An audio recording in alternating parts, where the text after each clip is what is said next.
escucha bien, oye lo que me pasó.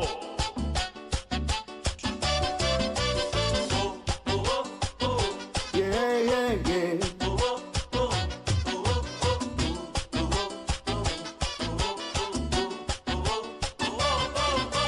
Anoche salí a Cacarico y tuve un descontrol. Le di toda la noche a los tragos y sin querer tomé demasiado. Dale, Zelda, dale, pásame la trifuerza que tengo hambre. Tráeme una botella de soda grande que me están esperando las prietas en Gerudo Valley. Dale, Zelda, dale, pásame la trifuerza que tengo hambre. Y tráeme una botella de soda grande que me están esperando las prietas en Gerudo Valley.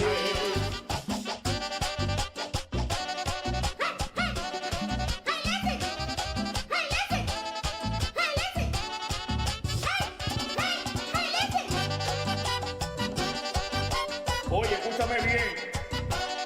Este ganón el que te habla. El más tiguerazo de Gerudo Valley. Yeah, yeah, yeah.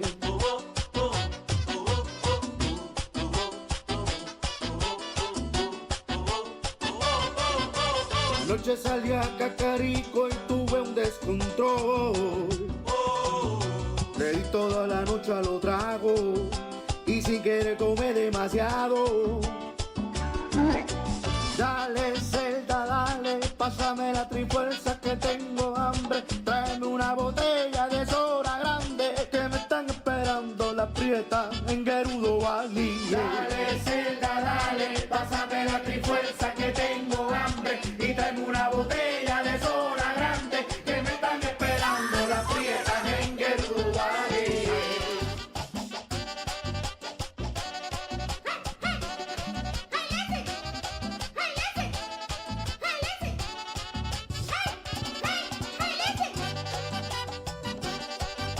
Oye, escúchame bien. Este ganón el que te habla. El más tiguerazo de Gerudo Valley. Mamá huevazo.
Good afternoon, Try Hard Nation. What's up? What's up? What's up in this bitch?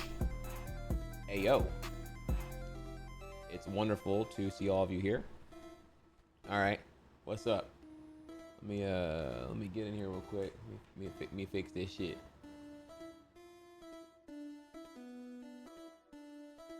There we go. Oh no, don't scatter now. Don't scatter now. Shit, I like my hash browns scattered, smothered, covered. That's Waffle House lingo for y'all here. Alright, let me see. Let me see what's tight. Why is the try hard email on my screen? I didn't post that. Yeah, I hear you. I hear you. Alright, well. Good afternoon, everyone. It's great to see your faces here right now. Again, back for another fantastic stream and everything else here. A few promises I'd love to take a second to amend y'all with is first, I'm working hard on getting things back on track. I'm happy to report here that the YouTube IP ban I was dealing with is officially resolved. I haven't had any issues now, and we're going on. I haven't had the YouTube thing work longer than like a full day. So we're officially now into, I think it was, what was it? It was Saturday morning when it fixed, when the IP ban lifted. And so Saturday, Sunday, Monday, we're officially out. So YouTube's working again. So if you're one of the few YouTube frogs, don't worry, I'm now getting back on my backlog there. So the VOD channel should be resuming shortly, as well as the second channel, while we're working on getting the needed skill set for the first channel.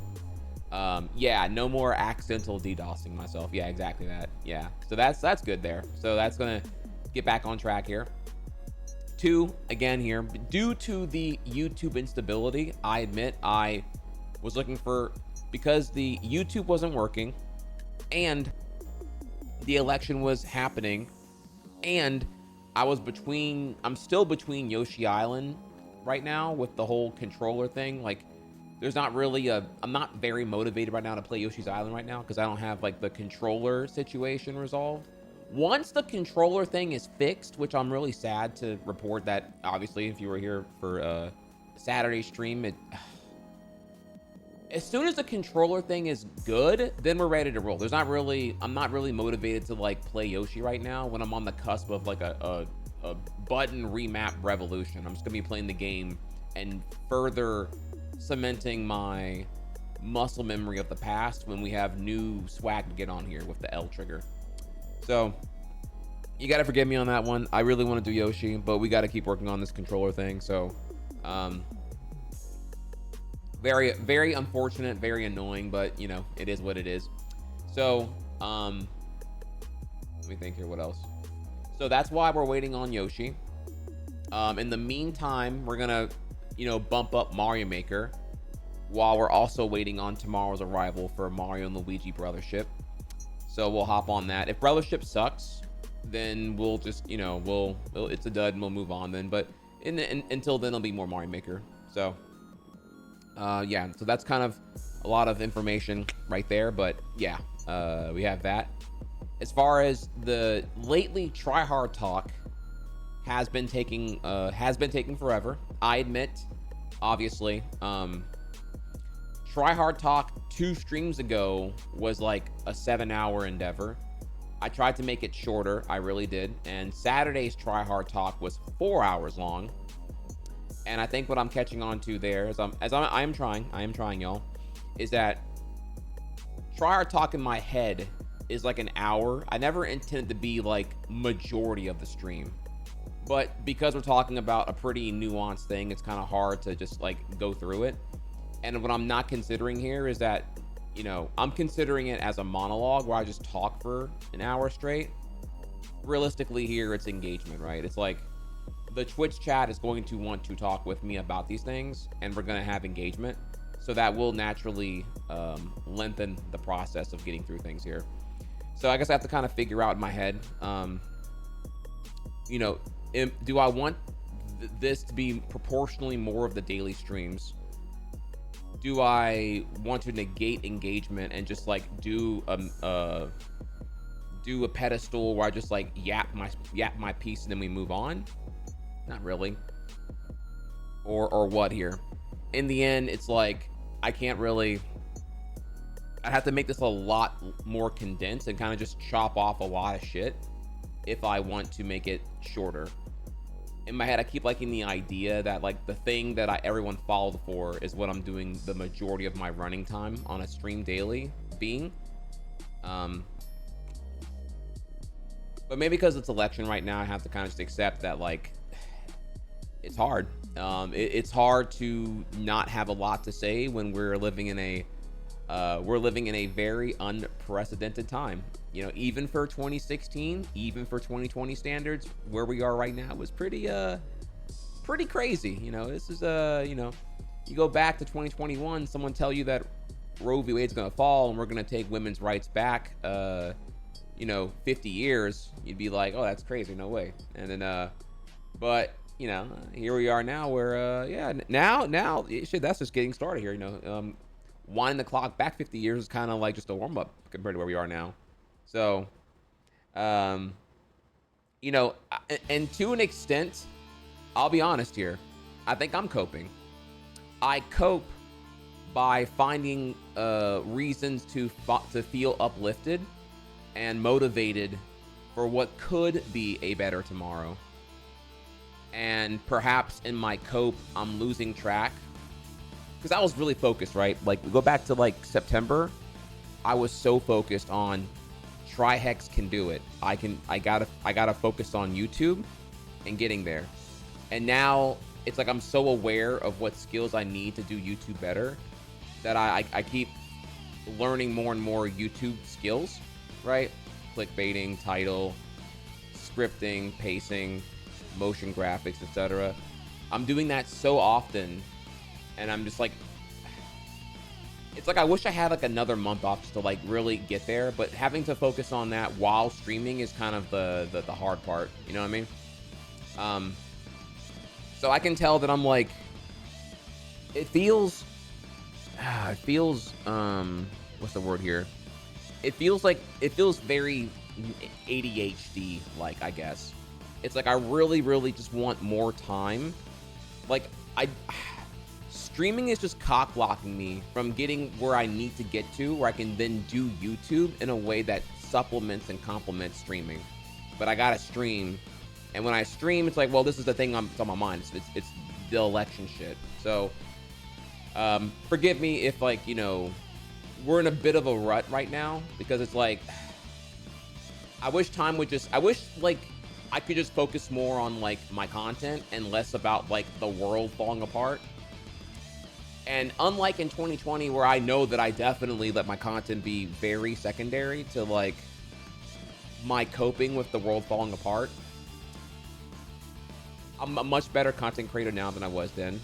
I'm way less, I don't let things like get to me as hard now as I did then.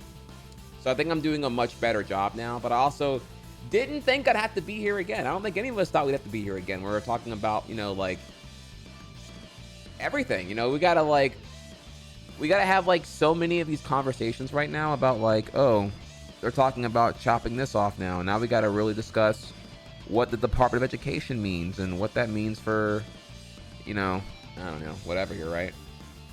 Which is gonna be today's segment. You know, we gotta take a second here to kind of break down the Department of Education, and not just what was going on in 2016 under Trump's administration for that, but now they're going even further and we're just going to eliminate it entirely.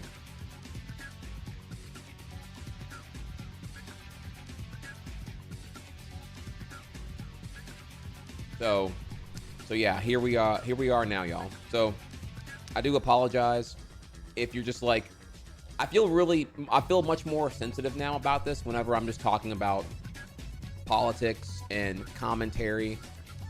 I really do wish it was easier.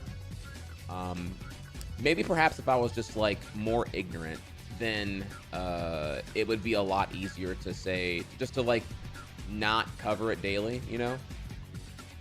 But I don't know. I guess I'm an outspoken progressive black man, so you know what's a nigga to do, you know what I mean? Like, so here we are. We are early. If you saw here, I've been making this Discord early. Oh, that is the wrong thing. Actually, you know, I'm gonna open that here. He's gonna win, so I guess we'll never know. Yeah, Tristan was right there. I'll give Tristan that. Tristan was correct. Trump did win, and I think, I don't know if he was permanently banned, if he was given like a 2-week suspension for being a troll, but like when he comes back here, you know, I'd love to. We'll have to talk to him about how he feels about the tariffs and the gutting of the federal institutions and all the other shit here. Yeah, unfortunate there for sure. I mean, yeah, he was. I mean, dude, he was being overly antagonistic. I can agree with that. Mott's went ahead and clapped him, but yeah, he's been really annoying. I'll be honest. From what I understand about him, I don't follow him closely, obviously here, but he's been banned in the Discord like a billion times, and whenever he's running low on weed from his like dealer or whatever, he gets really cranky, and that's why when he comes in here and he's like really antagonistic, it's because he's out of weed. It's like really clear. Maybe he has like bipolar or he's moody, but like night and day thing here. You can tell when he's like, now that you know that context, or you can see when he's like chill versus when he's just like constantly like with the loaded bad faith here. I mean, this is what he admitted in Discord according to the logs. I'm not quite sure though. I mean, he's a very particular person, because I don't get how you'd want to just like hate watch me all day. Like, I represent everything that you probably hate. You know, if you are pro-Trump, if you're pro-Trump, either you're like economically stupid, which is fine, you know, maybe you can reach out and whatnot here, or you're caught in the culture war and you're like, oh, look, you know, DEI this and woke that, and you know, so you just see me mouthing all day, and I mean, I would assume you just hate me. I mean, I don't know, like every time he makes a point, it's like I have to like correct like 6 things at one time. Even I'm so busy correcting him on his infactualities that like I can't even make my counterpoint to what his loaded statement was. And that's kind of the trap there when you're stuck with like I don't know if I want to call him conspiratorial or whatever. Like, I don't know even exactly. It's hard to even summarize exactly what his beliefs are, but it's just like, bro, engaging with you is so exhausting because I don't even know what to say. Like, he wants an argument. He clearly wants to like 1v1 in an argument, but you can't, because the participants haven't agreed upon what reality is. So you have to like you have to challenge the framing of what the accusation is, which is not arguing, it's fact checking and correcting.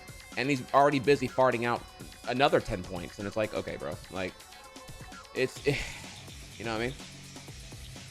So that's kind of the hurdle there, and hopefully chat can tell I'm not like, I don't get annoyed, I just get exhausted. I'm like, dude, you have to recognize that, like, bro. Well, anyways, here, so in the Discord, you'll see here we're doing table schedules now. What's up? So today, live at noon. That was correct, and yeah. So someone here said that we're early today. We are early today. We're on time. I'm trying to get things better here. So today, Yoshi and Mario Maker. Tomorrow, Mario and Luigi comes in, and we'll be hopping on that. Wednesday, if Brothership is not a total dud, then we'll continue Brothership.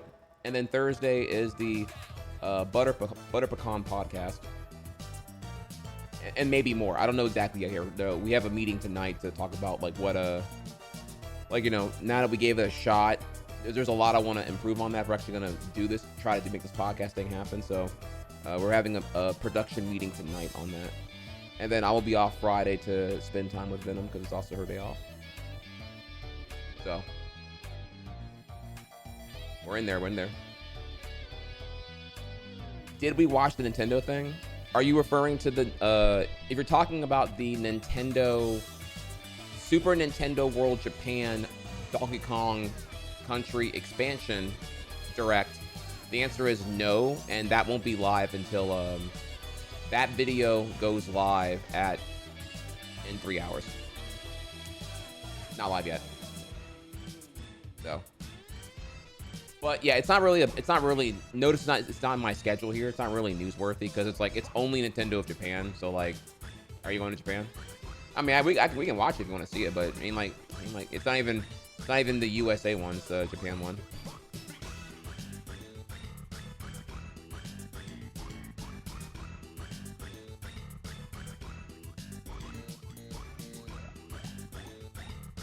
All right, well. So then with that, then, okay. Today's title, y'all. Department of Education officially on chopping block. Then we will finish the Stevtarr TAS, and then we're hopping on Mario Maker. But to get more specific, it's the Department of Education deep dive, more Disney news, Stevtarr TAS, Mario Maker, and then bonus content. I'm trying to... Things that are less urgent, but I wouldn't mind talking to y'all about. Y'all may recall here we were looking into this the CEO of Red Lobster. It is a young black man of Nigerian origin. Very interesting, actually. And I forgot his name already here, forgive me. I remember it whenever I see it, but I forgot it again though.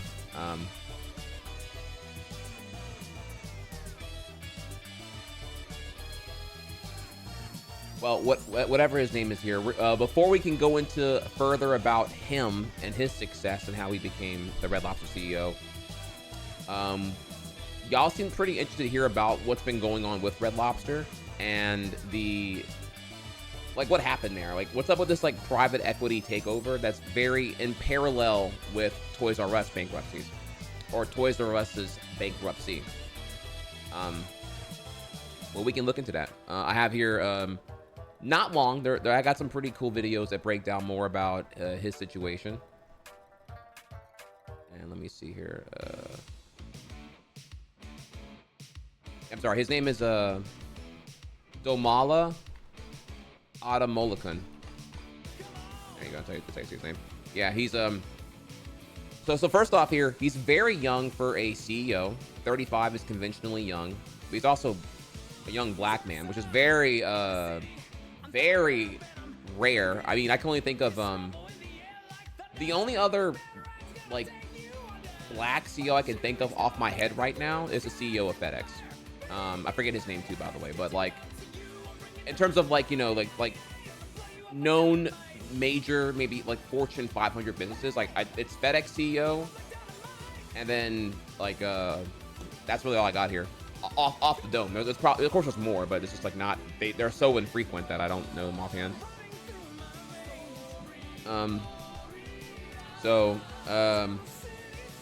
Chifla. Okay, bro is Northern Nigerian for sure. Okay, no, I actually listen. I got some bars here. Camp this video here. This is like a longer interview with him that I'm saving for a rainy day, but I have like shorter videos for my fickle audience's attention span to look into with y'all.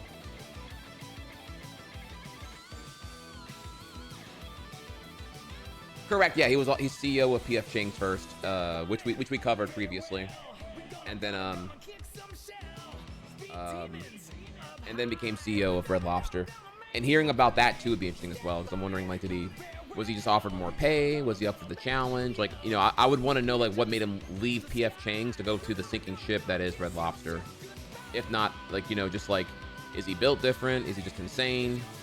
Or what here? So, no, you're good, you're good. We'll probably have to watch it again here. It was, so the segment started with this video here, where he explains what went wrong with the bottomless shrimp at Red Lobster.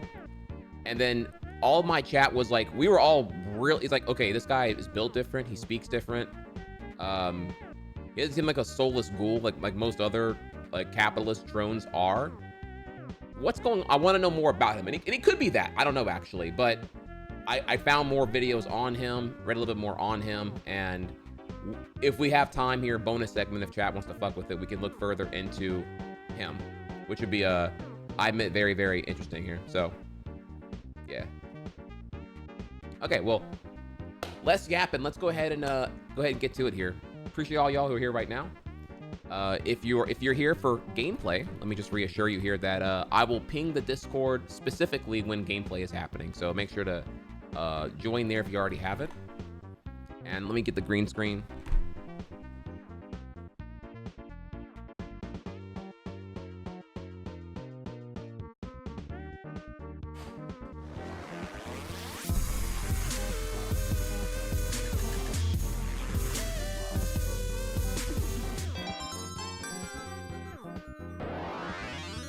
American in Shambles, oh no. Oh no. Hey, what's up, Dark Watt? Damn, that is a boomer ass meme right there, knowing about the knuckles. They made it into a movie format. I've shared this numerous times. Yeah, if we go over to the Discord again.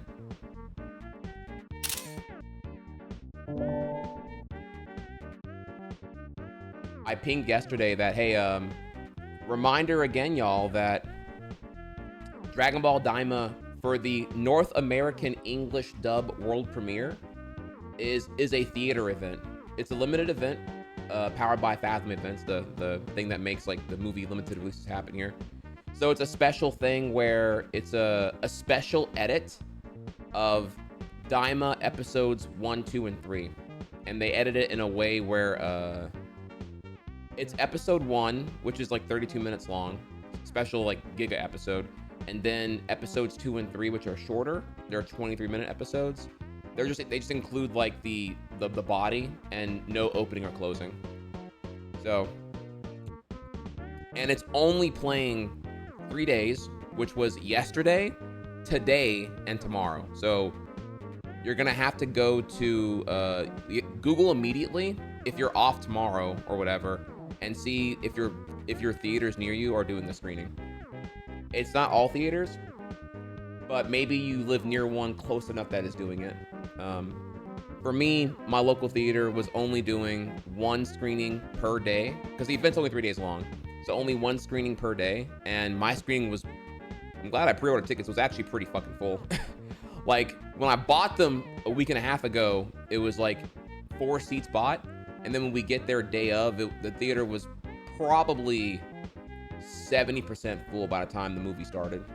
So, but yeah, you should go. I mean, obviously, Dragon Ball in theaters, lit. Anime in theaters, lit. It's always a good time. Like, it's a really, really good time. And your boy was dripped out in the Dragon Ball tank and shit. So yeah, go check your local listings for it. Maybe we'll talk more about Diamond too. I can tell you my thoughts on it here. I like what I see so far. I like it a lot more than Super. I can tell you that much for sure. So, okay, well, let's get into things then, shall we, chat? So we're gonna begin first. Let's go ahead and change our title.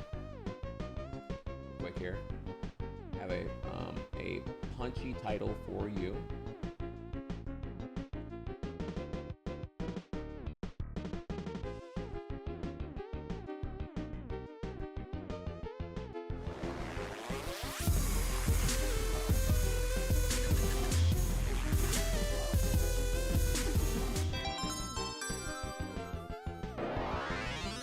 We're so back. Robert Martin, welcome back, homie. 10 months, triple month streak here. Thank you so much, bro. November, October, September. Man says shit, he's back from Japan. He's built different. I feel the energy. I feel the positive vibes in August. I'm gonna go ahead and lock in that sub streak. Thank you, bro. Really appreciate you.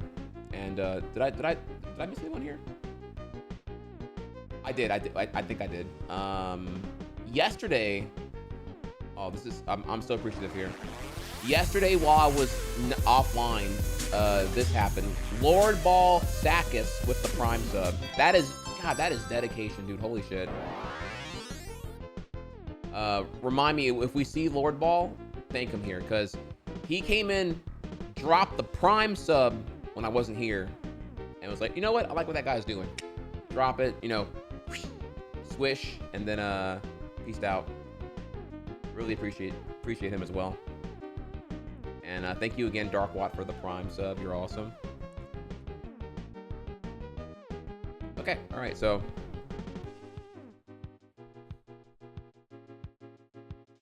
All right, let's get to it then. So we're officially gonna begin now here, and I'm gonna try to time myself because we're gonna see.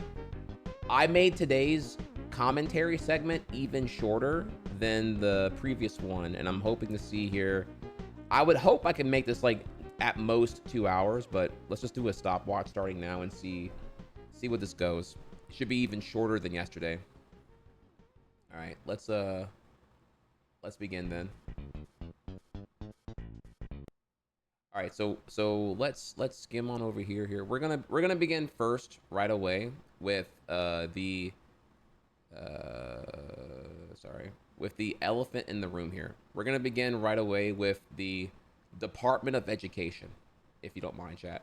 So let's this is what Trump said today. This is like a today thing. He recorded this today, and the Now This Impact YouTube channel added it with subtitles. So that way it's easier to follow along.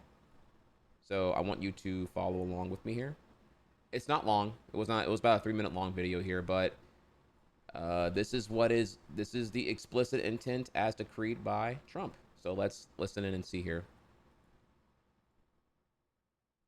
Here are 10 key ideas that will power our movement for great schools. First, we will respect the right of parents to control the education of their children. Second, we will empower parents and local school board to hire and reward great principals and teachers, and also to fire the poor ones, the one whose performance is unsatisfactory. They will be fired. Like on The Apprentice, you're fired. Third, we will ensure our classrooms are focused not on political indoctrination, but on teaching the knowledge and skills needed to succeed. Reading, writing, math, science, arithmetic, and other truly useful subjects. Fourth, we will teach students to love their country, not to hate their country like they're taught right now. Fifth, we will support bringing back prayer to our schools. Sixth, we will achieve schools that are safe, secure, and drug-free, with immediate expulsion for any student who harms a teacher or another student. Seventh, we will give all parents the right to choose another school for their children if they want. It's called school choice. Eighth, we will ensure students have access to project-based learning experiences inside the classroom to help train them for meaningful work outside the classroom. Ninth, we will strive to give all students access to internships and work experiences that can set them on a path to their first job. They're going to be very, very successful. I want them to be more successful than Trump. Let them go out and be more successful. I will be the happiest person in the world. But we want our children to have a great life and be successful. And 10th, we will ensure that all schools provide excellent jobs and career counseling so that high school and college students can get a head start on jobs and careers best suited to their God-given talents. This is how we will ensure a great education for every American child. And one other thing I'll be doing very early in the administration is closing up the Department of Education in Washington, D.C., and sending all education and education work and needs back to the states. We want them to run the education of our children because they'll do a much better job of it. You can't do worse. We spend more money per pupil by 3 times than any other nation, and yet we're absolutely at the bottom. We're one of the worst. So you can't do worse. We're going to end education coming out of Washington, D.C. We're going to close it up, all those buildings all over the place, and you have people that in many cases hate our children. We're going to send it all back to the states. Thank you very much. You know what's crazy? So I did good there. I did not pause it. I let you hear the whole 3 minutes of dystopia there. Every single point can be contested. Every single point. Every point he made there was bad. Either it was outright bad, or he's not bringing up why X thing is at a bad measured metric, or it's a vaguely disguised dog whistle to allude to some other shit, and what he actually said is not what's actually going to happen. So, so yeah, it's bad. So let's go ahead and I guess if I'll try to keep this one short, but let's look at the whole video again pretty much here, because every single thing is bad. None of that was good. All of it was bad. All 11 things. There's 10 points in the DOE being shut down, 11 total, all of it's bad. Okay, and I guess to prelude here, obviously, I think most of my audience is not in school anymore. You're all probably 25, 35. You're around my age, I would say here. So it doesn't technically affect you, but I mean, God damn, it's pretty fucking depressing. I don't even know really. The thing about it is, it's if you're in my community, then you're smart because you have good taste in streamers, and you you can probably figure out why this is bad. But it's just like maybe perhaps like the maybe not the Zoomers, because most of them are probably just in college now and moving on here, but the generation Alpha and the upcoming generation Beta, yeah, they're fucked. I mean, they're so fucked here. I mean, unless they're wealthy, if you're like poor, impoverished, lack of opportunity, etc., and you're currently like, I'd say 14 years old or younger, you're totally fucked. I mean, just all the way through here. This is going to super duper duper, and I think if you're 14 or younger, you're totally fucked here. I feel really bad for your education, and I'm officially, I've been having this point continuously that I do think Zoomers and Alpha definitely have it harder than millennials for a multitude of reasons, mental health wise, education wise, and that's like before. It's not even talking about COVID. That's like, it's like social media era, then COVID, and now Trumponomics era education, which is going to be just a giant hatchet to any kind of like national standard of education. It's going to be completely wild. Like, you're going to unironically be able to like call out the private schooled kids versus the Southern kids. Like, that meme, the episode of Family Guy when they go to the South, like one of the earlier, there's like a season 2 episode when like Brian and the family have to go to they got to go to like Georgia or whatever for witness protection, and they're effectively like the Duke brothers and every parody of the Confederacy and whatever else here, right?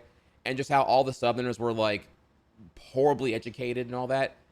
I'm not even capping. We're kind of gonna get back to that here, because they're gonna be taught like, well, let me not get ahead here. Just you're gonna be able to immediately pinpoint just how much propaganda and misinformation they're being fed directly from the education paradigm, and it's going to be a mess for sure.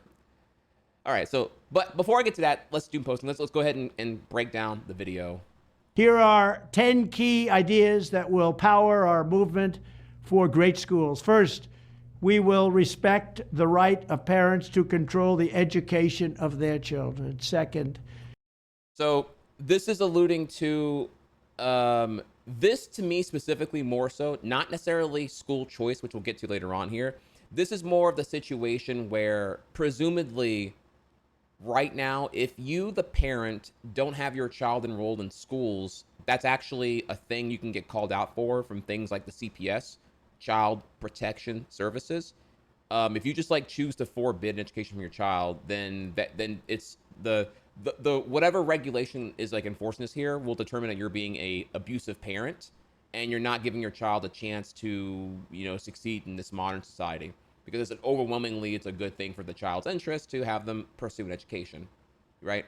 So you can like, doesn't mean you can't do homeschool. You got to do something here, but you got to report to something at some point if you're going to go from public school to private school to homeschool. When you do homeschool, is like there are various points of accountability to make sure that your students / children are not effectively held in a what's the word here, like I guess like a cage of influence, right, where you're only teaching them what you want them to know, and then they become like they're effectively brainwashed, pre-cult conditioned drones that you spawn from your testicles or whatever. So I partake it as like, we're loosening up regulations in that spectrum and then more. So it's going to empower, I would argue, abusive parents to kind of just like shield them from everything the parent deems offensive and bad. To a comical degree, to an abusive enabling degree here. We will empower parents and local school board to hire and reward great principals and teachers, and also to fire the poor ones, the one whose performance is unsatisfactory. They will be fired. Like on The Apprentice, you're fired. Third, Okay, so this goes back here to a couple of districts. I don't know if it's the entirety of Florida, but there are several districts that were directly voting on having, there were two things here. First is that there was a direct ballot initiative in Florida, again, I might be expanding further here, to have principals be able to run for election on partisan labels, and that rather than rather than a superintendent or a school principal, if that is, I don't think, did they get elected or did they get hired? Either way, whatever like school board position it was, I don't remember exactly here. The proposal was that, oh, let's just let partisan party affiliations be like, they can be running as a rep for that here. So you'll have like Republican and Democratic, etc., and God help me here, libertarian school principals and the such, rotting up the school board. Now you already have, brainwashed idiots who are already like causing a ruckus all throughout 2022 at various parent-teacher conferences and meetings over like book bans and gay grooming teachers and DEI, and they were mad about critical race theory and just, comically don't know anything here, but again, they're saying all this, but also like thumping the Bible. We need more Christ in school, and just a patented violation of separation of church and state. So you already know these people were idiots and they're too far gone, and it led to some really bonkers scenarios where, particularly in Florida, where Meatball Ron DeSantis, Florida's governor, had propped up this new media approval authority where any concerned parent can submit a complaint about a book or any form of media, and then it would be banned. And this led to like particularly one really unhinged, if I recall, childless woman, by the way, just going crazy and submitting over 4,400 complaints of books, which were shocker, overwhelmingly critical of slavery and civil rights and gender identity and the existence of gay people, etc. So she just pretty much like annihilated everything that she was targeting. And then it led to a counter protest where people were then, oh, well, the Bible contains rape and genocide, so fuck the Bible too. So then so many books were banned that then this committee fell apart very quickly, obviously. And by the way, there was no like vetting here. It was just like you can complain and then the book got banned. And it was banned pending a peer review from the committee, which of course the committee had no capability to really like get to anytime soon. So the abuse kicks in, you have like 4,000 books banned right away. And then so they kind of like freaked out and just kind of like banned everything. And then it was like, they would only approve, I don't even remember how they did here. You have to ask someone in Florida here. Cause like, from what I understand, like 3/4 of most libraries had to be like sectioned off, and like spine labels covered, and just total fucking hysteria, right? Just total madness here. Not even joking. We covered it in 2022. You can find pictures of the shit. It's fucking insane. And so, yeah, this was crazy. And all of that to say here, I'm sorry, I don't know where's I going at this point right now. I don't know. Okay, I'm sorry. Yeah, right. So right. So proposal 2 here is that parents will be able to nominate principals now, which I think is stemming from this Florida thing about having more political partisanship within education, which is of course cringe. I'm not even saying here I want Democrat whatever. There should be an independent, apolitical vetting of the quality of the educator and such here. But yeah, I'm assuming here we're talking about some really fucking dumb shit. And, in the end here, Republicans love power more than civility. So more empowerment to them means probably making partisan labels here, which will make a pretty ignorant populists probably vote just Republican down the line here because this is what they love to do. So, yeah, that's not good. Okay, so I should probably write this down actually. Let's start writing this down here because I'm gonna lose track of even what I'm saying now because it's so much stuff here.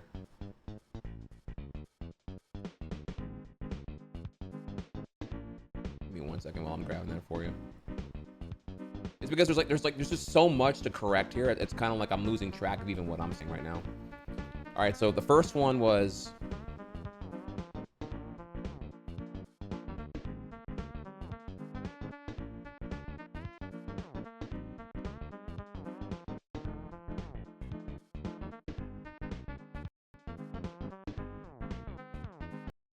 Sorry. Here are 10 key ideas that will power our movement for great schools. First, we will respect the right of parents to control the education of their children. Second, we will. All right, yeah. So we're talking about I think that's relaxing CPS and parental regulation on mandatory education for children in the interest of their upbringing. This is pro abuse and this is pro cult shit. Okay, that's number one. All right, number two is we will empower parents and local school board to hire and reward great principals and teachers, and also to fire the poor ones, the one whose performance is unsatisfactory. They will be fired. So yeah, poor performances, which how's that being measured? No fucking clue here. Poor performance. I don't know. Is that you're not being patriotic enough? Is that actually measured on some kind of metric involving grade point averages? Fuck, who knows? I don't even know actually here. But I'm gonna partake this as like that this would be an expansion on possible partisan political affiliation for school board and education occupations, which is of course terrible all around here. You know, shocker. I mean, not a hot take here, but education should be apolitical. But you know, that's not that. You know, that's not what they want very clearly here. Okay, and now we're moving on. Number three. Like on The Apprentice, you're fired. Third, we will ensure our classrooms are focused not on political indoctrination, but on teaching the knowledge and skills needed to succeed. Reading, writing, math, science, arithmetic, and other truly useful subjects. Fourth, we will. All right, so I interpret that as a doubling down that how the Texas school board curriculum works is what they want to do here. And I think they've been pretty upfront about that one here. That you right now, if you're in the South and you were taught social studies, you were pretty much taught one of the biggest stupid ones here is that the Civil War was over slave rights, and you know pretty much all of the last century's worth of U.S. War crimes and violation of international law are like not covered at all. Like we just completely glaze over that. Don't even talk about it at all. Do we even cover 9/11 and like particularly in the South? It's like I don't know if the Texas school board even like covers 9/11, but like holy fucking shit.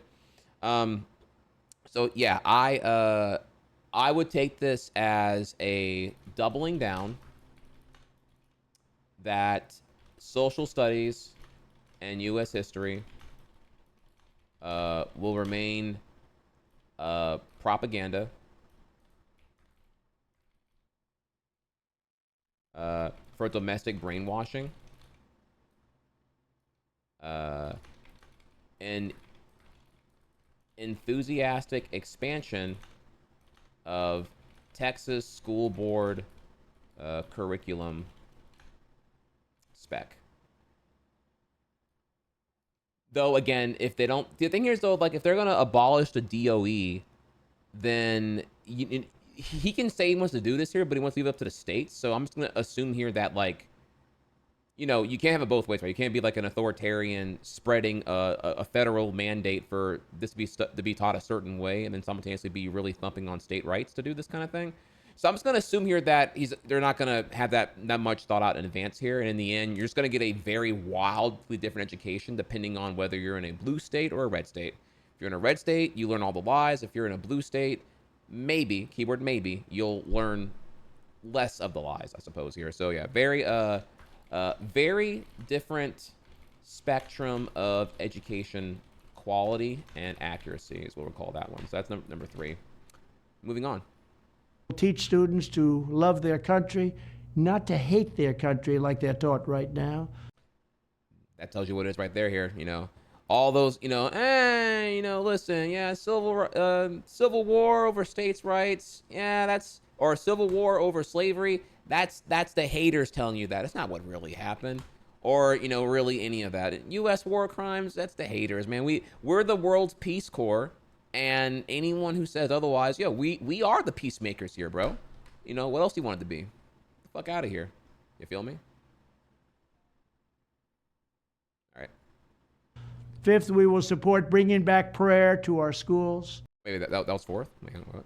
Nation, but on teaching the knowledge and skills needed to succeed. Reading, writing, math, science, arithmetic, and other truly useful subjects. 4th, we will teach students to love their country, not to hate their country like they're taught right now. Okay, there you go. So so 4 is the 4 is explicitly that, actually. So we're gonna call that 3 and 4. So 3 alludes to kind of the thing here, but 4 is explicitly that, yeah, you need to learn to love your country, which I'm going to say, let's just call 3 this. 4 is more like blatant endorsement of pro-America propaganda. I mean, I just don't know how else to, in what way I don't know here, but I mean, very, very explicit at that part. 5th, we will support bringing back prayer to our schools. 6th, we will. Wow. Okay. All right. 5 is 6 is the endorsement of explicit religious preference in in schools. Period. Separation of church and state is totally out the window at this point, and 100% when he says bring back prayer, he means Christian prayer. If you do your own private religion practice, that will be stigmatized, as it probably already is now. Let's be honest here. The end. So, tearing up separation of church and state, and very likely, I can't guarantee it, very likely, endorsing Christian nationalism plus Christian prayer over intolerance of any other endorsement of prayer. Okay, number 6. Will achieve schools that are safe, secure, and drug-free, with immediate expulsion for any student who harms a teacher or another student. 7th, we will. Okay, so that one doesn't seem so bad, right? One more time here. 5th, we will support bringing back prayer to our schools. 6th, we will achieve schools that are safe, secure, and drug-free, with immediate expulsion for any student who harms a teacher or another student. That one, a bit trickier, but read between the lines here. What that means is we're going to make the schools secure, which means they're going to triple down on having armed police officers as standard for every school. And they're also going to totally do the NRA wet dream and just and really reinforce, have a preference for, and maybe outright mandate armed teachers going forward. Again, I don't know. Normally the DOE would probably shut this shit down ASAP, possibly. But if they're talking about yapping the DOE out, then leaving up to states' rights, I would say the reddest states are probably totally going to co-sign that and either outright, I don't think they can legally mandate that arm teachers or teachers get armed, but you could definitely do some bullshit where you offer like a bonus or like a pay incentive to arm yourself as a teacher, or outright give you like a free gun credit if you like buy a gun as a teacher, or pay yourself more. You get a raise if you have a gun and you have like a a legal permit and all that. There's ways to like really incentivize it to happen here, but in the end, all of that shit doesn't really make schools safer. It just makes schools more like a prison simulator, and the school shootings can still happen. I mean, in the end here, a school shooter is not really looking to like, a school shooter is not looking to get out of this alive, right? They're overwhelmingly usually suicidal in this context. And also, we've learned here with Uvalde, these measures don't even work. The accountable line of the accountable front line might not do it whenever they know they have an armed person with an AR-15. So yeah, this is totally stupid here. This is the subtext to me here is we are endorsing / encouraging armed teachers, possibly mandated armed officers on every campus, school, possibly. And what was the other one here?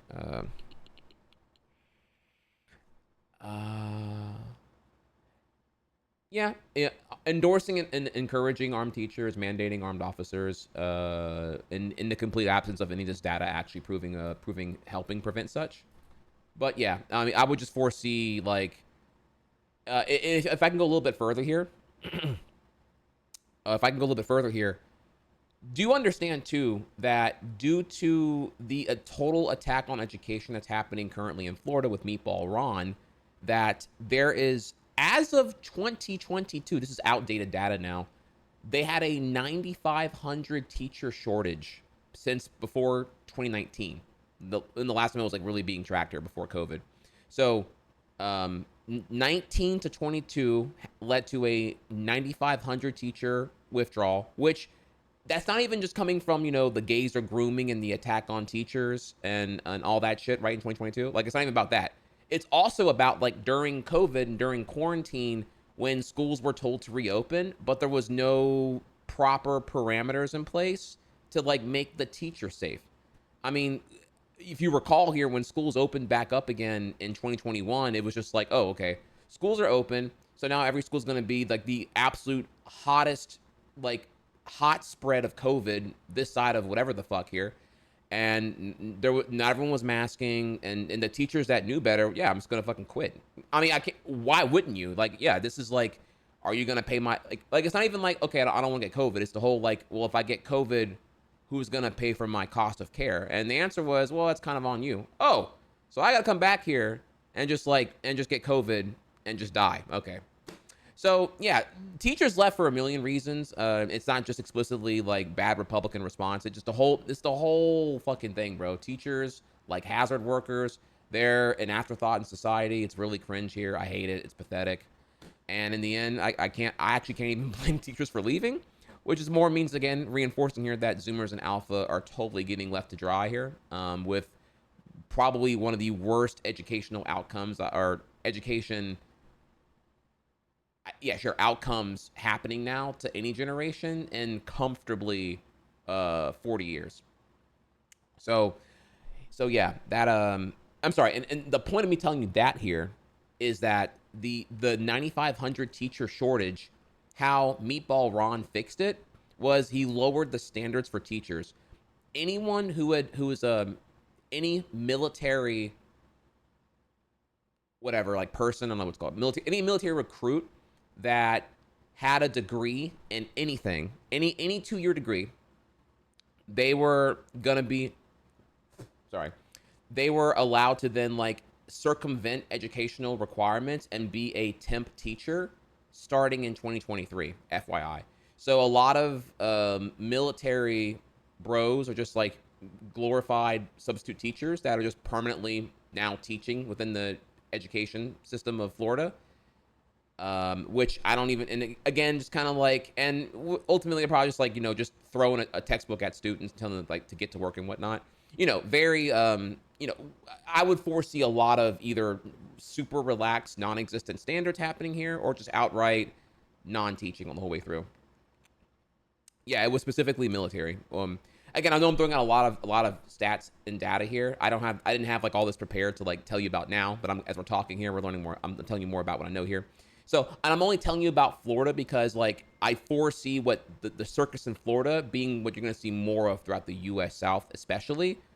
And if they have their way, it'll probably it'll spread further up to like the rural Rust Belt and the Midwest and whatnot. I don't think this will happen in the blue states, but in the rest, it's going to be really, really, really, really bad.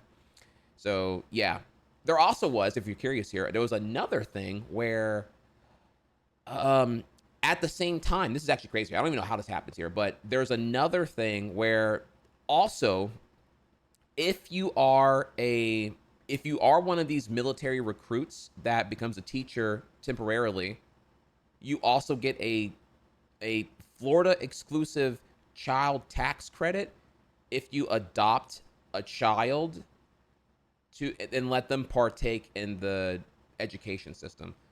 I don't know. I have to look further than that, actually. That from what I recall, that happened too, and I don't even know if like if it's popular or if it's picking up and whatnot. Maybe we'll look into this another day and whatnot. Maybe I can find it for you right now. I'll click here. I know it's pretty wild, pretty wild.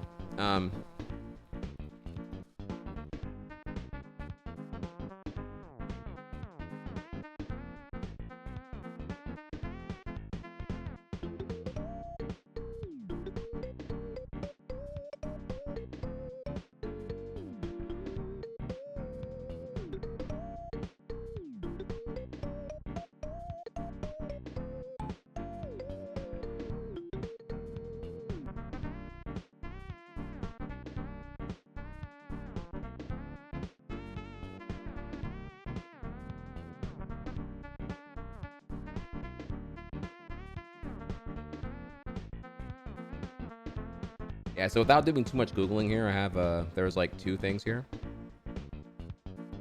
So, it seems to be I saw it here,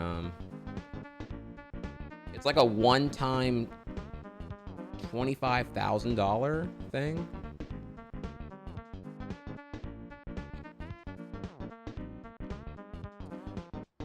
Adoption of a difficult to place child. One-time monetary benefit of $25K per child. Yeah, and this is like, and this expanded to law enforcement officers, which are already included veterans. I was trying to say veterans and service members.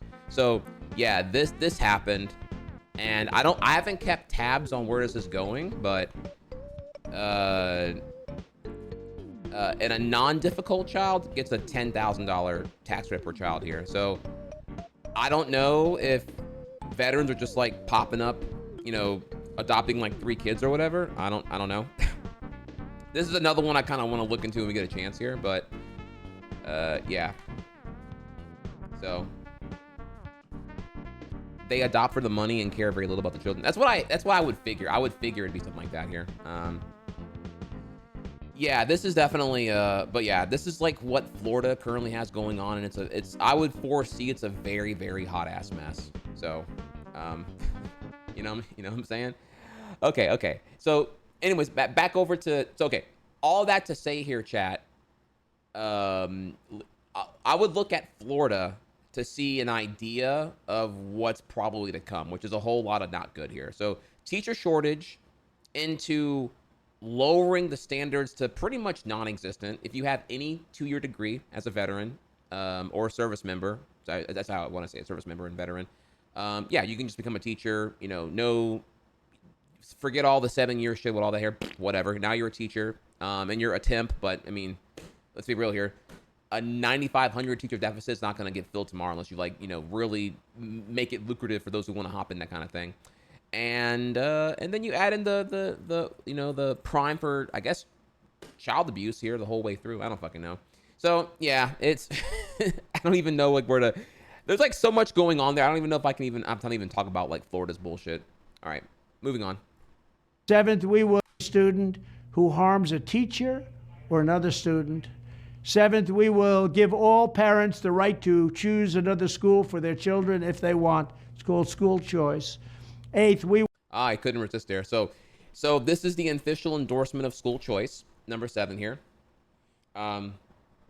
So school choice is the catch-all term here to refer to the further neutering of public schools, and that, oh, listen, like clearly all the metrics have shown that the children are not getting a quality education since like 2000 or whatever. And in the end here, if a lot of these like private schools are doing it better, then why not just learn from them and let's open the market all the way. Let's just have let's go ahead and go all the way here. And this is where the thing about school choice here, what's dangerous about it, the name is a bit misleading. This is like, okay, let all parents choose whether they want to go into public education or private education. Problem there is private education could include, private education is not required to have the the DOE standard here, where you have separation of church and state, etc. You can be as explicitly religious as you want to be, aka you can be as explicitly intolerant as you want to be, and you also can charge whatever you want. Private market, no regulations there. So you can just like charge like college prices for premium education for children and such. It's literally like a I'm born into wealth access type of thing here. You know, who's gonna what parent on average can afford an $8,500 a year tuition for your second grader? The answer is like only the wealthy people can. So it's very much like a pay to win situation there, I'd argue. But anyways, though, yeah, if you're born wealthy, then you have access to quality education via the private market. But as that goes further and further here, it would just further sway towards influence of the private market and leave the public education sector in the dumpster over time, especially if like Congress passes more stuff to like kind of reward those who are pumping out good students, I suppose, or good metrics. But if you go further here on it, this is really the wet dream of reinforcing and propping up Christian nationalism, as if we don't already have that going on right now here, but like literally. This is where you would get these explicitly Christian religious schools that would be so abundant, at least in the U.S. South here, that you would have them outnumber the public schools, and it would be kind of like, oh well, it's going to be the new like standard of like, okay, if you want a quality education, you gotta take your child to a Christian school at that point, or a charter school and such here, which would just reinforce a lot of bad things here. Yeah, this is like very blatantly class warfare, and it would be pretty much like a reinforcement of Jim Crow in that it's like legal segregation. Because again, it goes back here, who would be able to afford these like private tuition rates, and it's a lot more of the haves and the have-nots, and it definitely creates a fraction in society very quickly the whole way through here. Thinking about the parallels of like, I don't know, just like slavery and pre-Civil War, etc., to where we are now. It'd be very very in parallel, I would say. So this is like school choice, which would be empowering private school market. This would be the accelerant to gutting public education. It would then create the loaded argument that public education doesn't do a good job here, which we're gonna get to in a second, by the way. It's a whole other sack of bullshit there too. But yeah, this would be very, very, very, very not good. Anything else I want to say here about this? There's a bonus point here if you don't know. If you want to hear a bonus point, Project 2025 has an outline to work at making the military recruitment test, the ASVAB, I believe is what it's called here, the military recruitment test, mandatory for all public educated high schoolers, but because of private market conditions, all the private schoolings, charter schools, Christian schools, etc., all the wealthy people, they would be excluded from this whole thing here. So it's unironically, it would be the poor people and the peasants getting harassed and recruited to fight for a king. It literally would be that, by the way. So if you want to add that one to number 7 here, it'd be fucking insane.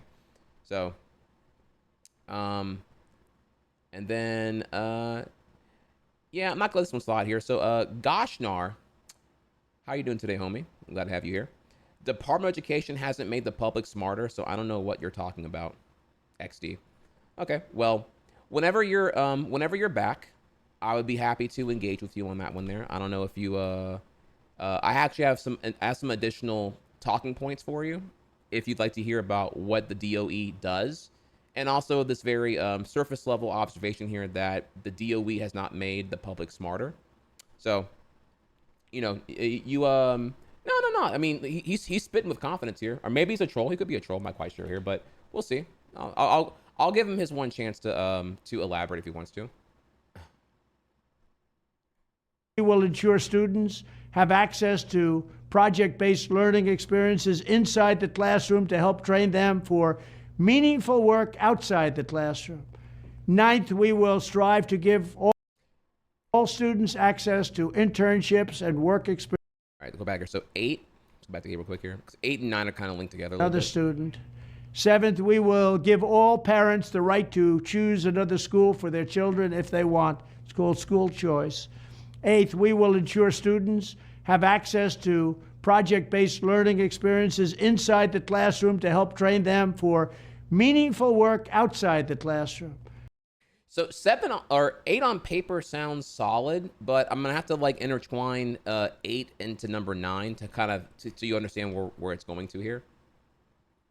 Ninth, we will strive to give all students access to internships and work experiences that can set them on a path to their first job. They're going to be very, very successful. I want them to be more successful than Trump. Okay, what that means is, so remember when minimum wage didn't get passed under Democrats because you had obstructionists like Kristen Sinema and Joe Manchin that blocked that part of the bill for either the CARES Act or Build Back America, whichever one it was here, right? So in the end, Democrats failed to get minimum wage increase. Then you follow into 2022 onward where there was a job shortage, right? Remember that every job was hiring, nobody wanted to work. This could be before or after the unemployment benefits were still like active or whatever. Nobody wanted to work, quote unquote here. There was a labor shortage, but in reality, that's a spin from capitalists. It was actually a wage shortage. No one was paying a competitive wage here. And at the beginning, everyone was offering $10 an hour, which wasn't fucking getting shit done. And eventually a lot of the big corporations concluded here, oh, we'll just run understaffed and we'll just deliver C- quality for operation and just, I guess, hike up prices under greedflation and blame the global supply chain or whatever, and we'll make up our profits that way or whatever. So that's when all that happened. That was like, okay, labor shortage into deliberately shit product, but also hike on prices and then lie about where the price hikes are coming from. All that at one time. And when all that happened, it was a recipe for disaster, because then you had the red estates say, oh, okay, well, I know how we can fix the labor shortage. Again, it's a wage shortage here. Let's just deregulate minors. Fuck it. Let's just let the youth work at McDonald's earlier. So then what happened was the 16 to 18-year-olds, this happened in Arkansas, and I think Nebraska too here. There were bills that were passed that loosened up how many hours a minor could work. I think they also just like expanded like the programs that would allow kids to just kind of like do less school or whatever, aka less prep for like a more prosperous career field, I would say, and go work at a corporation sooner or whatever. So that happened, and then also for the, I want to say pretty much 14-year-olds to 16, there had generally been like there had been no capability of them working. You had to be at least 16 to work, and it was under a lot of regulation. Well, now Arkansas particularly just allowed 14-year-olds to work at a level that a 16-year-old previously could work. So again, what 14-year-old should be working at McDonald's? Fuck if I know, but that is what was happening, among other places here. So this is, to me, this is an explicit endorsement of pro-corporate child labor, a deregulation of, I would say, 14 to 17-year-olds, in the workforce at the expense of education. I don't think it's good. I don't think I want to go back here to the 1920s when children were working at the mines and the fields. And yeah. Now, obviously, like internships, like getting on the job experience and getting like tangible real life prep for the U.S. career field is a good thing. But dude, they're Republicans. We can't give them good faith here. Like, this is like very clear. We already have examples of what happened in Arkansas and Nebraska. So I would not take this as like a like, you know, in the good interpretation in any capacity. 100% is going to be like just the worst of the worst here. 14-year-olds don't know the value of their labor, and corporations are totally okay with, they already have proven they're okay with delivering C- products to get their bottom line higher. And if child labor is how they get it done, then you know, more domestic corporations will be happily inspired by the likes of Nestle, where you have like actual children macheting to get cocoa seeds for your chocolate milk. So nothing new there. Very cringe all around here. The party of family values, by the way, and pro-life. Let them go out and be more successful. I will be the happiest person in the world, but we want our children to have a great life and be successful. And 10th, we will ensure that all schools provide excellent jobs and career counseling so that high school and college students can get a head start on jobs and careers best suited to their God-given talents. This is how we will ensure. 10 is a bit ambiguous here. I am just gonna, this one is a bit more of a hard read. The other ones are more explicit in the subtext. This one I just feel is like just corporate ran propaganda, if I had to guess here. Corporate operated propaganda. You're not going to be fed like how to really succeed. It's going to be vetted by some private committee that is like, you know, it's going to be 3 corporations in a trench coat pretending to be like some, you know, careers for tomorrow or some kind of like focus group or whatever here. And in reality, it's going to be like, in the end, what they want is they want you to get a real job. The stigma will be get a real job. A real job is working for an already known, very profitable, very lucrative corporation. And a real job will be managing at Domino's or working at a known brand. And whatever, like you going out to have your ambition to be an entrepreneur or make your own company or whatever is not directly enriching the already numerously rich corporations is not a real job. Remember that used to be like a thing before the era of social media influencers. It was like, okay, yeah, get a real job. You know, you want to be a musician, you want to be a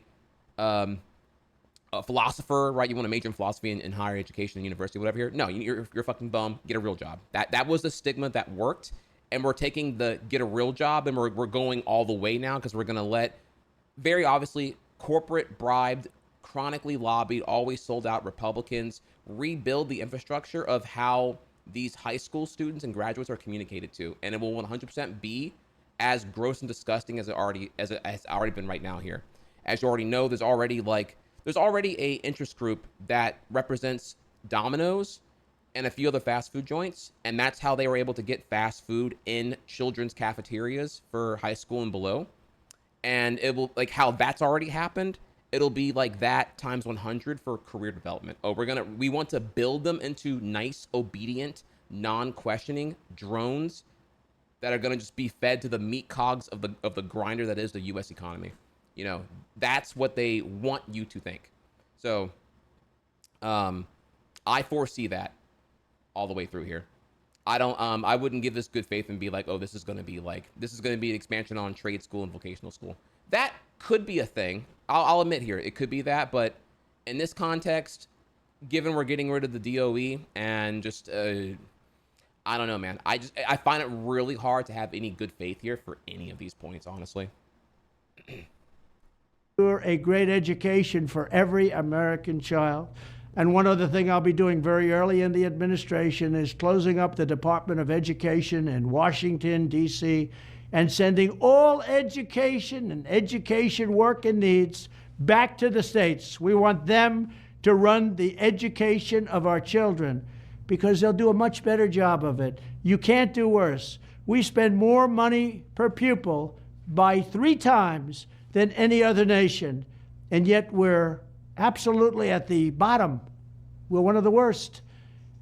So the metric you often hear cited is that we're 35th on the developed world in terms of education across several metrics, averaged, which is not wrong. Yeah, our education definitely is not impressive on a global scale. However, the question would be, well, why is it bad? And is there any prevalent factors in the underperformance here? You know, and the obvious answer here for my audience is going to be clearly that like Republicans have been on a gutting spree on education now for like comfortably 4 decades, and based off of the recent election, that has shown to have worked. Once again here, the average U.S. adult has a 5th or 6th grade reading level, and it's really evident on everyone's Facebook pages and whatnot. And substance and having a healthy attention span to be able to engage in substance and policy rhetoric is like not really where everyone is.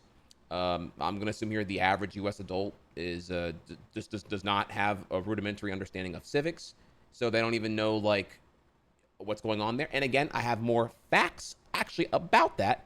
We'll get to later on here, where we now are getting the data here that a lot of Republican voters who voted Trump did not partake in voting for a senator. So there is a lot of ballots that were done that you can get the inference here that they voted strictly Trump and left the rest of the ballot blank. So they're only engaged in, you know, they have an overemphasis, as understandable here, as per usual, on the president, and they just presume that the president is responsible for like everything. Like it's just like, yeah, here's the leader, do it all here and whatnot. So yeah, that is that right there then. So we're gonna talk a little bit more about the DOE and what they do. And I want to kind of get into the cause and effects here of why we are how we are, but also, yeah, we do need a solution. We do need change, but abolishing it and abolishing the like federal mandated standard of education, well, an attempted standard of education in assistance from the federal government is a good thing, and that leaving it to states independently is just introducing a wild variable that at paper, it's a bad idea, I would say. You can admit that if we can all agree here, and you can admit that the DOE, or really just U.S. education as a whole here, is not satisfactory. It's not good, for certain. We can pin blame on George Bush's No Child Left Behind Act. We can pin blame on the 2008 recession and not having a surplus of funding go into what affected things there with the plummeting of like property taxes that were funding local educational districts. We can talk about what pain points. We can talk about, you know, how COVID and quarantine really showed the holes in the lack of adaptability with like an internet era powered student education access, etc. We can pinpoint many reasons why over the last 2 decades it's been kind of a shit show. But if we're admitting it's bad, how would leaving all control and variable up to states lead to a more consistent outcome? Unless you're just saying, hey, I want to have like wild experiments happen on a per state basis, and then we'll come back and check on how it's doing. It's just kind of like, wouldn't you want to like kind of do it top down rather than like build up this like fucking education quality lottery from like bottom up? Feels really, really weird and dumb, but it's what they want. So all right, well, there you go. That is today's thing in dystopia, y'all.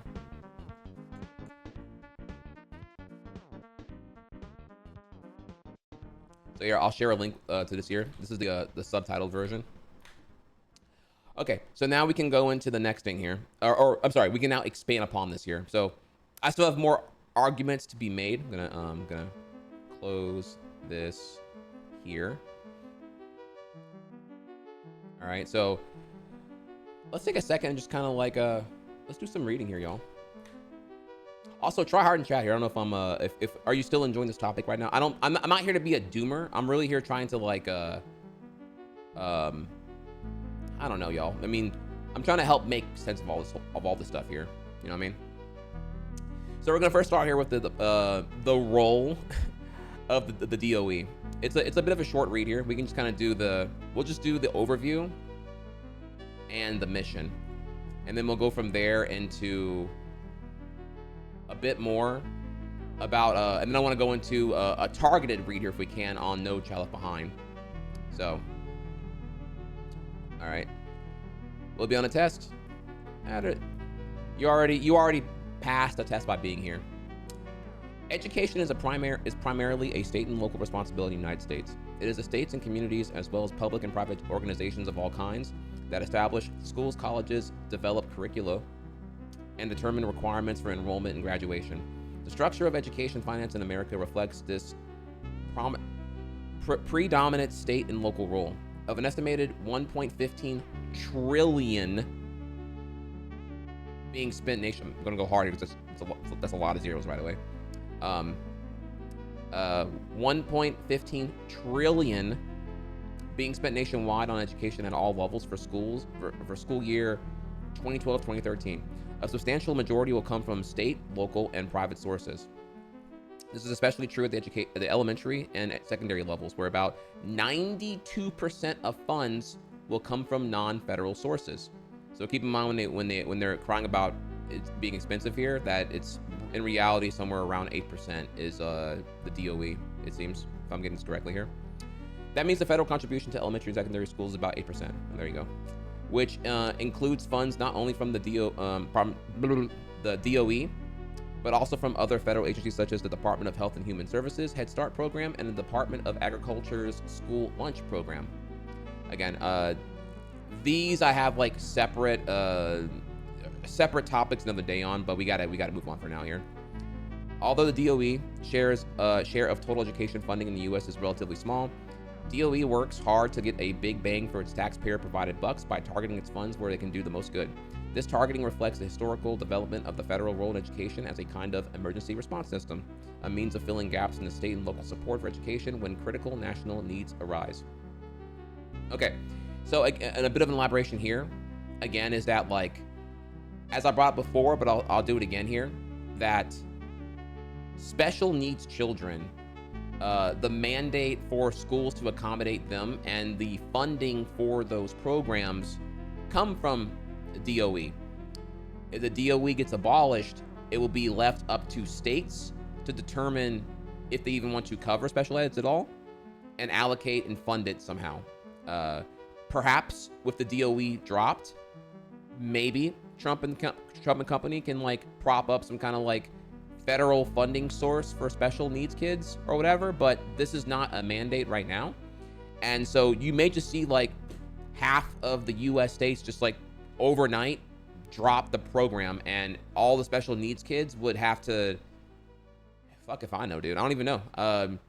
They become homeschooled. They just, you know, you find your own private babysitter to take care of them. I mean, relocating them to presumably where a blue state would still keep their things open is not, it's very expensive obviously here. So like I just don't know, like I don't really know, dude. It's gonna be bad, really bad on that front here, but I guess we'll wait to see what happens there.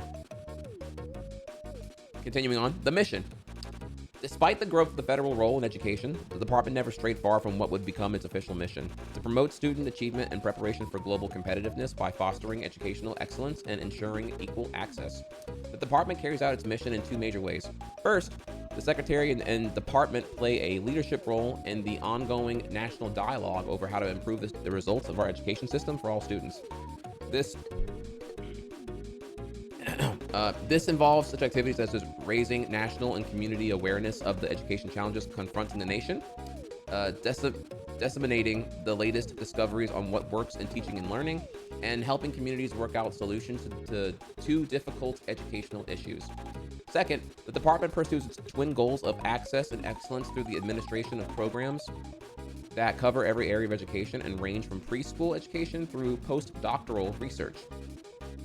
All right. So, and we can go over here and whatnot. So you get the idea there. And then to end this topic here, kind of important to, how many of y'all are familiar with No Child Left Behind? This is a 2002 George W. Bush thing that kind of like, you know, you probably have heard people talk about this a bunch here, you know, how No Child Left Behind left many children behind and whatnot. Yeah, this is bro, this is like Omega Law, how to not yeah, okay. Oh yeah, a couple of left here. So yeah, this is pretty nutty. So in short, No Child Left Behind effectively put an emphasis on standardized mandated testing. And in certain cases, schools that had good test scores were rewarded with more funding to pump out more good testing students. And the problem there, though, pause already, right? Already got to pause right here.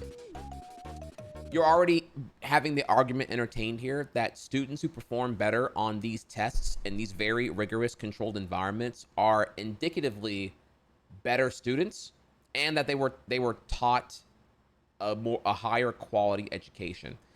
This overemphasis on how your test score is kind of when you enter the era of No Child Left Behind. It doesn't matter what your application skills are, like your capability to apply yourself or like anything else here. A lot of these tests are pretty, and I've been here and I'm going into a rant. They're really heavy on like facts and memorization. So if you are keen to like being engaged in very mundane memorization of a lot of key facts, you can probably get carried pretty hard here on just passing those tests. It's kind of like a memory stress test chamber, more so than anything else here. Allow me to elaborate. Again, still in the rant right now. I was, and I think people my age have been subject to this whole thing here. What happens is, in the beginning, it passed in 2002 and started to be implemented across in 03 onward. And then by like 05, I would say most school districts caught on that, oh shit, okay, if our scores are bad, and maybe they're bad for like a billion reasons, you know, socioeconomical reasons. Maybe you're in a low income district and you don't have money from the property taxes to actually invest in your schooling. So the children are stuck with like the same falling apart textbooks, or, you know, just outdated equipment. You know, you're not using modern computers that are prepared for tomorrow's thing here. I mean, you're even lucky if your school even has like a keyboarding, computers or keyboarding, or utilizing any kind of technology beyond like what was in the 90s here. It could be really, really, really, really bad in a very advancing technological world. You know what I mean? So what would happen though is that the emphasis on the testing was so evident by like 05, I would say, or 04, depending on what you want to pick here, that my high school specifically derailed all curriculum for 2 weeks. The 2 weeks before the annual test was to come, that you would be heavily scrutinized on against No Child Left Behind, became the cram session. All curriculum paused. You would go to a special assigned classroom, usually your advisory class, and you'd be fed cramming. They would just do like straight up like memorization drill sessions. You need to learn this, and this. You got to know this year. You got to know about the founding of the country was this year. You need to know your presidents in this order. You need to know your capitals of each U.S. state in this order. You know, it was just a lot of know this, very, very little of here's why you should know this. It was just memorize this, memorize it. And so, yeah, it was pretty brutal, I would say. I mean, it was also just like outwardly revealed to be like a cram session. That's what we were all calling it. And then we would take the test, and it's just kind of like, so I think if I can, looking back now 20 years ago, a lot of students just kind of took all that because it wasn't really engaging, which is kind of like, yeah, do this. It all went to short-term memory, and because no one really told us like why this is important, okay, short-term memory, and then off it went, and I just followed it and I didn't really give a shit. And yeah, in the end, for me, anecdotally, it was a very like negative learning environment, and it was, to me, like patently worse than conventional high school curriculum. Right? It was just like, memorize everything. We'll tell you why it's important later on. Just pass this test for now. So yeah, that's ugh. Yeah, very, very gross. Okay, so then we can go down here now and When most people think about No Child Left Behind, they think of two things: George W. Bush and standardized testing. But the politics, policy, and history of the law are far more complicated than that. So, if we go further down, a school that misses what's this again here? So I want to kind of come further down here on this whole thing. So NCLB will be the No Child Left Behind Act, and I guess I'll have to kind of start first. Then. The Elementary and Secondary Education Act was part of President Lyndon B. Johnson's Great Society program. Passed in the mid-60s, it created a clear role for the federal government in K-12 policy, offering more than $1 billion a year in aid under its first statutory section known as Title I to districts to help cover the cost of educating disadvantaged students. The law has been reauthorized and changed more than half a dozen times since its initial legislation, and for the most part, each new iteration has sought to expand the federal role in education. And then comes No Child Left Behind, which passed in 2001, signed the law by George W. The NCLB law, which grew away out of concern of American education system was no longer internationally competitive, significantly increased the federal role in holding schools responsible for the academic progress of all students. And it put a special focus on ensuring the states and schools boost the performance of certain groups of students, such as English language learners, students in special education, and poor minority children, whose achievements on average trails their peers.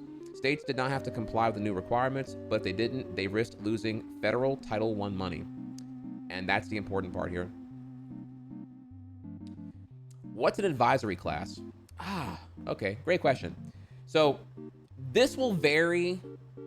What it's meant to be and what it actually is are two different things. So an advisory class is meant to be a class where you report to, where you have like, it's deliberately loose in that you're able to kind of like, you just kind of recruit there.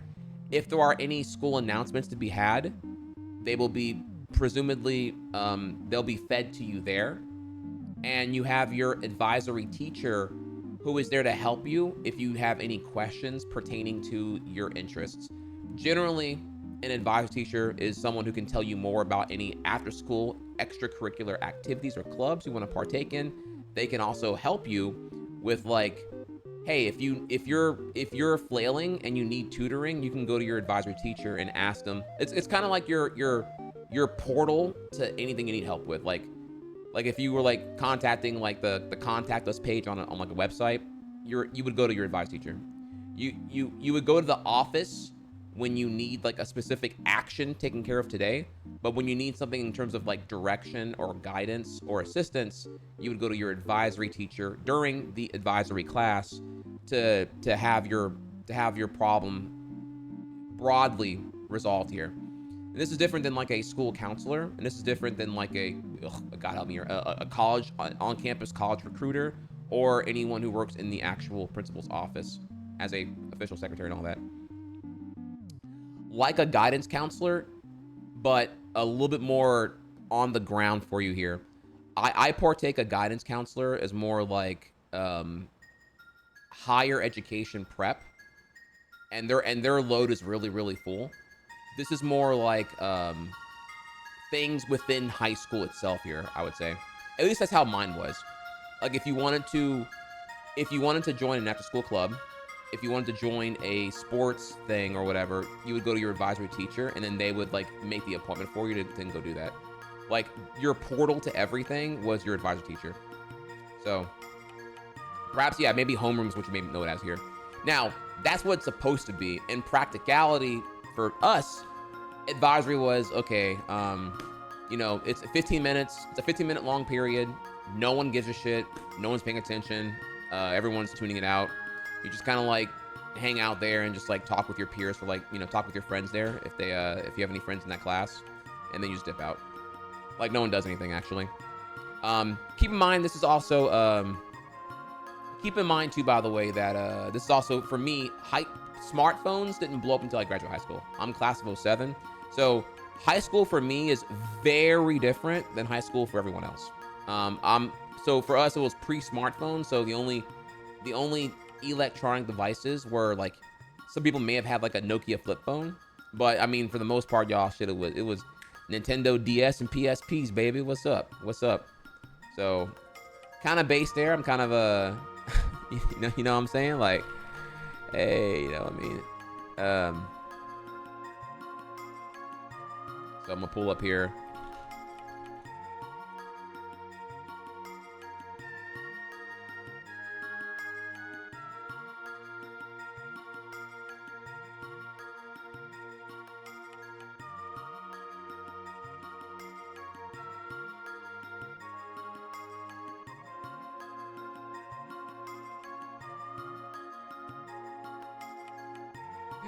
Hang on, pull up right now here actually, and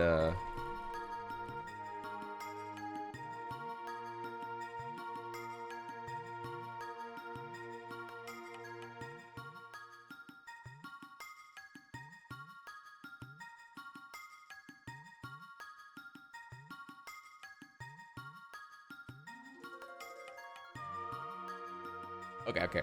So just to give you an idea of like my time period here, Nintendo DS, which we all know the GOAT here, and then you have the PSP. Once again, the real ones know here. You know, you get you the Memory Stick Pro Duo, PSP Video 9, and yeah, you know, I was watching anime and all kinds of shit. I had like full moves on my shit, bro. It was multimedia powerhouse. I had manga, but I had like translations of Naruto and that shit, hitting the L and R shoulder to go through the manga and shit. Bro, PSP was the media GOAT, you feel me? Phones were around, but they were not as prevalent as a factor as they clearly are now here. The Motorola Razr was a really popular one that everyone had. The Nokia Tank, which everyone knows, just like, you know, the good old classic here, you know, I like how, like, the Nokia 3310, just the fucking tank, bro. Okay. And if you were rich, then yeah, you probably had a BlackBerry. Could have been this one. Could have been this one too. But yeah, you know, this was like, texting was godlike if you had one of them things, for sure. And then if you were,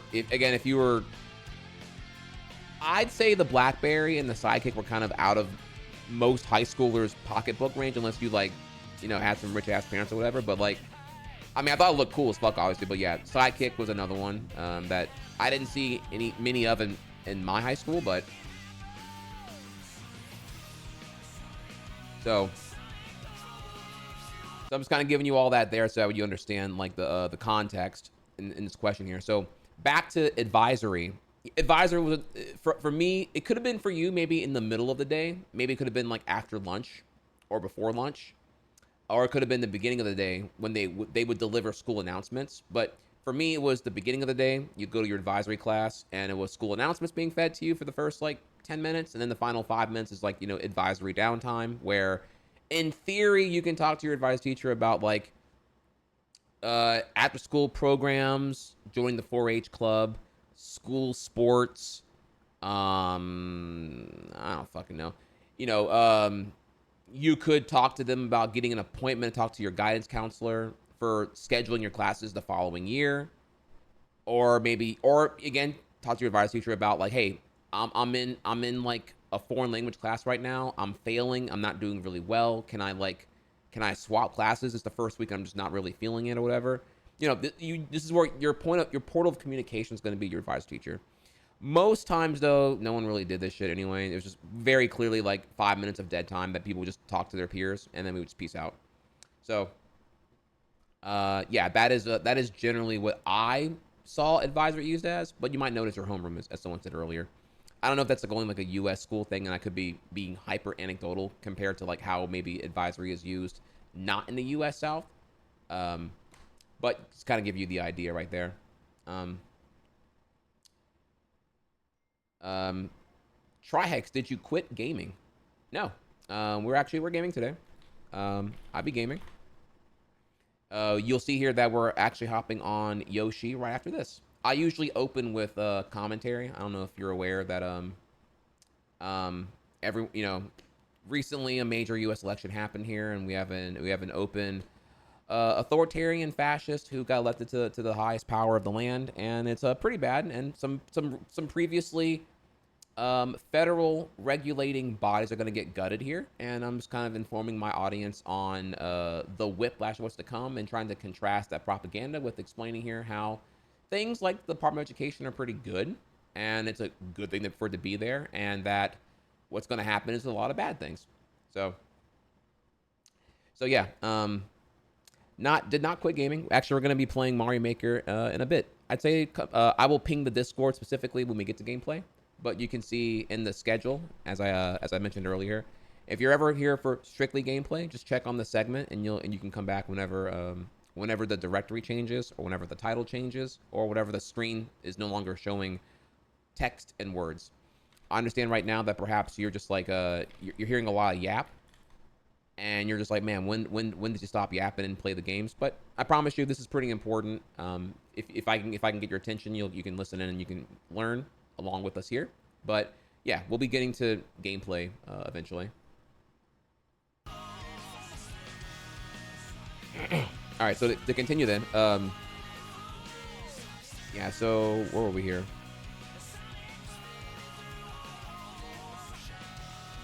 All right, so the next thing here, so with this No Child Left Behind Act, what do the schools actually have to do? States must test students in reading and math in both grades 3 through 8 and once in high school. They must report the results for both the student population as a whole, as well as particular subgroups of students, including English learners and racial minorities, etc. States were required to bring all students to the proficient level on state tests by 2013-2014 school year. Okay, so there was like a 10-year deadline, which funny. Okay, really important there. So there was a 10-year deadline, but then the 2008 recession happened, which dramatically affected like everything. And yeah, that kind of probably makes this not really happen anymore. Although each state got to decide individually just what proficiency should look like. Oh, that's great. Totally fluid. And which tests to use. In early 2015, the deadline had passed, but no states had gotten all 100% of its students over the proficiency bar. Oh, sounds like a failure in policy then. Under the law, schools are kept on track towards their goals through a mechanism known as Adequate Yearly Progress, or Yapp. AYP. If a school misses its state annual achievement targets for 2 or more years, either for all students or for a particular subgroup, it's identified as not making a Yapp, and is subject to a cascade of increasingly serious sanctions. A school that misses a Yapp 2 years in a row has to allow students to transfer to a better performing school in the same district. If a school misses a Yapp for 3 years in a row, it must offer free tutoring. Schools that continue to miss achievement targets could face state intervention. States could choose to shut these schools down, turn them into charter schools, take them over, or use another significant turnaround strategy. Oh, wow, that's crazy, actually. The law also requires states to ensure their teachers are highly qualified, which generally means that they have a bachelor's degree in a subject that they are teaching and state certification. Beginning in 2002 to 2003 school year, all teachers hired with federal Title I money had to be highly qualified. By the end of 2005-06 school year, all school paraprofessionals hired with Title I money must have completed at least 2 years of college, obtained an associate's degree or higher, 4 years, or passed an evaluation to demonstrate knowledge and teaching ability. States are also supposed to ensure that highly qualified teachers are evenly distributed among schools with high concentrations of poverty and wealthier schools. Okay. So,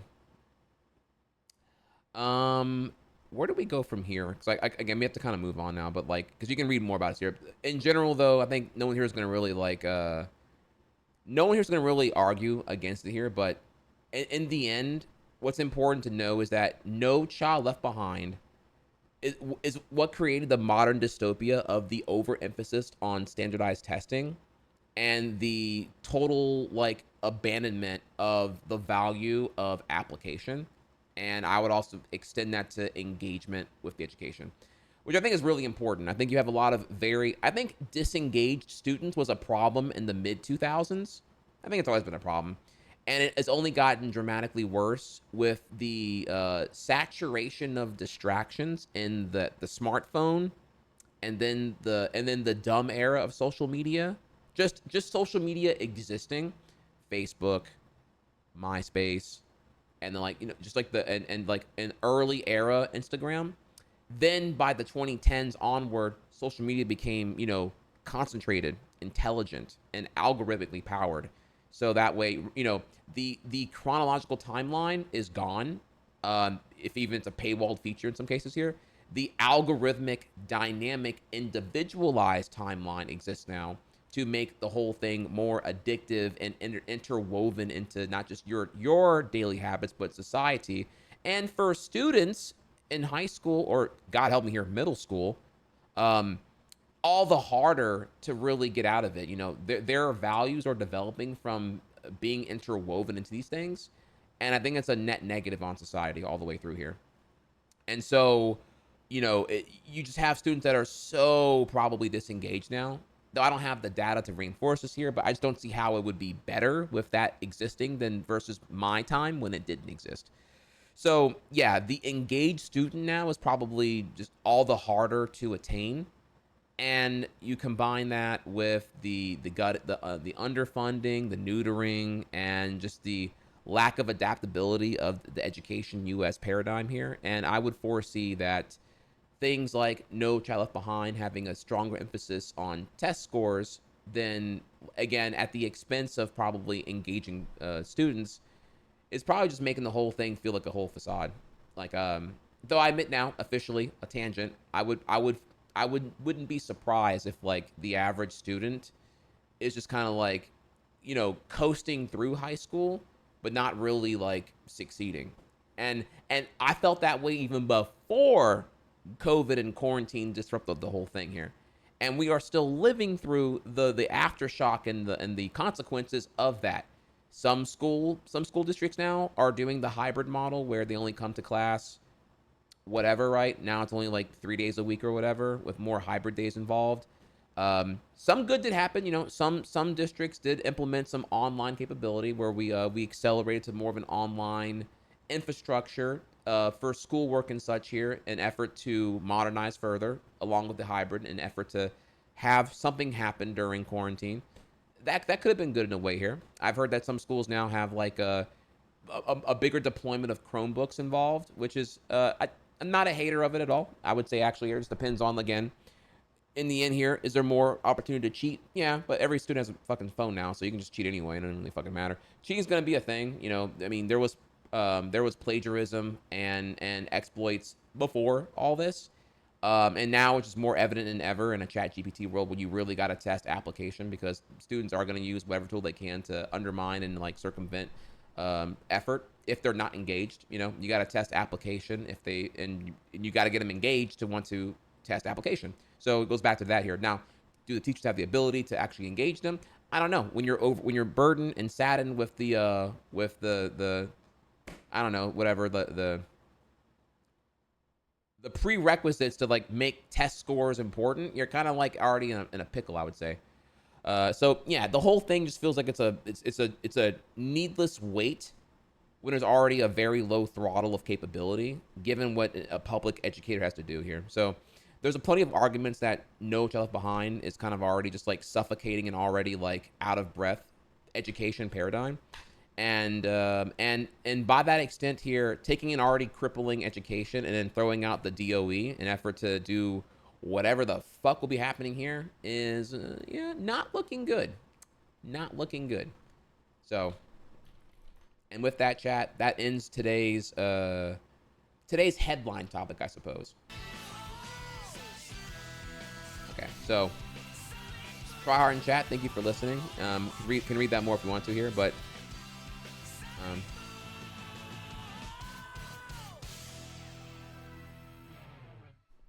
hey, what's up, Gavelin? First time chatter, but also a teacher of about 3 years now. Interesting stuff going on. Hey, you have the floor. I admit I was a bit projecting a little bit here and there. I just don't really, I would expect from what I've been keeping up on that it's not good.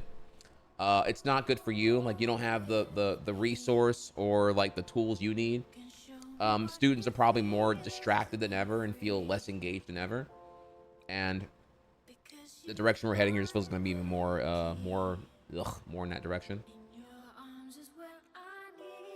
Oh, thank you, Gail. Okay. Now, so that was me just doing the opening topic, and we're at an hour and a half here. So I'm trying to think here. What do we do now? All right, so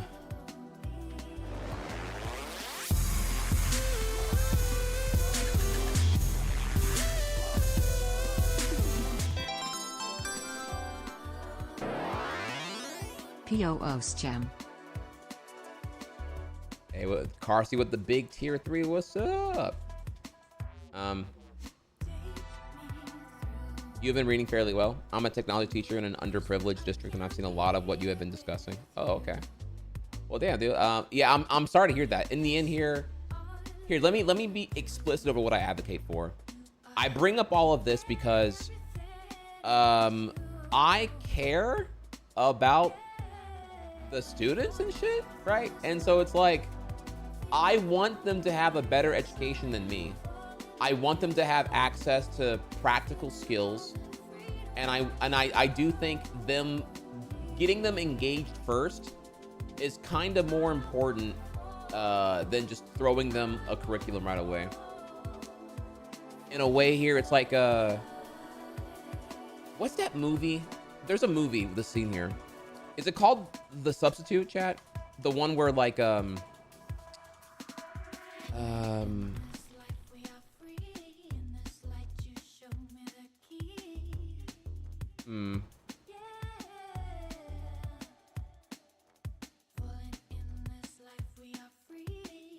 don't remember what this movie was called now. There's like a movie where like the teacher walks in and all the students are like completely unengaged, and he gives like a really heartfelt discussion about like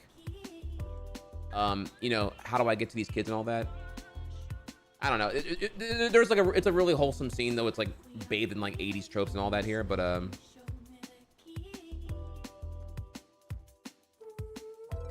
remember what it's called actually. Yeah, okay. I was looking for a wholesome scene here, but I don't actually remember. Actually, don't.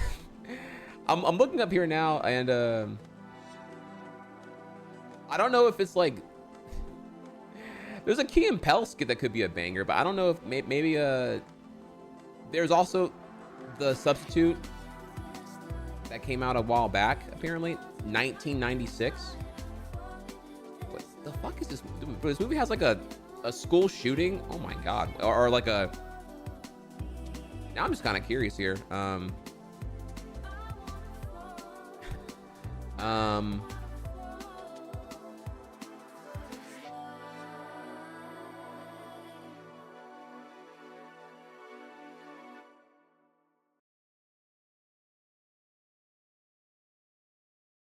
Yeah, I don't know what goes on in this fucking thing. It's kind of crazy here. Kids are addicted to tech in all sorts of new ways. The main problem is not so much parents. The main problem is not so much parents not caring, but parents not knowing what to care about.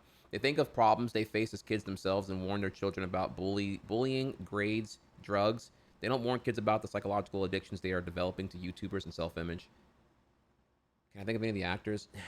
No, I don't know. Like, short-looking Danny DeVito dude. He's like, he gives like a really wholesome pep talk to all the students, and in the end, like they kind of see it's like a Coach Carter kind of moment, because like all the students were like, man, man, shut the fuck up, bro, man, you don't know shit, man, you know what the fuck I go through. And then the teacher's like, no, I know what you're going through. I know that right now that y'all don't believe in yourselves and and shit like that. And then like it could be. I don't know if it's that movie explicitly, because I haven't seen that one in question here. But like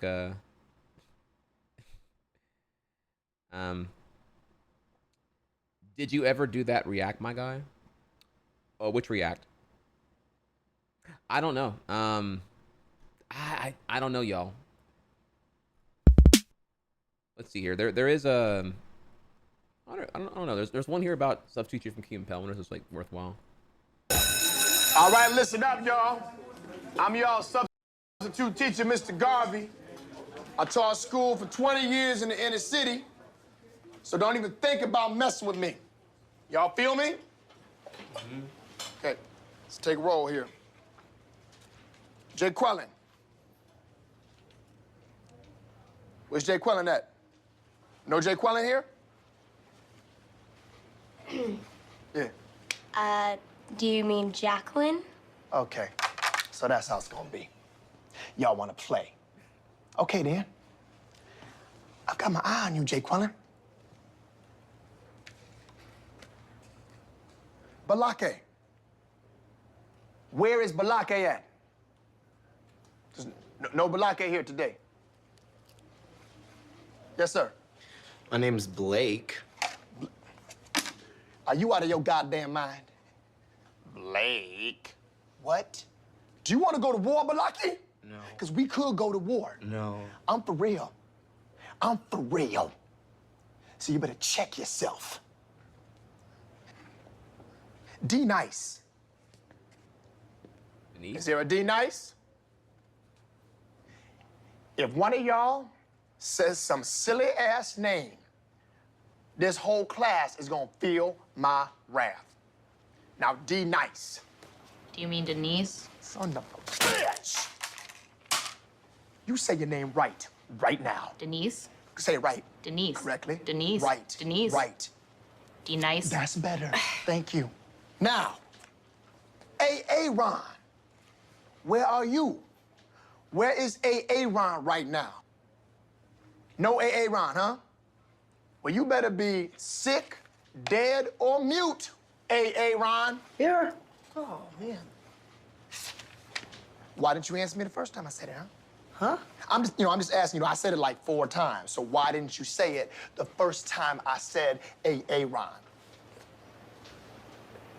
Because it's pronounced Aaron? Son of a bitch! You done messed up, Ron. Now take your ass on down to Oshag Hennessy's office right now and tell him exactly what you did. Who? Oshag Hennessy! Principal O'Shaughnessy? Get out of my goddamn classroom before I break my foot off in your ass! Insubordinate and churlish.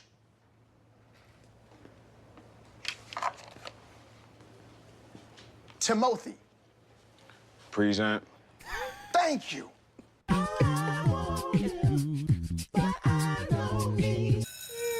gonna take a little roll here. Jay Quellen. Here. You are present. Balake. I hear. Uh-huh. D Nice. Here. Good. Jessica. My right ear.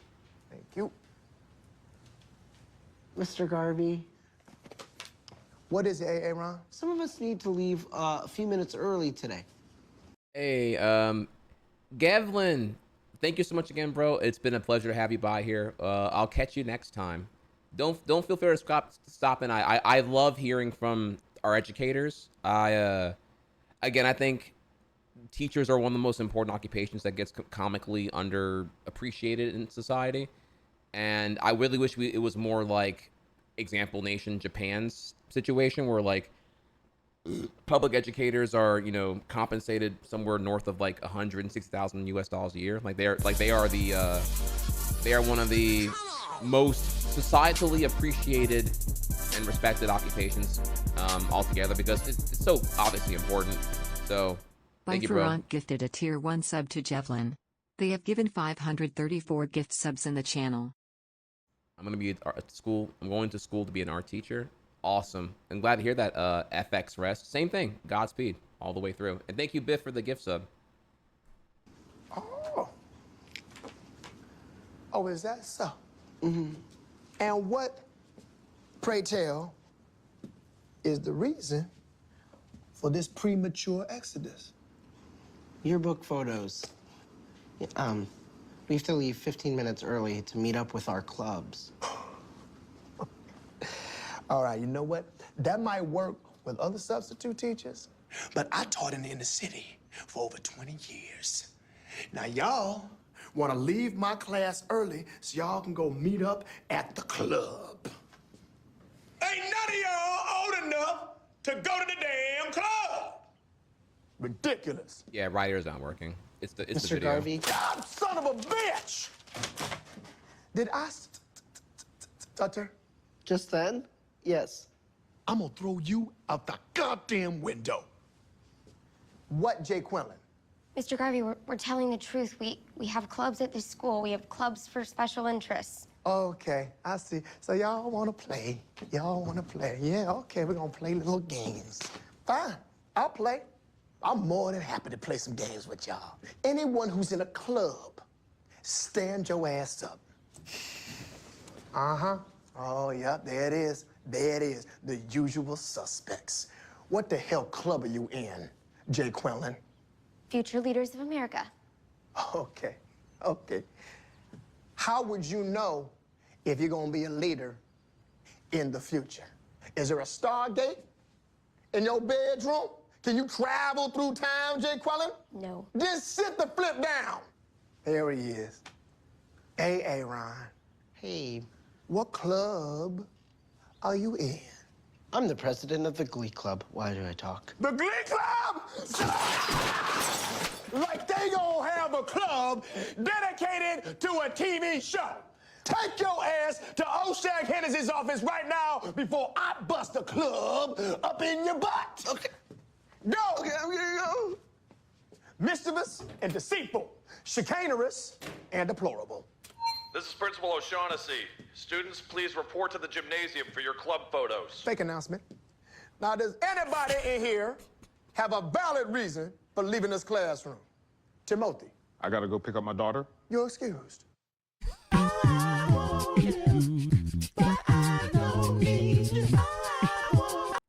right.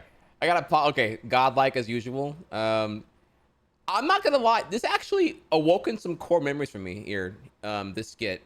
One is I think I'm radicalized now because I'm thinking back to when like I had to like go pee or worse, take a dump, and just like, do y'all remember like just teachers just being like, you gotta go to the bathroom? Yeah. Well, sucks, cause so-and-so already went, and I ain't having all you motherfuckers go to the bathroom during my period, so because X person went, you can't go. And it's just like, bitch, it's not how bladders work. What do you want me to do? Like, bro, like, unironically, cringe. Fucking cringe, dude. Unfucking real, dude. So that's like one. One is like whatever this fucking bathroom paywall bullshit became with like the, because somebody abused it. Maybe they just took a dump. I mean, sure, some students walk around and just parade the halls, whatever. Like, who fucking cares? Like, the net negative that like now, like you assume bad faith on anyone that's going to the bathroom for a hall pass is like nuclear cringe. So that's one. Two is the teachers that are like so caught in their bullshit that like they're holding you after the bell ring. Oh, no, we're almost done. Your assignments are, and it's like, chick, I got 5 minutes to pretty much walk what takes 4 minutes to do from D hall back to A hall, my locker, grab shit, maybe go pee if I get a chance here, if there's like no line at the fucking urinal, maybe. Then back to fucking to D hall again to go to my class.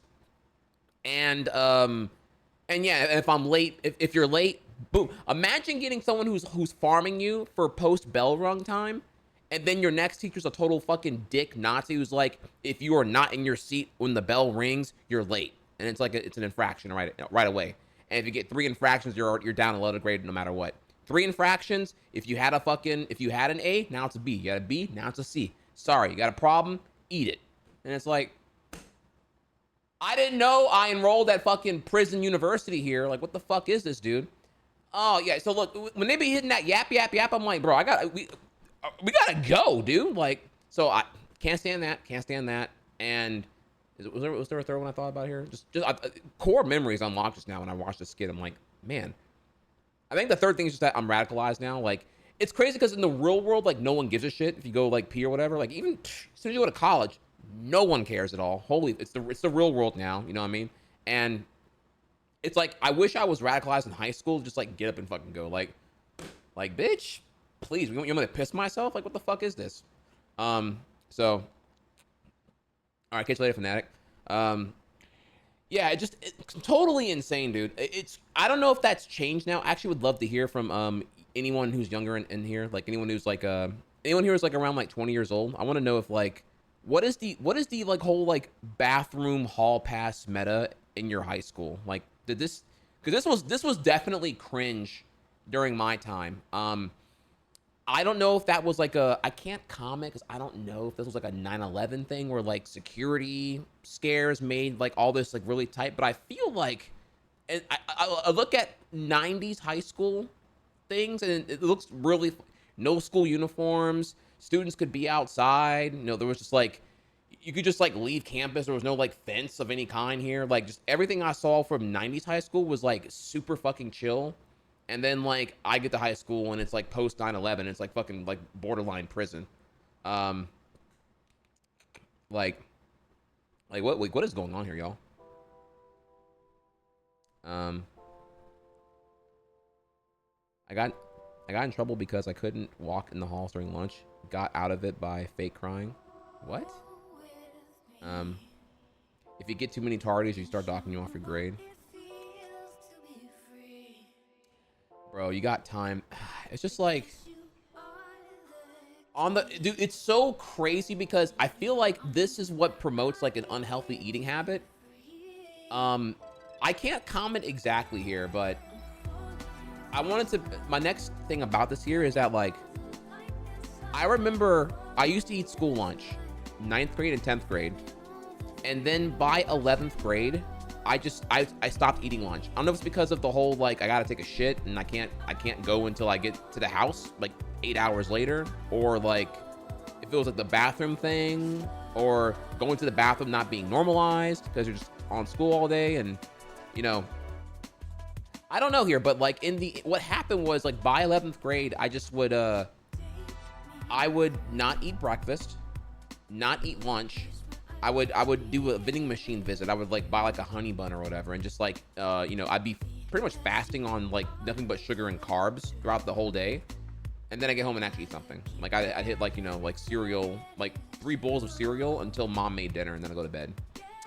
Which is America in a nutshell, like nutrition, omega law. And just like, I would just go to the library and play more Yu-Gi-Oh. And now I'm thinking here, okay, I did it because I wanted to play more Yu-Gi-Oh and not even bother with like waiting for school lunch and lose half of a lunch block on like not playing Yu-Gi-Oh. But I think in reality, it was probably because the bathroom thing. Cause I'm like, okay, well, like I gotta like hold my shit in for like 4 hours, and it's like uncomfortable and it sucks. And it's so bad too, because then you end up like, you know, I mean, look, TMI, but you end up farting more because of it. Then you have to like hold in the fart, and then like you get like the bubble guts because you can't fart either, because every bodily function is stigmatized in this fucking dystopia shithole. Oh man.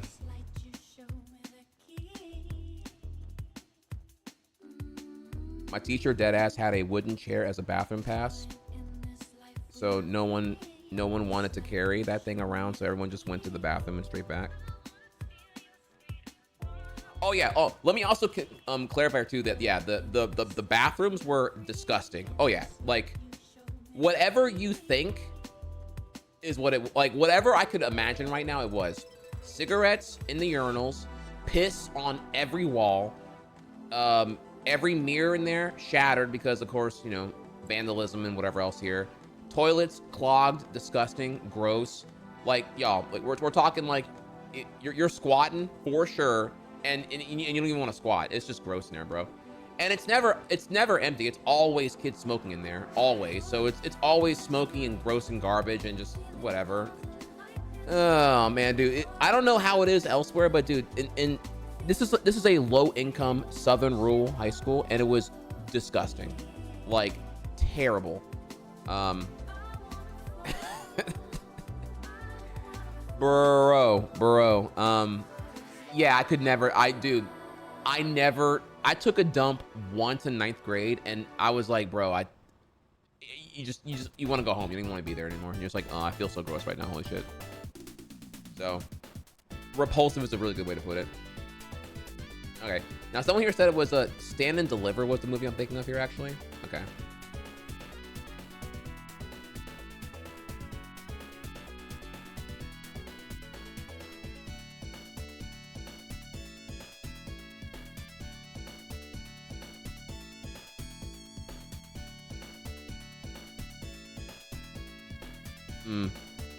Yeah, I don't know which scene is it though. Like, I don't know which scene it is actually.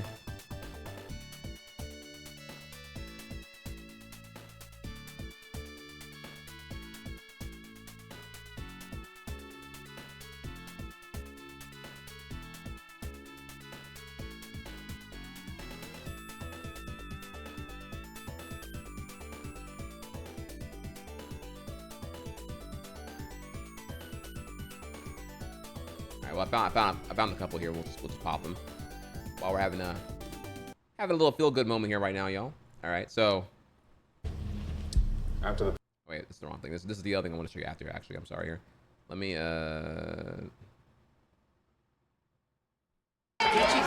not this one either. This is basic math, but basic. Okay, all right. So the substitute or stand deliver, 1988, a banger by the way. Math is too easy for you burros. So I'm gonna teach you algebra because I'm the champ. And if the only thing you know how to do is add and subtract, you'll only be prepared to do one thing, pump gas. Hey, ripping off a gas station is better than working in one, you know?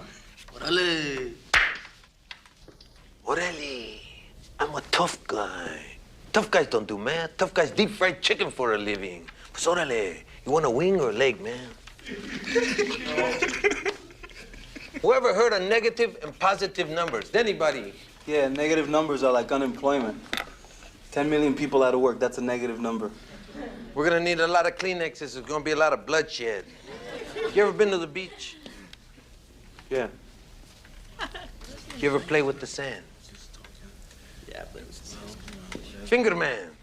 Come on, finger man. You ever dig a hole? The sand that comes out of the hole, that's a positive. The hole is a negative. That's it. Simple. Anybody can do. -2 plus 2 equals. Nethead. Orale. Answer it. Come on, you know the answer. -2 plus 2, fill the hole. If I had that on my hands, I wouldn't raise it either. Orale. Come on, a -2 plus 2 equals. Anybody can do it. Fill the hole. -2 plus 2 equals. Come on, just fill the hole. You can do it. You're gonna let these burros laugh at you. -2 plus 2 equals. I'll break your neck like a toothpick. Orale. 0. 0. You're right. Simple. That's it. -2 plus 2 equals 0. He just filled the hole. Yeah, but we're gonna have to watch this movie. That movie is such a fucking banger, dude. These scenes I've seen like a bajillion times here. So We will go step by step, inch by inch. Calculus was not made to be easy. It already is. Remember the good times we had last summer? Do you remember when things were really jumping good? Yeah. Well, the good times are gone with the wind. It's now the good, the bad, and the ugly. Oh, come on. A contract? You mean you can't trust us by now? For those of you making the commitment, you will be preparing yourself for the advanced placement test. Make sure you have one. Make sure it's signed before you come to class tomorrow. We have to come to school an hour before school, take your class 2 periods, and stay until 5? Believe it or don't. Saturdays? You gotta come on Saturdays here? And no vacation? Yep, pass the AP exam and you get college credit. Big deal. You know, we're seniors. This is our year to slack off. How about you, Jenny? You'll be able to make it Saturday morning, playing in your band Friday night? Look, you love scaring us into doing stuff, man, I know. That gets old real fast.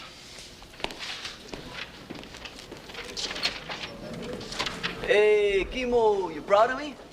I'm the first dude here. What's calculus? dude, another core memory unlocked here. Yeah, senioritis, dude. Like, it's our senior year, supposed to slack off. Man, I don't know. That is ingrained so hard in high school, and it could not be further from the truth. I think if anything, it's like this whole thing too, this whole problem we've talked about before, where like, at least for U.S. high school, right? U.S. high school has a social hierarchy that is in complete contradiction of like how the real world will work after you're out of high school for the rest of your life.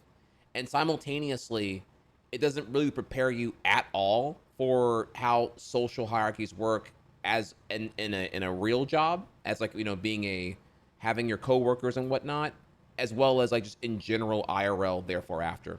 The people who are stuck in high school hierarchy mode are very painfully like peaked in high school people.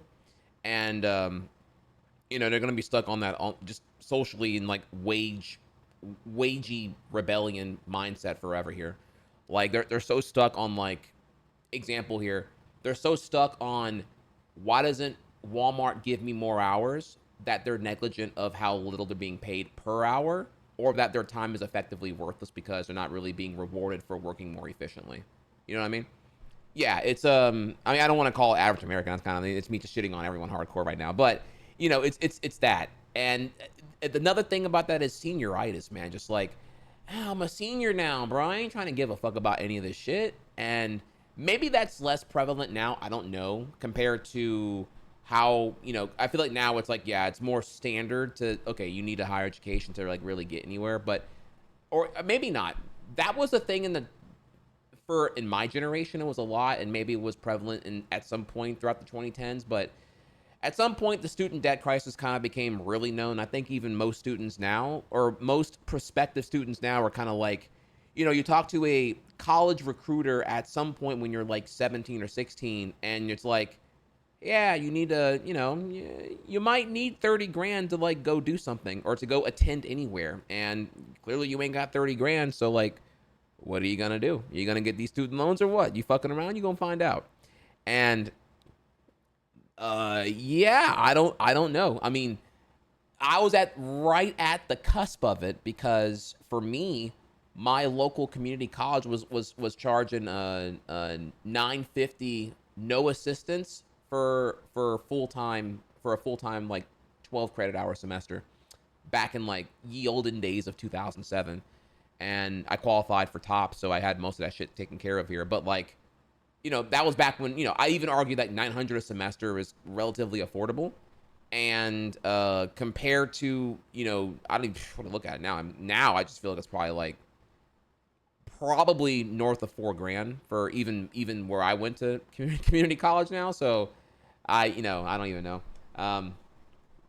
Yeah, it's yeah, you gotta like, you know, I think people are definitely awakened now. I don't know if senioritis is still a thing or not. So part of it is that you are pushing to get into a college as a senior, you have to answer, so why keep working? Yeah, I don't know. Maybe because I lack of role models on my end, bro. Dad wasn't there, mom was not really education savvy on like giving me any guidance here. My guidance counselor, if you don't reach out to them, they ain't telling you shit. And let me think here, what else? It's like if you were in my end, I felt like I like slid between the gaps, because like if you were in a extracurricular activity club, then you had like that club's operator to like, I would assume, give some much needed anything for guidance on like what to do. But because I wasn't in any clubs, because I was so disengaged, because I hated school, I went to school, did my 4 classes, and then I fucking left and went home and played Yu-Gi-Oh! You know, in the end, it makes me who I am right now. But also, you know, I'd say I was very underprepared here. I definitely did not know really like what the hell I was doing. So.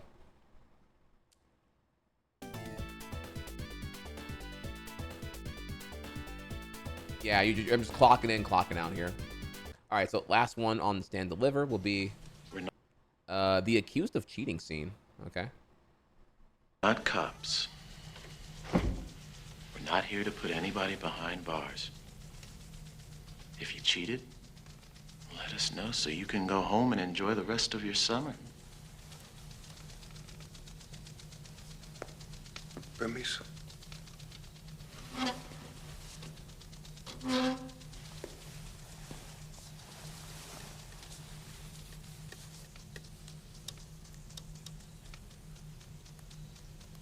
come from this neighborhood. Yo vengo de este barrio. And I know that sometimes we're tempted to take shortcuts. Just tell me the truth, what happened? Dime la verdad. Okay. Interrogation 101 chat. You separate them because if they're all gonna collude, no one wants to like bark over, like, you know, did cheating occur and who cheated. You gotta separate them, and then you gotta, you know, hit them with the isolation into like bribe offer. You know what I mean? Like, this is just like, interrogation 101 here. Like, keep them all together is like not gonna get you the answer you want.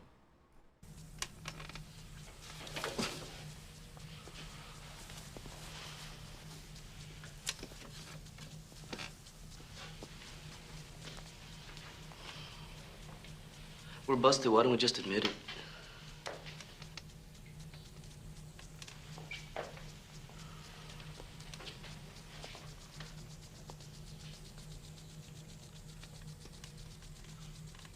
How'd you do it?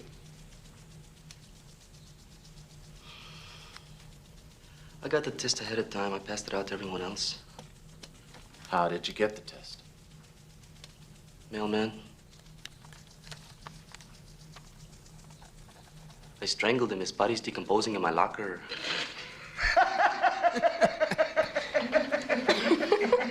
Farm.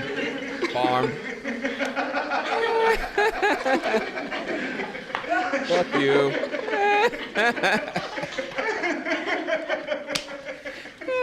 Oh my God, bro.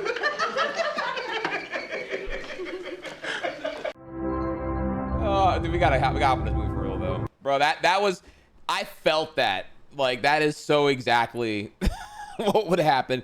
I love how also, you know, it's fuck you and faded ink, so it's like extra, like, you know, just you're bored in class and just writing shit on your hand or whatever, just fake tattoos and shit, and you don't really even care. Like, though on mine here was definitely like writing into the palm, and just like, you know, cheating, notes. Bro, you want to talk about some hood shit here, like hood strats. So of course, you know, cheating on a test. God, this is so crazy before smartphones here. The classic is, of course, writing on your palm. The classic is going to be to have like a small sheet of paper that you like tear up and that you like ball up in your hand, and then you unfold it and you like keep it between the sheets if it's like a multi-sheet test. That way when you're flipping a little bit. Everything else here, you know how it is. And then graphing calculator, you know, yeah, if you can, cool. If not, whatever here. And then, which was, I mean, that was kind of broken for if you have like any kind of Scantron test, and you could use a graphing calculator. You can kind of just like fucking just pump everything you want into that. Yeah, with the notes section, you feel me? And then, okay, so there's all that, right? Then you get the hard asses who are gonna like parade around between the desks to make sure no one's cheating. And now you got to get a little bit more savvy with it, okay? So this is where you get to like the hyper level, all right? The most gangsta cheat mechanism I've ever seen before, chat. All right. You write down whatever answers you need, okay? And then you're going to tape it into the underside of a water bottle. And you keep the water bottle on your desk. And you're going to deliberately empty the water bottle to about 65% empty. And then you just rotate the bottle slowly as you need to like see the backside of the label that you reapplied to like look at your notes. This is like so subtle and gangsta that like I've never seen that caught before. Oh no, we crazy out here, okay? Like, I'm not saying I did this. I'm saying that I didn't even know that was a thing until I saw someone else do it, and I was like, damn, how long you been doing that? That shit. I ain't even mad. I respected the game, bro. So like. Yeah, well, that's what people do, though. Some people are just, they feel more comfortable cheating because it's more in their familiarity. If you cheat once, cheat all the time, your type of shit. So, yeah, the effort to payoff ratio is kind of whatever. But, like, again, if you're not engaged, then you don't really give a shit anyway here. So, okay. Now we get to go into the next thing now, which is, so this one's kind of crazy. And that is, so there's this movie called The Substitute. I don't know how good it is, but this is the one I've seen clips of before, and it's pretty fucking wild. And maybe we'll have more to talk about here in relevance to like the high school I went to.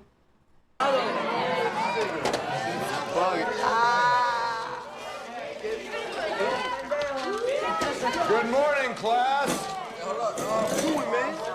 My name is Mr. Smith.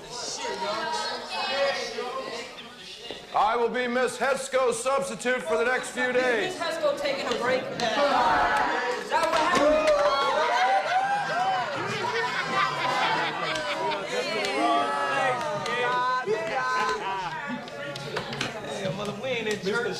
Okay.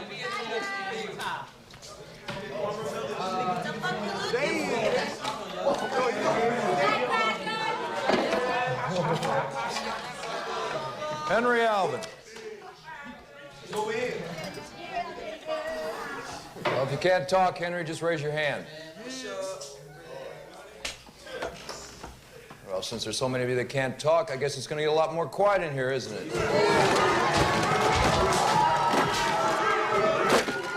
Henry Alvin. Lisa Rodriguez.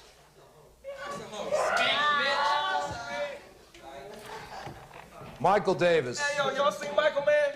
Oh, that's right. He in the hallway rubbing on your mom's booty, man. Frank Davis. Yo. Hold up, man. I'm Frank, man. He's just messing with you. You two brothers? Hell nah. Nigga wish he was. Get off that damn government cheese. Juan Lacus.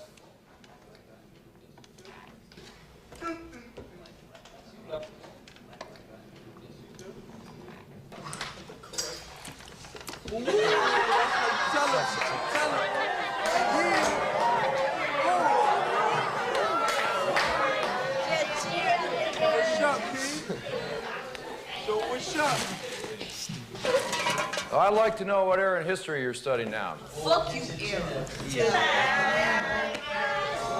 Uh-huh. What have you covered so far? The button of that ferret ass you got. Who won World War II? Your mama, man. And oh boy, here comes a tough one. Who discovered America? Fat mama. I hate that shit. What's your name? I'm Jerome, dog. 60-inch wolf from Opalaka, straight from the bottom. Go up there, kid. Opalaka, never drop her. Time on my peoples. Keep it real, cause it's sleep. Ain't nothing sweet, dude. Miami has gets down. You know what I'm saying? Yeah.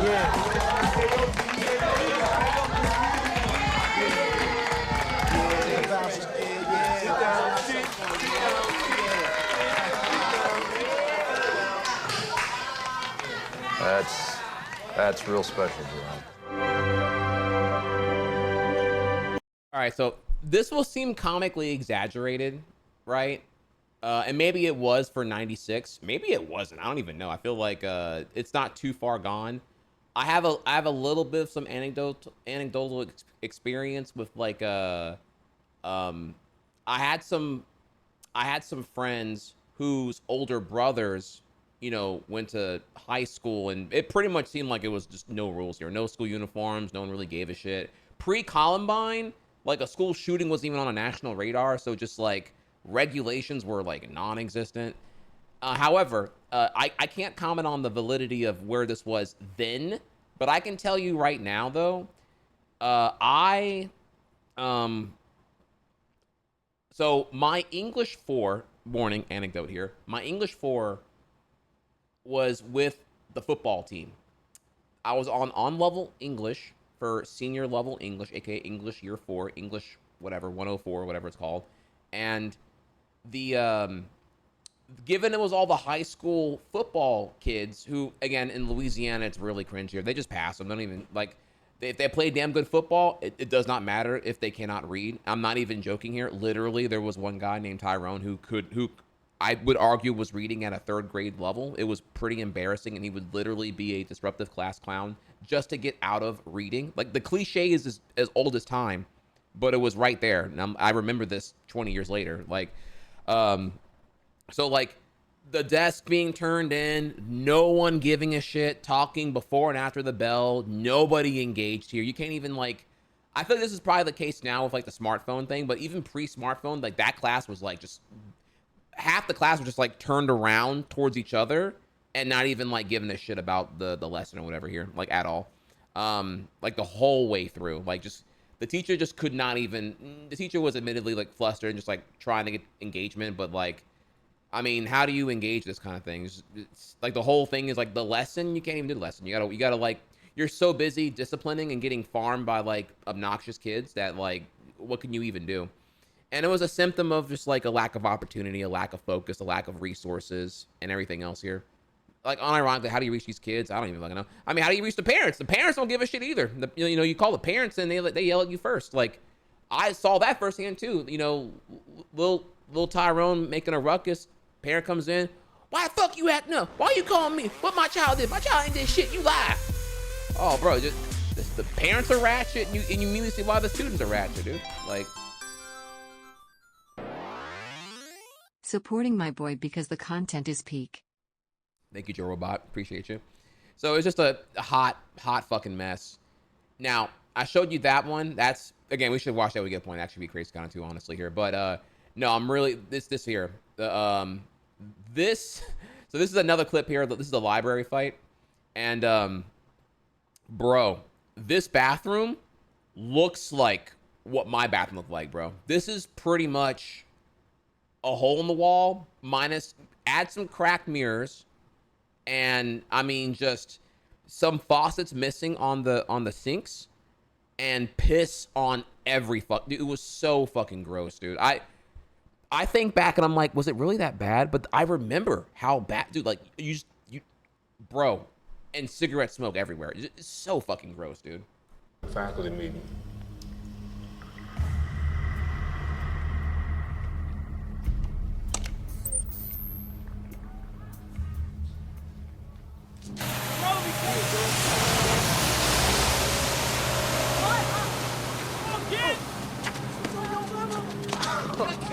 You too slow, man.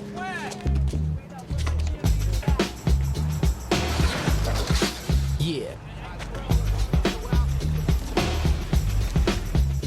This is for the raza.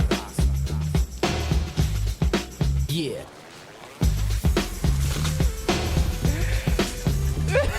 Unironically, gonna have the teacher strapped with body shields like it's fucking GTA Vice City. This is about to be Gen Alpha under Trump's Sag. Unironically, I mean, bro, this is, I hate to say it. I'm laughing because otherwise I'm crying here because I hate it. Clearly we all hate it here. Holy shit. This is for the raza. Okay, now wait till he's off school grounds. I don't want to kill him right off. I want to cut him up a little bit first. To the left. All right.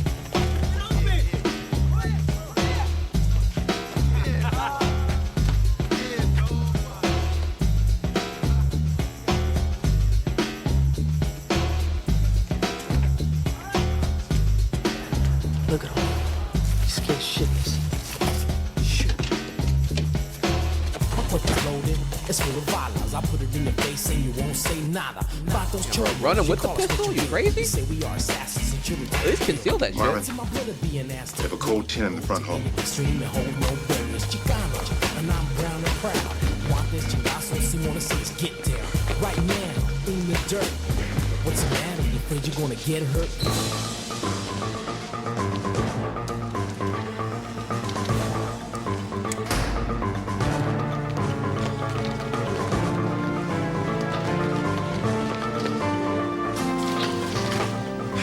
Anna, get down behind the desk now. Get down. You stay there till I tell you to come out.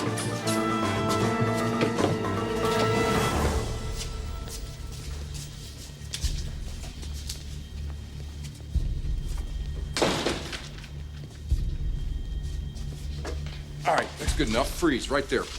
Put your weapons in the little cart. Let's go.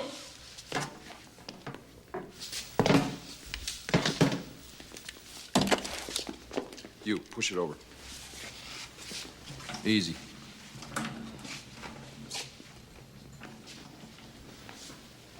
That's good. Anna, come on out here, sweetheart. Come on. Okay, look, I want you to roll this into your office. You listen to me? Roll this in your office. Lock the door, wait 15 minutes, then call the police. You got that? Come on.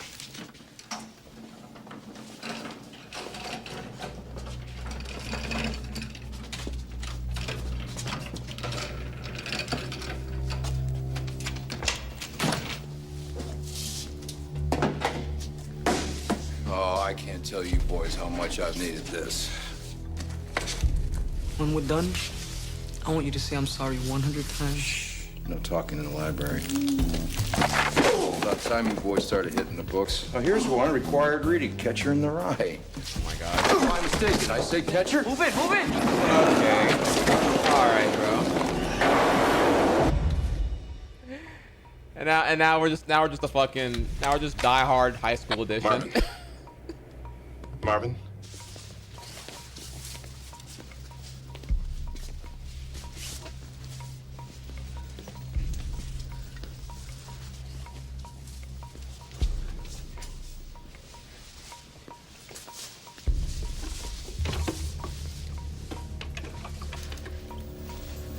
Checkmate, motherfucker.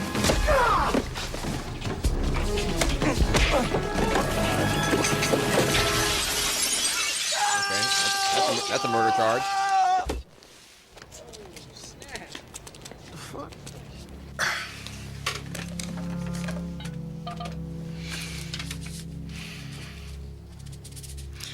911.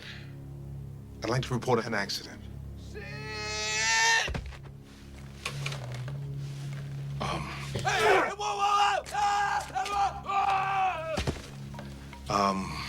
Sorry, my mistake. Bro, what is this movie, dude? Bro, that's bait.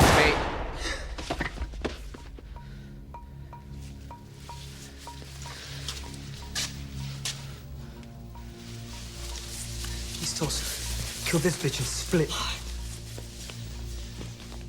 Bro, y'all go to high school here. What's even your plan?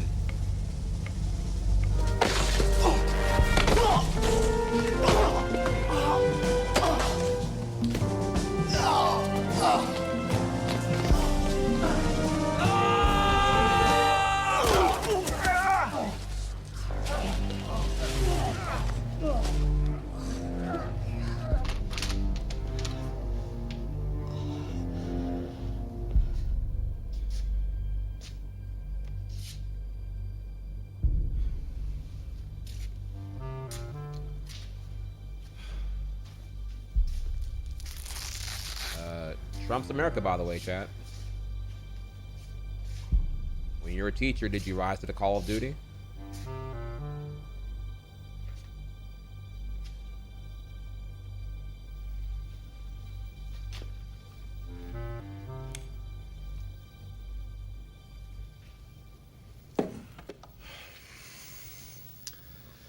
I'm sorry about those windows. Hey, fuck it.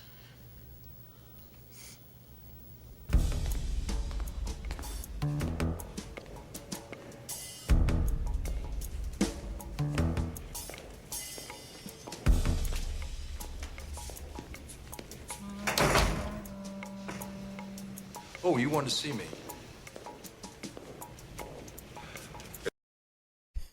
Okay. All right, y'all. So that, yeah, I needed a little good laugh here, you know, between all the dystopia of the DOE being chopped up and whatnot here. So that's the Substitute 1996. Another movie we'll say for maybe a movie night here. Like, also, I like how all the high schoolers look comically like in their fucking early 30s or whatever here. Holy shit. So, okay. Wowie, wowie, wow, wow.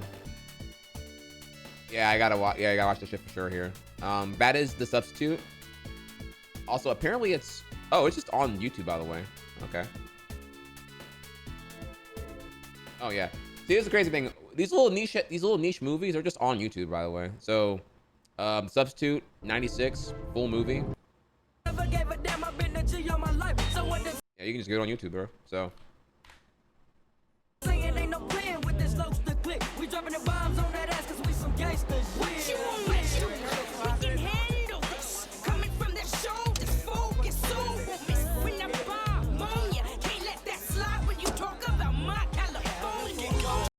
All right, so yeah, maybe we'll, you know, honestly, like maybe we'll just sub goal and we'll just hit this shit, because like, though that is hella copyright infringement, but like, it is a pretty low risk though. You know what I'm saying? Like, first off, I ain't even gonna snitch. I'm not gonna snitch, all right? But when it comes to copyright infringement, bro, I saw some channels, man. They are. Have y'all been to the Simpsons hit and run directory? They're just replaying Simpsons episodes like 24/7 on like a bunch of channels there. 1, 2. I saw a couple other people. I ain't gonna say no names. I ain't gonna snitch. You know, street code. You feel me? But like, I saw Survivor reruns. I saw Gordo reruns. Dude, people are hella still fucking doing the shit, and I don't mean, you know, yeah, it's reacting. Yeah, bro, yeah. Like, I thought they were chilling. These channels are out here with like 600 viewers, just like chilling. Bro, I'm sitting here sweating about looking this one rando ass movie and don't even worry about it right now. I ain't talking about watching no damn Avengers and all that. You know what I mean? Okay, so I'm gonna go ahead and add this to our, you know, maybe we'll do this here. Or better yet, what I shouldn't be doing, I shouldn't sub goal that, because then I'm directly monetizing the movie's access, and then that's bad. So, okay. So we it has been 2 hours, y'all, and I only did like the headline topic here. So maybe we'll save the rest of this for tomorrow. We can always do that if you want to. We'll see what y'all want to do. We'll probably just keep it here. I think tomorrow we can cover more stuff. I have some there was some more stuff to talk about here actually, but yeah, maybe we'll do it tomorrow. Let's see here. Let's stay focused here. So up next, we need to check out the Yoshi Island speedrun TAS, and then we hop on Mario Maker. That would be the play there. But first, I have to eat. So we're gonna take 5, and we're gonna go make lunch. And I'm gonna let y'all vote here on what we're doing. Let me see.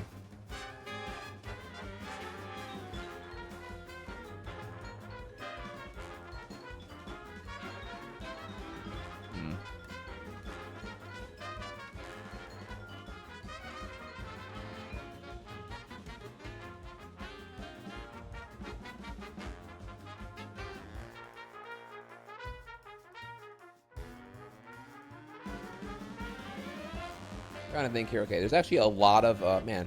When it comes to like topics I find interesting here, it's almost like there's too many things I want to watch with y'all that we haven't yet, and it's hard to like narrow down like what it's hard to narrow down which ones to show y'all. So I'm gonna throw up a little poll here.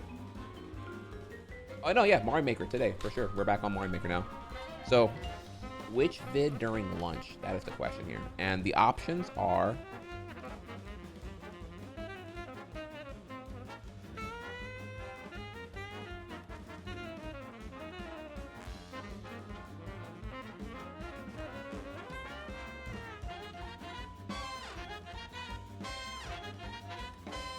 let me see here. We have so there is okay, I know we're done roasting Trump supporters because it gets old and they're too stupid to be reasoned with. But I do admit, Long Island, New York is a special breed of obnoxious, and I'm gonna put here the Long Island Trump rally. There's I kind of want to see what happened there. That'd be actually hilarious. I'm gonna go with that one. I'm gonna go with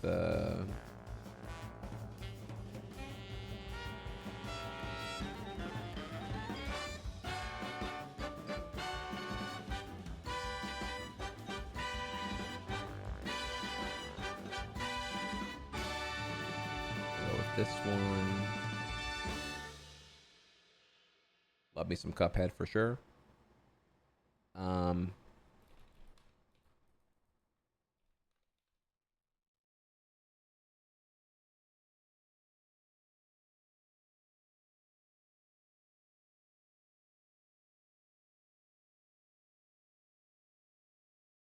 Dude, I hate how polls are so painfully limited on characters. I can barely type out what the fuck the shit is here. All right, we have that. Let me scroll down here. Okay, we have the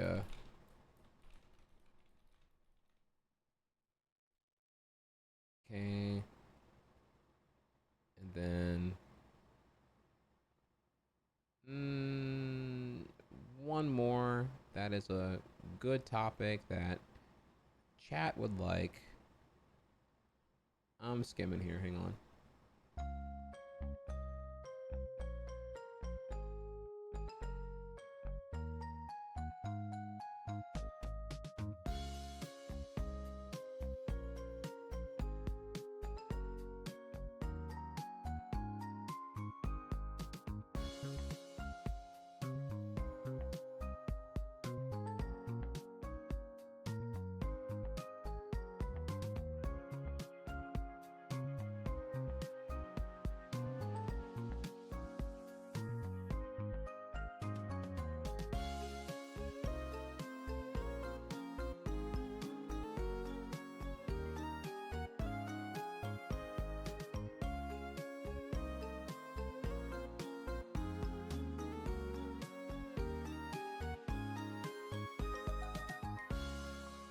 Sorry, I'm taking way too long here. It's almost like it's like super decision paralysis right now because there's like so many.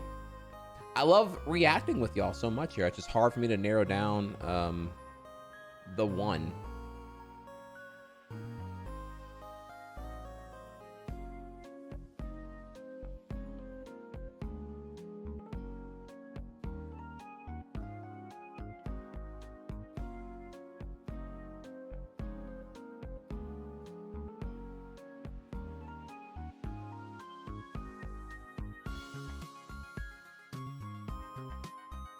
You know what I'm saying?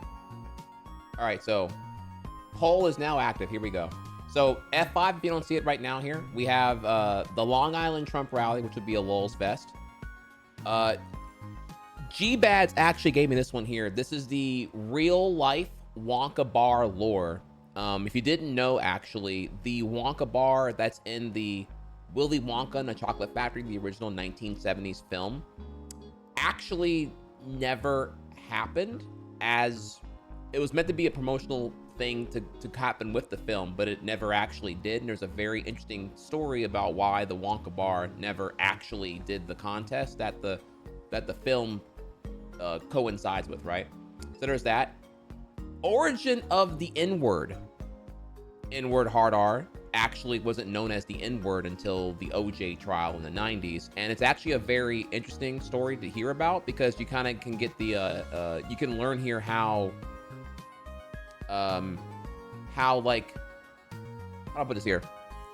You used to be able to say the word and not have it like be automatically interpreted in the context of like being explicit, because you're saying what was said, right? Like when you're covering Civil War and slavery, it's like, yeah, well that they call them that, and that's, you know, it's important to know, like, you know, when you hear the word, it's so visceral and dehumanizing that the intensity is kind of taken away when we already defang it by using a colloquial term like N-word.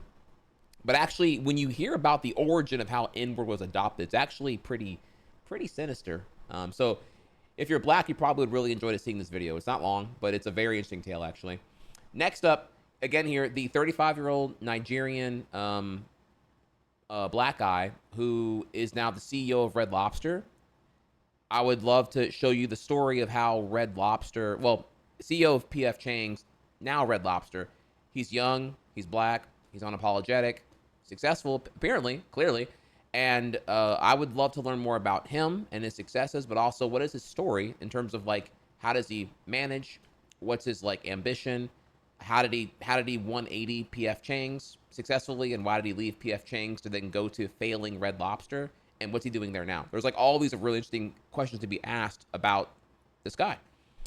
And then finally, there is a very rare PS2 that most people don't know about, and I found a new YouTube channel, sleeper channel here, that has a really great insight into these rare consoles, and some I've never seen before.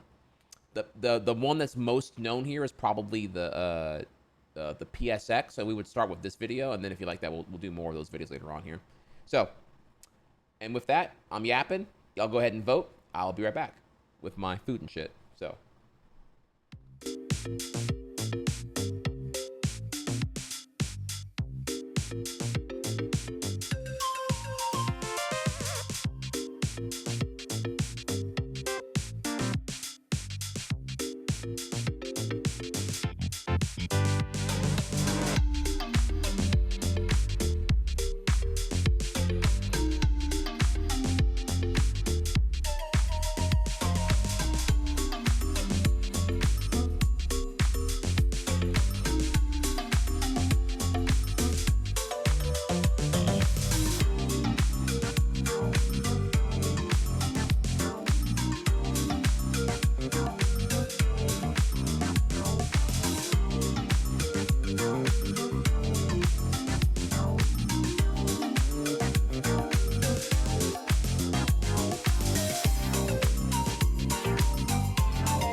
All right, just FYI here, whenever I'm late, it's because the 5 minutes is like, I'm putting the food in the microwave for 4.5 minutes, so there's no way for me to even be on time. So I gotta, like, you know, add my secret sauce to it and everything else here. So, late. All right, so, all right, what do we have here? So, all right, chatter's wanting anything but to talk about black people. Oh, I see here. So, it looks like we're about to do the... Out of all of these here, Real Life Wonka Bar was probably the... Okay, all right, well. Sure, let's learn about the lore of the Real Life Wonka Bar and what was going on there.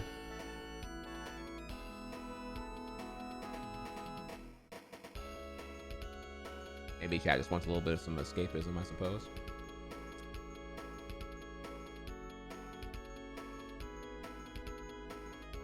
All right, chat. Your viewership, your choice. Let me...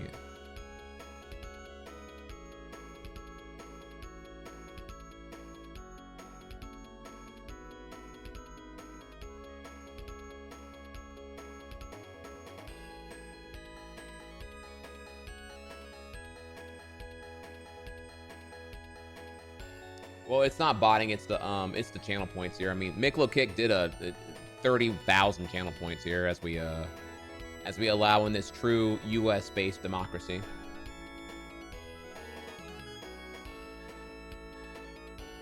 You know, you simply use your channel points and then express yourself. All right, so let's see, we're gonna change titles now.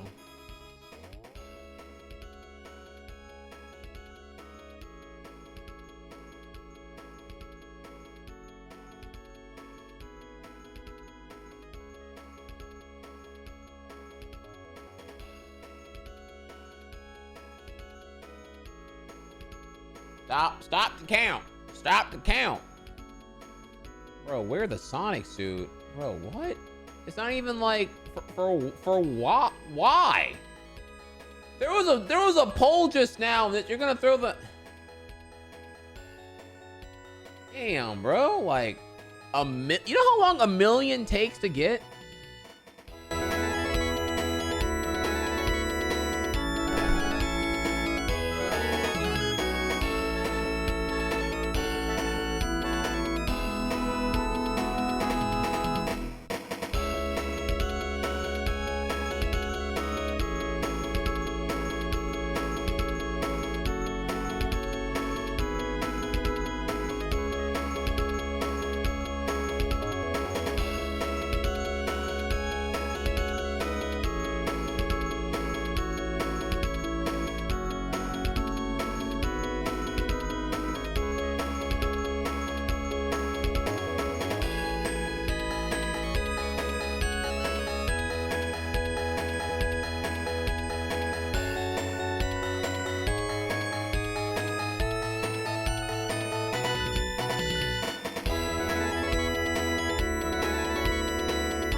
What's cracking, bitches?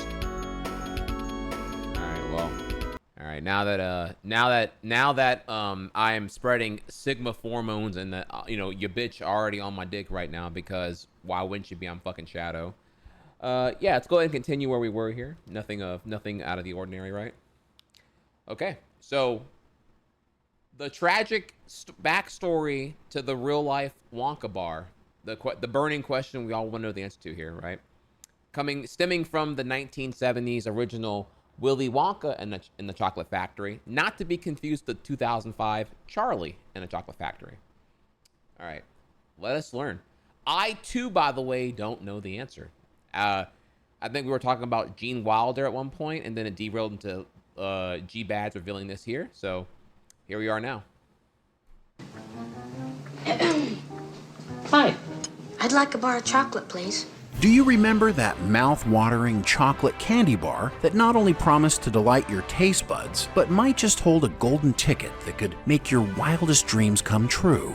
That's right, the Wonka Bar, which has captured our imagination since it was featured in 1971's Willy Wonka and the Chocolate Factory, leapt from the big screen to store shelves. But it's been a long time since we've seen that famous Wonka Bar on the shelves in any store. So why is it the most famous candy bar across literature and cinema and perhaps the whole world no longer exists? What happened to the Wonka chocolate bar? The answer may surprise you, so you don't want to miss this episode.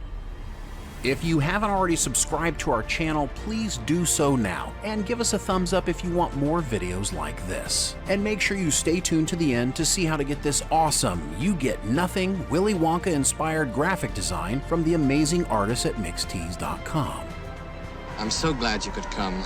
This is going to be such an exciting day. I hope you enjoy it. The Wonka Bar, its fantastical chocolate factory, and the confectioner that made it came from the mind of children's author Roald Dahl, who wrote about it initially in the 1964 novel Charlie and the Chocolate Factory. The inspiration behind the Wonka Bar and the story stems from Dahl's childhood. As a young schoolboy in Britain, the chocolate candy company Cadbury would send out their latest and greatest concoctions to the school children for them to sample and share feedback. Cadbury and Rowntree were England's two largest chocolate makers, and they often tried to steal trade secrets by sending spies into the other's factory. And voila, the famous Wonka Bar is born. And it's because of the Wonka Bar that Willy Wonka and his chocolate factory became famous all around the world. Well, the Wonka Bar and Quaker Oats. Yes, that Quaker Oats. You see, the 1964 novel was a bestseller since its first publication, but it's the movies that put it in the pop culture zeitgeist. And the 1971 movie Charlie and the Chocolate Factory doesn't happen without Quaker Oats. The company, made famous by putting oatmeal in every home in America, wanted to get to the candy business. Hollywood director Mel Stewart, at the urging of his 11-year-old daughter, brought the idea of turning the famous book into a movie to producer David L. Wolper.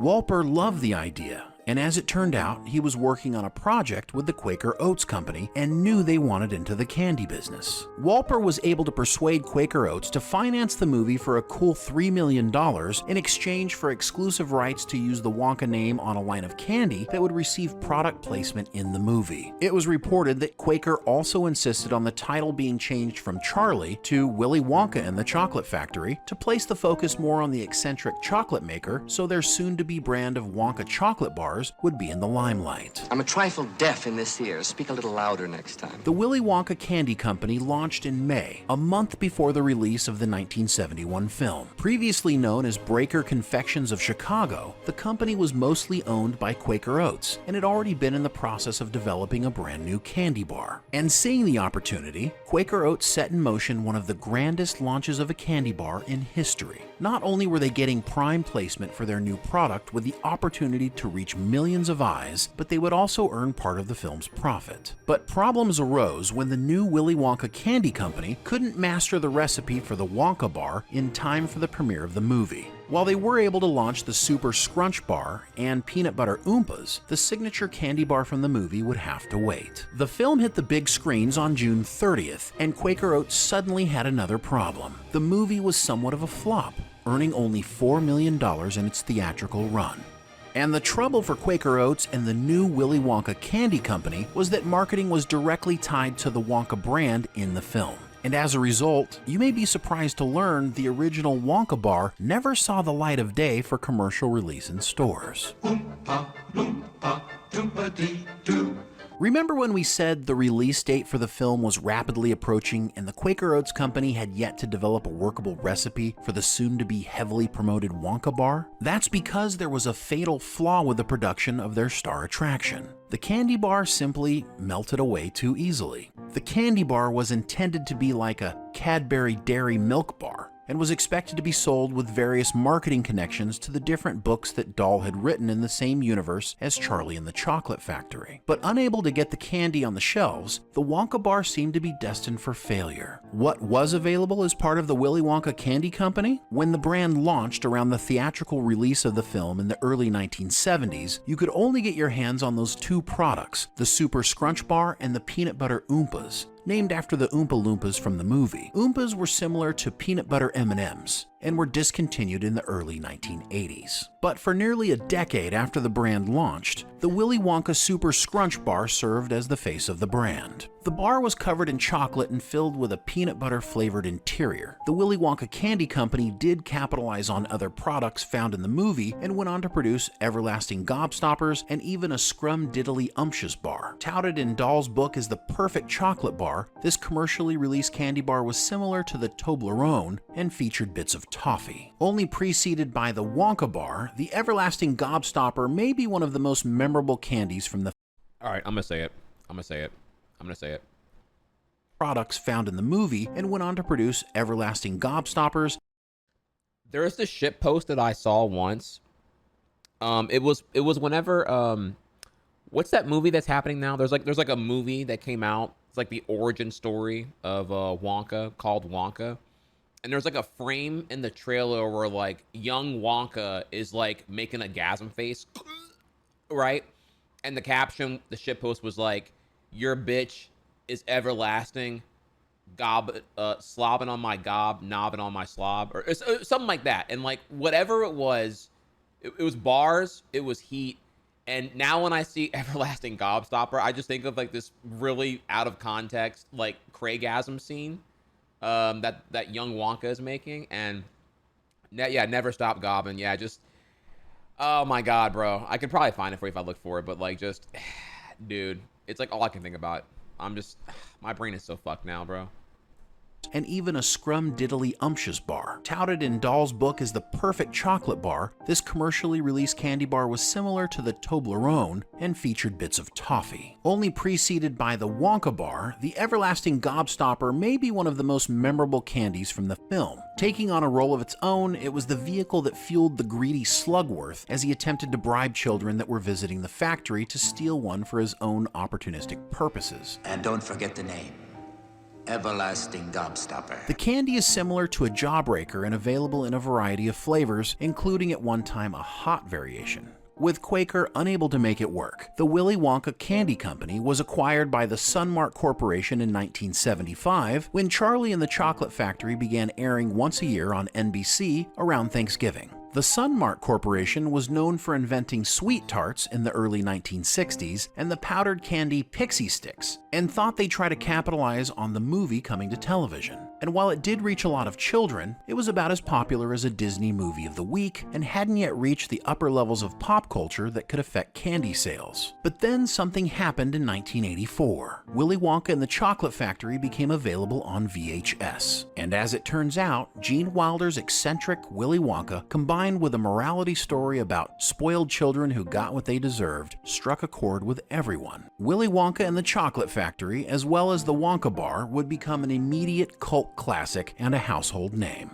And just like the Quaker Oats and the Sunmark Corporation before it, it was Nestle's turn to bring the Wonka Bar from the movies into the world. So in 1988, the maker of the Crunch Bar bought the Wonka brand in the hopes of bringing that elusive Wonka Bar to eager children everywhere. Up until that time, Nestle was primarily associated with beverage production, including condensed milk and infant formula. The acquisition by the well-established brand of Nestle led to an even greater distribution opportunity. Willy Wonka branded candies were now not only available in the US and Canada, but across Europe, Asia, and even Africa. Nestle went on to become one of the most well-known and trusted food companies in the world. Not limited to chocolate, their other familiar brands included Stouffer's, Lean Cuisine, DiGiorno, and Coffee Mate. When Nestle bought the Willy Wonka candy shop in 1988, they quickly went to work on marketing these products with nods to the movie. The Wonka Bar in formulation at the time was a graham cracker dipped in milk chocolate. The Wonka Bar hadn't really taken off, although you could purchase them at various locations over the years. It was actually Nerds, Laffy Taffy, Fun Dip, and Gobstoppers that were keeping the brand sales up for Nestle at the time. In 1991, rumors began swirling of a remake for Willy Wonka and the Chocolate Factory, and Nestle wasn't about to miss a twice-in-a-lifetime marketing opportunity. It would take 14 years for the Dahl family to allow the remake to be made after Roald had been disappointed in the first movie. The 2005 film, directed by Tim Burton and starring Johnny Depp as the eccentric Willy Wonka, was just the opportunity Nestle had been waiting for to launch the Wonka Bar into the stratosphere. We were... Now back up a little bit here. Now for the patented try hard deeper dive here, cool trivia you may have never known. Michael Jackson wanted that role really bad. Like, this is the one role that Michael Jackson was, like, adamant about getting. Before Johnny Depp was given the role, Jackson was in early development of this remake to be Willy Wonka, really hardcore. Ultimately, they wanted it too, but of course, as you may remember here, the, what is it? What was it again? The 2003 trial that happened with the whole, like, where Jackson was found not guilty on 32 counts of, like, child touching, pedophile shit, whatever the accusation was, or whatever the trial was accusing him of. He was found guilty on all of it, or guilty on 0 of it. And but despite that, you know, this is where, like, Wacko Jacko happens here. And yeah, just his brand was so volatile that it, you know, in the end, he wanted it really bad. They wanted it really bad, but they thought it was, you know, Jackson was going to just, like, neuter the remake into not being relevant to anything other than did Jackson do it or not. So maybe I'll give you a deeper dive on that another time here, but just kind of wanted to bring up something you may have not known. opportunity Nestle had been waiting for to launch the Wonka Bar into the stratosphere. We were all rooting for Charlie Bucket to snag that golden ticket while also secretly wishing that we too would someday have our chance. And Nestle knew it. The Willy Wonka Candy Company launched a search for the golden ticket as a contest tie-in to the 2005 film. The contest set the world on a mission to find one of 5 available golden tickets, just like in the movie. While you didn't win a trip to the candy factory, the grand prize did include $10,000 and a lot of candy. On top of its other Wonka products, Nestle also started selling the Wonka Exploder, Wonka Lotta, and Wonka Biscuits, which also could have a golden ticket inside. One of Nestle's European candy factories also began making Man, I've actually never seen the 05 remake in full here, but these scenes of just like pure gluttony. Is the 05 movie a fun time, or is it just like depressing, greed-ridden children showing their like decayed morals for 2 hours straight? Started selling the Wonka Exploder, Wonka Lotta, and Wonka Biscuits, which also could have a golden ticket I mean, just look at this shit. Holy fuck, dude. Inside. One of Nestle's European candy factories also began making Whipple Scrumptious, Fudge Mallow Delights, and Nutty Crunch Surprise, as well as Triple Dazzle Caramel. All of these Dude, these all sound like sexual attacks in my head. Just like what, the Triple Nut Surprise. Wait, what? Everything just sounds like some like anime hentai final attack scene or whatever. Mallow Delights and Nutty Crunch Surprise, as well as Triple Dazzle Caramel. All of these new candies were mentioned in the that's what your girl called me last 2005 film, which gave the brand a boost and kept it on shelves for several more years. But the line of Wonka bars never rose to the level of a Hershey's, Three Musketeer, or Snickers, or for that matter, even Nestle Crunch. And as a result, the original line of Wonka bars were pulled off the market in 2010. Perhaps because of the intense competition in basic milk chocolate and competing with so many other bars, that same year, the Nestle Company unveiled Wonka Exceptionals. For the first time ever, the Willy Wonka Candy Company would be offering premium chocolate products, yet with the same beloved and familiar branding attached. This line of candy bars included a Scrumdiddlyumptious chocolate bar, a Wonka waterfall bar, and a Wonka domed dark chocolate bar. Like the competition back in 2005, Nestle once again launched golden tickets in these candies, which could make you a cool $12,500 and a trip to anywhere in the world. But unfortunately, the Wonka Exceptionals failed to raise the bottom line, and Nestle was becoming less enchanted by the candy business with the slow decline in sales. Their focus began transitioning to the increased public interest in healthier ventures. They sought out investments in blossoming health-focused brands, like the gluten-free prepared meal service Freshly, as well as the plant-based food company Sweet Earth. So on March 10, 2017, the Willy Wonka Candy Company was rebranded to the Nestle Candy Shop in the likely effort to see if the Nestle brand could have a greater impact on sales. But the results were clear, and after 30 years, Nestle wanted out. Only a year later, Nestle sold its U.S. confectionery business to the Ferrero Group for $2.8 billion. Although the purchase of Wonka was not the primary concern for the company who brought Nutella to the world. Ferrero received more than 20 American brands from Nestle, including Butterfinger, Baby Ruth, and yes, Wonka. Today, you'll have an easier time finding a golden ticket than a Wonka bar. A variety of online sites will make the original movie-wrapped Wonka bar complete with golden ticket, but without the candy bar. With Wonka, the third theatrical release out in theaters now, we wanted to know if the Wonka bar could make a comeback. We contacted Ferrero Rocher North America and inquired if the Wonka bar might get another chance, especially in light of the marketing opportunity with the new movie. But the company redirected us to their subsidiary, Ferrara Candy Company, who currently owns the Willy Wonka brand. Unfortunately, Ferrara chose not to unveil a new Wonka bar in order to take advantage of the new Wonka movie, but they... This already came out, right? I think in the end, I remember we watched a trailer on stream and I said this looks like another pretty dry thing. Like, I'm sure it's fine, but did we really need a Wonka origin story was kind of the whole thing. And it seemed like excessively, what's the word here? Excessively persistently positive. I don't know, it didn't feel like it really gave Wonka any character flaw, which is kind of the same problem I hear is with Charlie and the Chocolate Factory, in that Charlie feels like a morally perfect 8-year-old, which is like super cap for 8-year-olds, and like it just like you makes it impossible to hate Wonka, but also maybe impossible to relate to Wonka. In the end here, but again, that's also me judging off the trailer here. I don't know. I wasn't really interested in seeing it based off what the trailer showed me.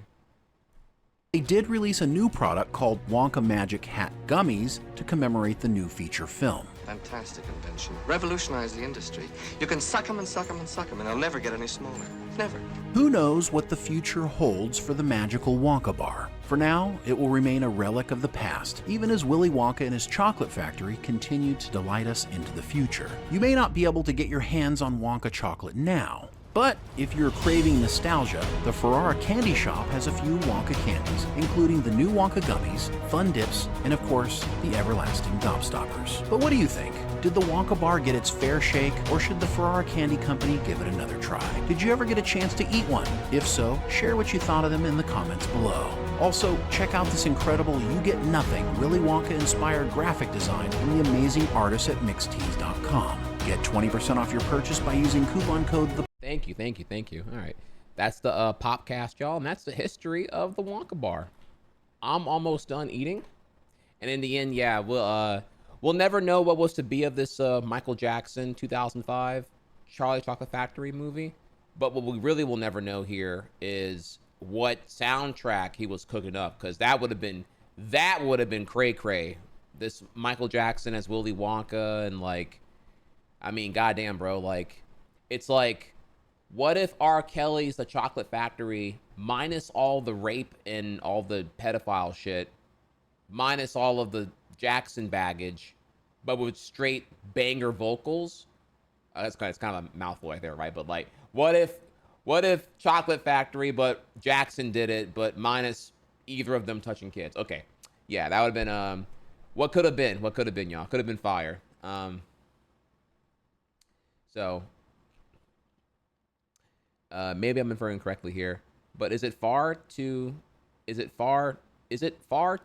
that Wonka bars Nestle tried to sell had pushback due to Obama push for reducing child obesity? Well, so for that, you have to look into Michelle Obama trying to, I have to say, I have a lot of thoughts on that there. So Michelle Obama was the one responsible for the whole, like, make kids healthier again. Who could possibly object to that? And, her initiation is what's responsible for obliterating the propaganda and falsehoods that are the food pyramid. In actuality, the food plate is a much more scientifically accurate interpretation of the roles that fats, salts, and carbs play into your diet. The food pyramid has always been inaccurate. They knew this. They knew it back then because it was already built in with the dairy industry in mind, with how they were rationing certain things.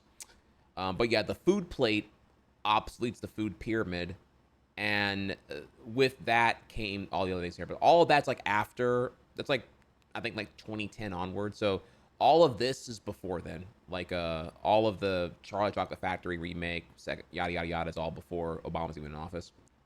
So. No, okay, let me clarify here. I said that loosely here. I don't mean to say that Jackson is guilty. I'm sorry. That's a very complicated thing. We can have a discussion about, like, did Jackson touch those kids and all that. That's a topic for another day. I have watched whatever Leaving Neverland, and I find the topic very interesting, but I admit it's just like rabbit hole of conspiracy shit, because, like, in the end it's really, really tough. But I don't know. If you want to hear my take on it, it's a pretty nuanced take. It would take a while to get through here, but like I have a lot of thoughts there. But I didn't mean to say that definitively Jackson's innocent or guilty. It's just kind of like you have to kind of just like make your own interpretation with like all of the, like, not just testimonies, but testimonies and then like contrasting separate testimonies 20 years later. Yada, yada, yada. It's a lot to get into. Yes, Leaving Neverland was made by, well, again, even then it's complicated. Leaving Neverland contains testimony, extensively detailed testimony of previously children who claimed they were touched directly by Jackson. Yes. Is it maybe people who oppose Jackson? I would say that's up to you to determine here. But there's other, that's the most popular, you know, documentary thing to look into now, compared to like everything else here. But it's not the only thing I've consumed. But it doesn't mean automatically it's incorrect or inaccurate. I mean, if you've watched it, it's like, it's a lot. It's like 3 hours, multiple episodes of stuff. And it's not even inherently negative to Jackson. It actually it spends the first like 40 minutes really actually building up the contextual case of a person who can even do what Jackson was doing at that time in the superstar and all that here. All right, so it's like, again, I don't want to even get bottom of this whole thing here because like we have to spend so much time contextualizing everything for me to then get to my point or my take. I just more meant to say that I'm not definitively saying that Jackson did or didn't do it. Okay. That is like another convo that I would just have to like sub goal if you really want me to go into all that shit. It's just a lot to get into. Okay, so I'm still eating right now, so we're gonna go ahead and move on to our next thing here, and then we're getting the gameplay. Gameplay is coming up soon, and so we'll be doing that shortly. Yeah, it'd have to be its own thing. That is a whole thing right there. So, all right, next up is the.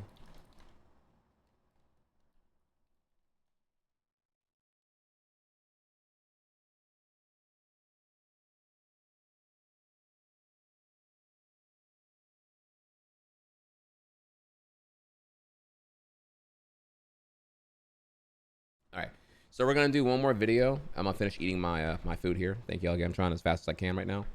Okay, so the other video y'all voted for second place was the origin of the N-word, and there's a really great video by Garrison Hayes. Don't worry, it's not a boring video. I never pitch boring videos.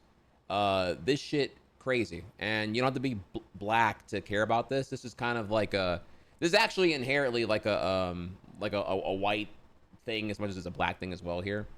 So my least favorite word. So then let's go ahead and yeah. So the question here is like, when did that word become referred to as the N-word? And the answer there quite explicitly is during the OJ trial. If you don't know about the OJ trial, then we can, goddamn, I hope y'all know some basic things here about that, but like, you don't really have to know the OJ trial verbatim to follow along here, but if you need to, we can go into that as well another day. I'll be your history professor as well. But for the sake of brevity, I'll let the video cook and then we'll come back and then we'll discuss, okay? And with that, the origin of the N-word. Word hands down.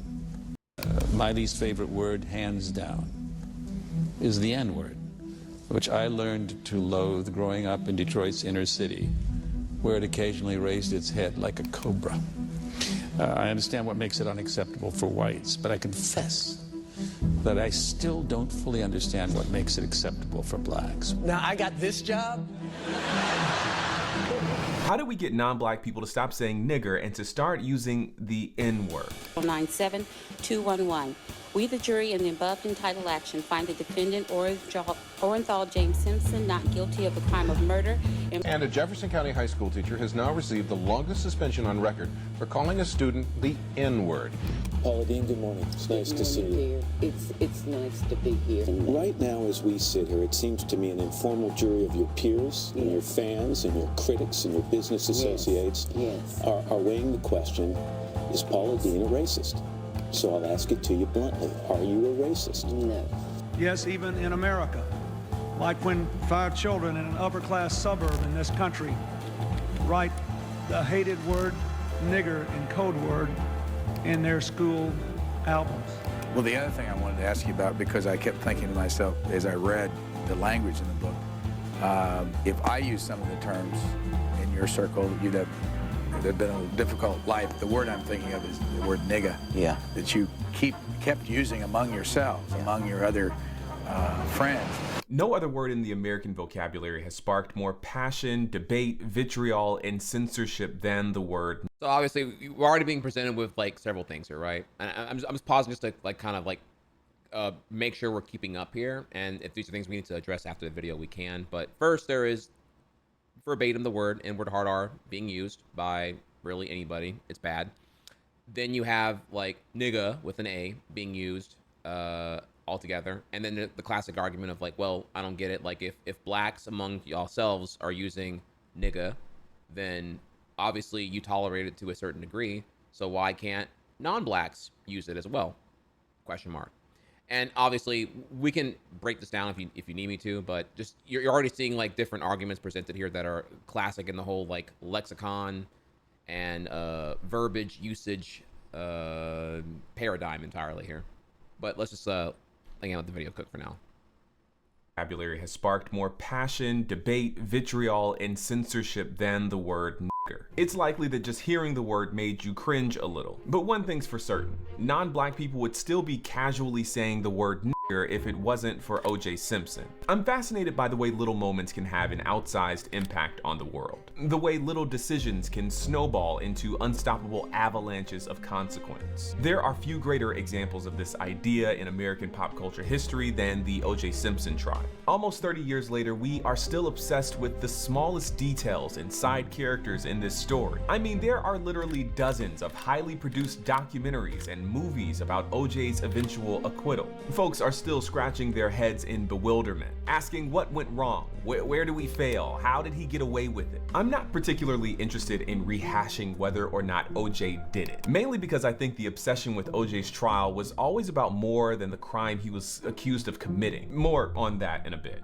OJ has managed to stay relevant to this very day. He has nearly 1 million Twitter followers, and videos of him doing random things ride the algorithmic wave every few months. Hey Twitter world, this is yours truly. Now coming soon to Twitter, you'll get to read all my thoughts and opinions on just about everything. Now there's a lot of fake OJ accounts out there, so this one, at the real OJ32, is the only official one. So this should be a lot of fun. I got a little getting even to do. So God bless, take care.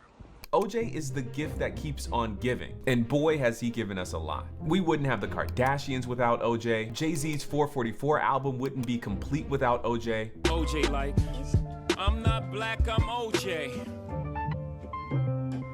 Okay. And most importantly, non-black people would still be casually saying without OJ. Technically, we should thank this guy. That's Chris Darden, the black man tasked with prosecuting OJ for the 1994 murder of Nicole Simpson and Ronald Goldman. Chris Darden may be the most unlucky man in the history of American jurisprudence. The attorney for the man accused of killing rapper Nipsey Hussle is withdrawing from the case. Chris Darden, the former LA County prosecutor who was on the OJ Simpson murder trial, he noted that he and his children have received threats since he took on the case. Yeah, that's rough. But he should also be recognized as an unsung hero in meaningfully changing racial discourse forever. It's no secret that the OJ trial, known as the trial of the century, stopped being about OJ at some point in the legal proceedings. Whether intentionally or by chance, OJ's trial became a proxy for the never-ending, eternal debate on race in America. 63% of whites feel that OJ Simpson can get a fair trial,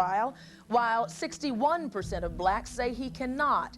Has race now taken center stage as we continue dissecting this courtroom drama? And through the course of the trial, it became explicitly about the word nigger. There's a specific moment when this happened. It was when OJ's legal team discovered that the lead detective in the case, Mark Furman, routinely used the word nigger to describe black people. And you say on your oath that you have not addressed any black person as a nigger or spoken about black people as niggers in the past 10 years, Detective Furman. That's what I'm saying, sir. And that there were recordings of him doing so while bragging about brutalizing black people. You were trying to find a bruise on a nigger? As you can imagine, doubt was immediately cast on whether or not the crime scene evidence that he discovered could be trusted. Questions swirled about whether or not he planted the now infamous glove to frame a successful black man. People wondered if the LAPD, notoriously cruel toward the black community, could even be trusted to carry out a fair assessment of the accused multi-hyphenate entertainer. OJ's defense made such reminder, little asterisk here, the 1992 LA riots, that's a whole other fucking bag of shit there. But, you know, I think it's fair to say, yeah, you know, LAPD, are they the most objective here? I don't know. You know, I don't know. You know, you think about 2024 body cams and you're like, okay, you know, of going back 30 years ago, probably a whole different bag of shit that time here. So just gonna put a little asterisk there, and you know, we'll talk about that another day maybe. Such a big deal out of this blockbuster revelation that the entire case became about these tapes, and by extension the word nigger. As you can imagine, the prosecution hated this angle. But I'm so offended by those remarks, I would rather not stand at the same podium at which he stood a few moments ago. The issue here is whether this defendant killed Nicole Brown or Ron Goldman or not. The issue here isn't my ethics.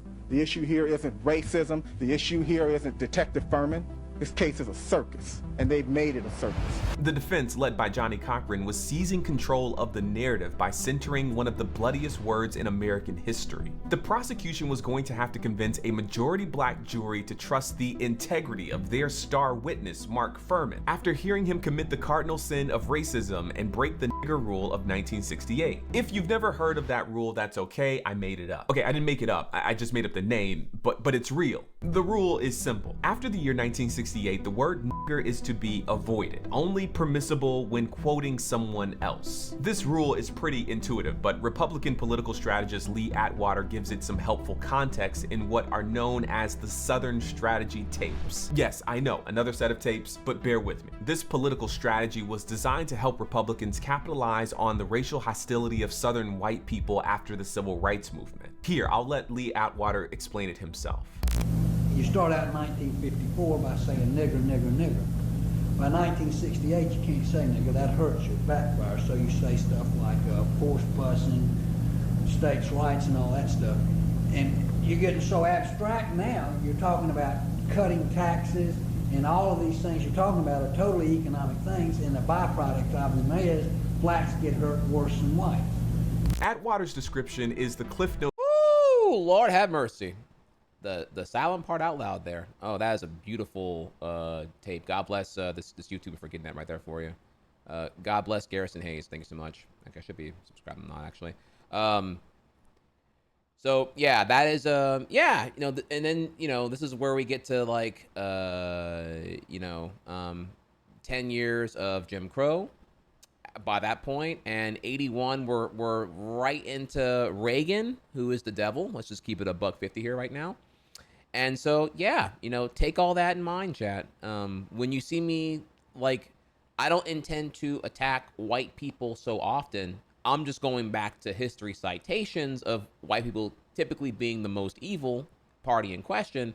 And I don't mean to say that all whites are inherently bad, just that historically whites have been pretty bad a lot of the time here. So if you're down with the brown, you're part of the cause, then congrats, you were successfully radicalized and you don't have this completely garbage mentality. But yeah, whenever I'm shitting on white people all the time, it's because I'm like, I mean, goddamn, bro, like it's so prevalent here, and the correlation seems to be the ingrained racism, either due to a problematic ideology, intolerance, or just they're outright racist. So I mean, it is what it is. So all right, let's keep going. Version of how the word nigger became politically unsayable as an insult. And in many ways, this development was great. For nearly 400 years, the word had been used to harm, control, demean, and categorize black people as a subhuman species. And suddenly, the tide of public opinion had rendered it virtually untouchable by 1968. This is largely a testament of the incredible narrative success of the civil rights movement. Being racist in explicit terms wasn't cool anymore, and the country knew it. There are, however, a few problems still present here. One, the intentional and sinister abstraction of racism that Atwater describes. That has forever changed the identifiability of racism and has thrusted us into an era of what one author describes as racism without racists. Secondly, just because the word became politically unsayable in popular culture as an insult doesn't mean that it completely fell out of the American lexicon. For starters, I was born in the early 90s and have been called a nigger in my lifetime. Bigots still exist. Have you heard of Call of Duty? This means that the word still holds a great deal of potency as a slur to this very day. For many black people today, hearing the word is startling and angering because the dehumanizing intent is so clear. I called you a nigger. You're a nigger. Nasty f***ing nigger. Okay. It's mind-boggling that even after being told of the Reminder, by the way, there was a point where I actually would cover Karen meltdowns in 2020 and 2021. But then, if you may recall here, chat, there was a point where I stopped covering Karens because I just saw that it was like a bigger symptom. It was no longer just like individuals who were just freaking out about mask mandates and all the other. Just, at first, I was interested because I'm like, why are they breaking COVID protocol and then going apeshit when they do it? Then, whenever the symptoms were more prevalent of like a power trip rooted in some kind of societal nonsense, I'm like, oh, this is just me looking at like racist meltdowns all day here. I kind of got like sad watching it and a bit exhausted because I'm like, okay, this is more of a symptom of who the person is, and it's not at all relevant to the particular situation they're in. This is just them able to use the presumption of being a consumer and being hyper entitled, and then and if possible, they'll add in some race play and kind of lose their mind. And so I no longer felt interested in like I no longer felt a fascination in having the psychoanalysis or character study of Karen's melting down. I then was actually just feeling genuine cringe, and I was like, okay, I'm no longer like into these anymore, and I kind of just moved on from the Karen meltdowns, and we went past that there at that point. You feel me? So, but yeah, that is. I mean, how many have we seen here? I mean, this one's pretty bad, clearly, but like, holy shit, dude. All right, moving on. I don't know what to do when I hear my friends using this word in a song.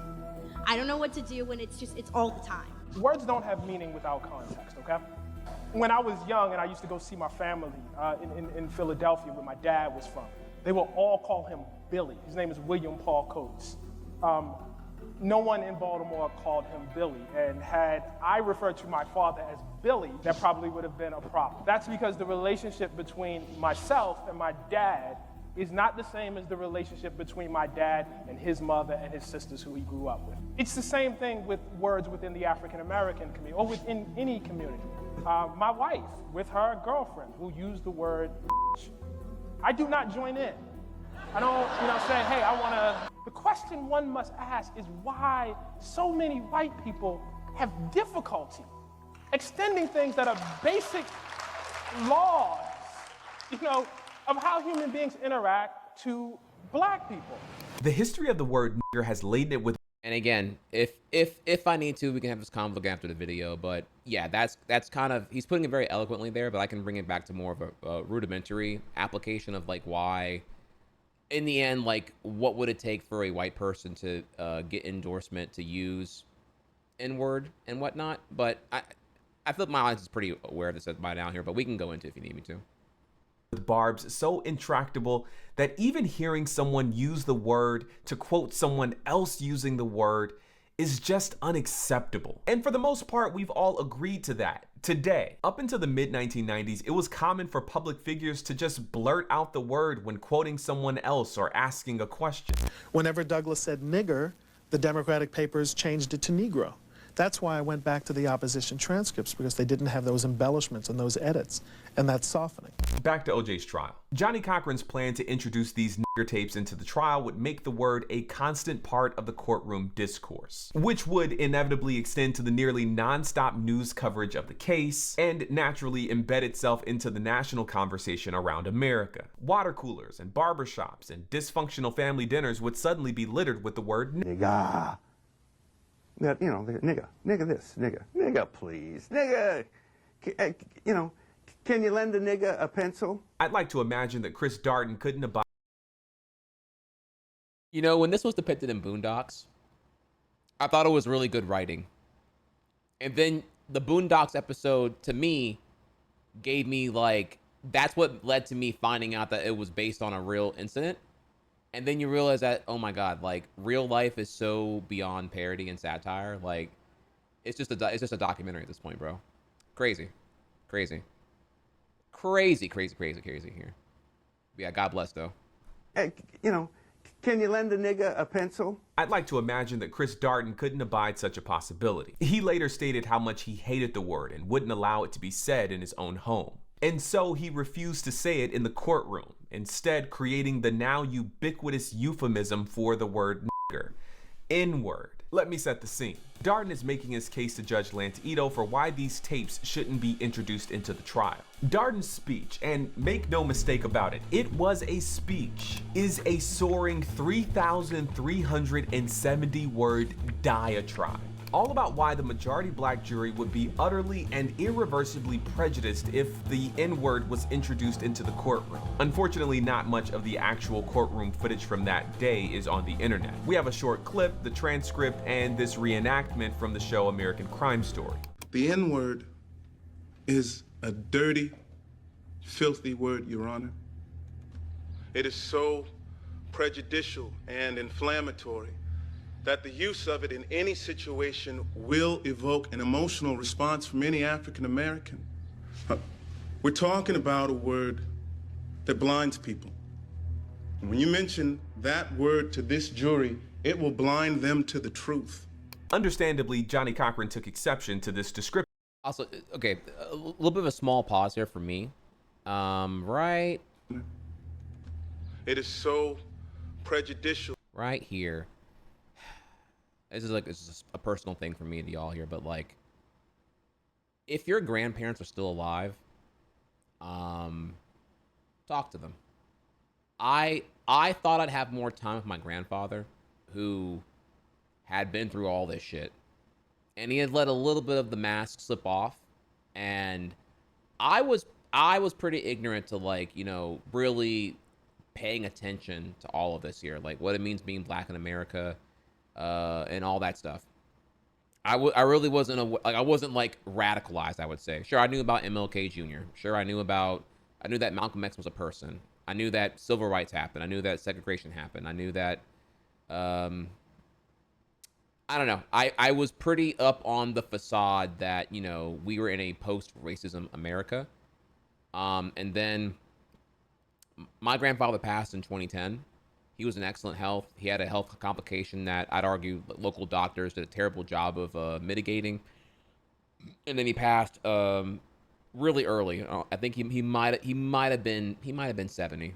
He passed like way sooner than I thought, and I really didn't get a chance to really like do more with him as I was just getting out of community college and pursuing university. So I look at this gentleman here, I think about my grandfather, and I'm like, man, I really wish I would have had those conversations. So it's a simple call to action here. Maybe, I don't know, if your grandparents are still there and you got that chance and y'all are on good terms, maybe do that, you know? Because I certainly didn't have that chance. So his passing was like the first one, is my first like real like death that hit me with like the whole like, damn, time. You don't get more time. And if you don't utilize that time wisely, you just feel the hindsight and the regret, and it's all the more harder to process. Yeah, I definitely missed out on a lot of wisdom. I think he'd be proud of who I am now, but damn, that was a brutal lesson learned there with the whole time thing. Anyways, sorry about that. That was just a small thing there. Let's keep going. About a word that blinds people. And when you mention that word to this jury, it will blind them to the truth. Understandably, Johnny Cochran took exception to this description of Black America. First and foremost, Your Honor, I would like to apologize to African Americans across this country. It is preposterous to say that African Americans collectively are so emotionally unstable that they cannot hear offensive words without losing their moral sense of right and wrong. They live with offensive words, offensive looks, offensive treatment every day.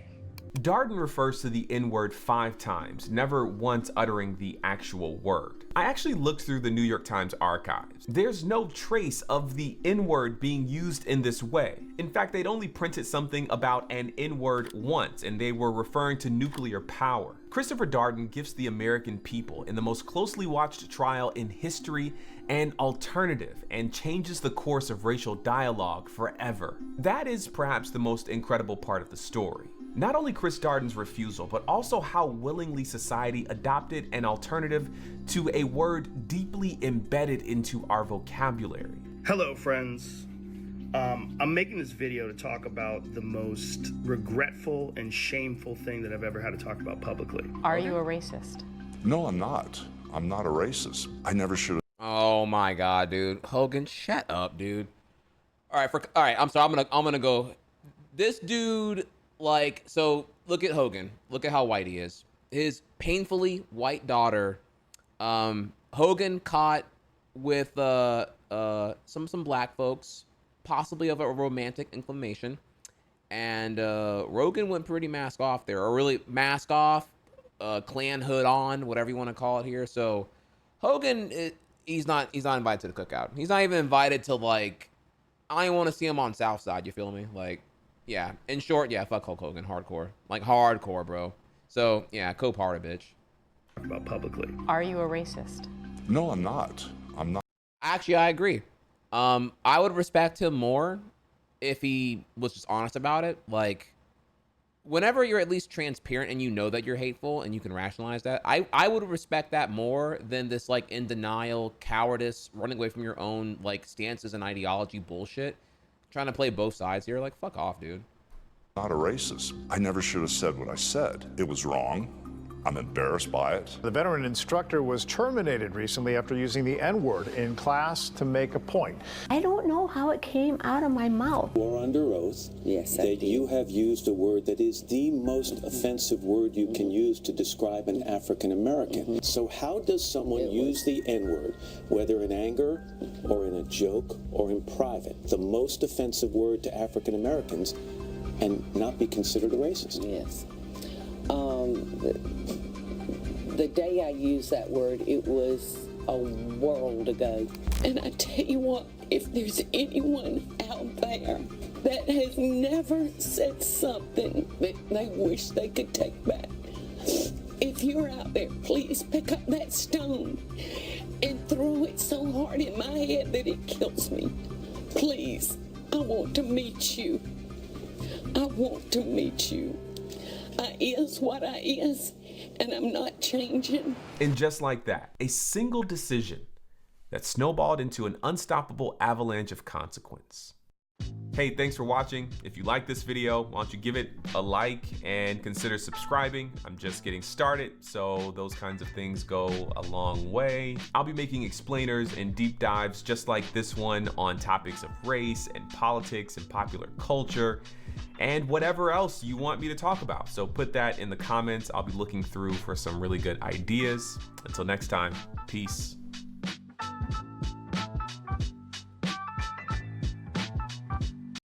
Fantastic challengers. That's Garrison Hayes, y'all. Check him out.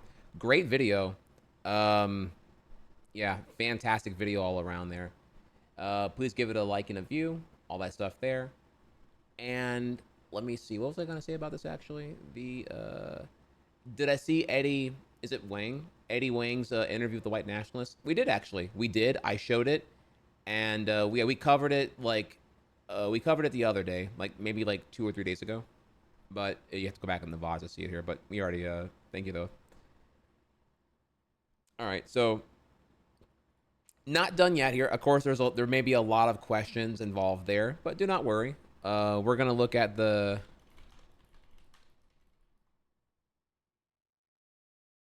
Give me 1 second.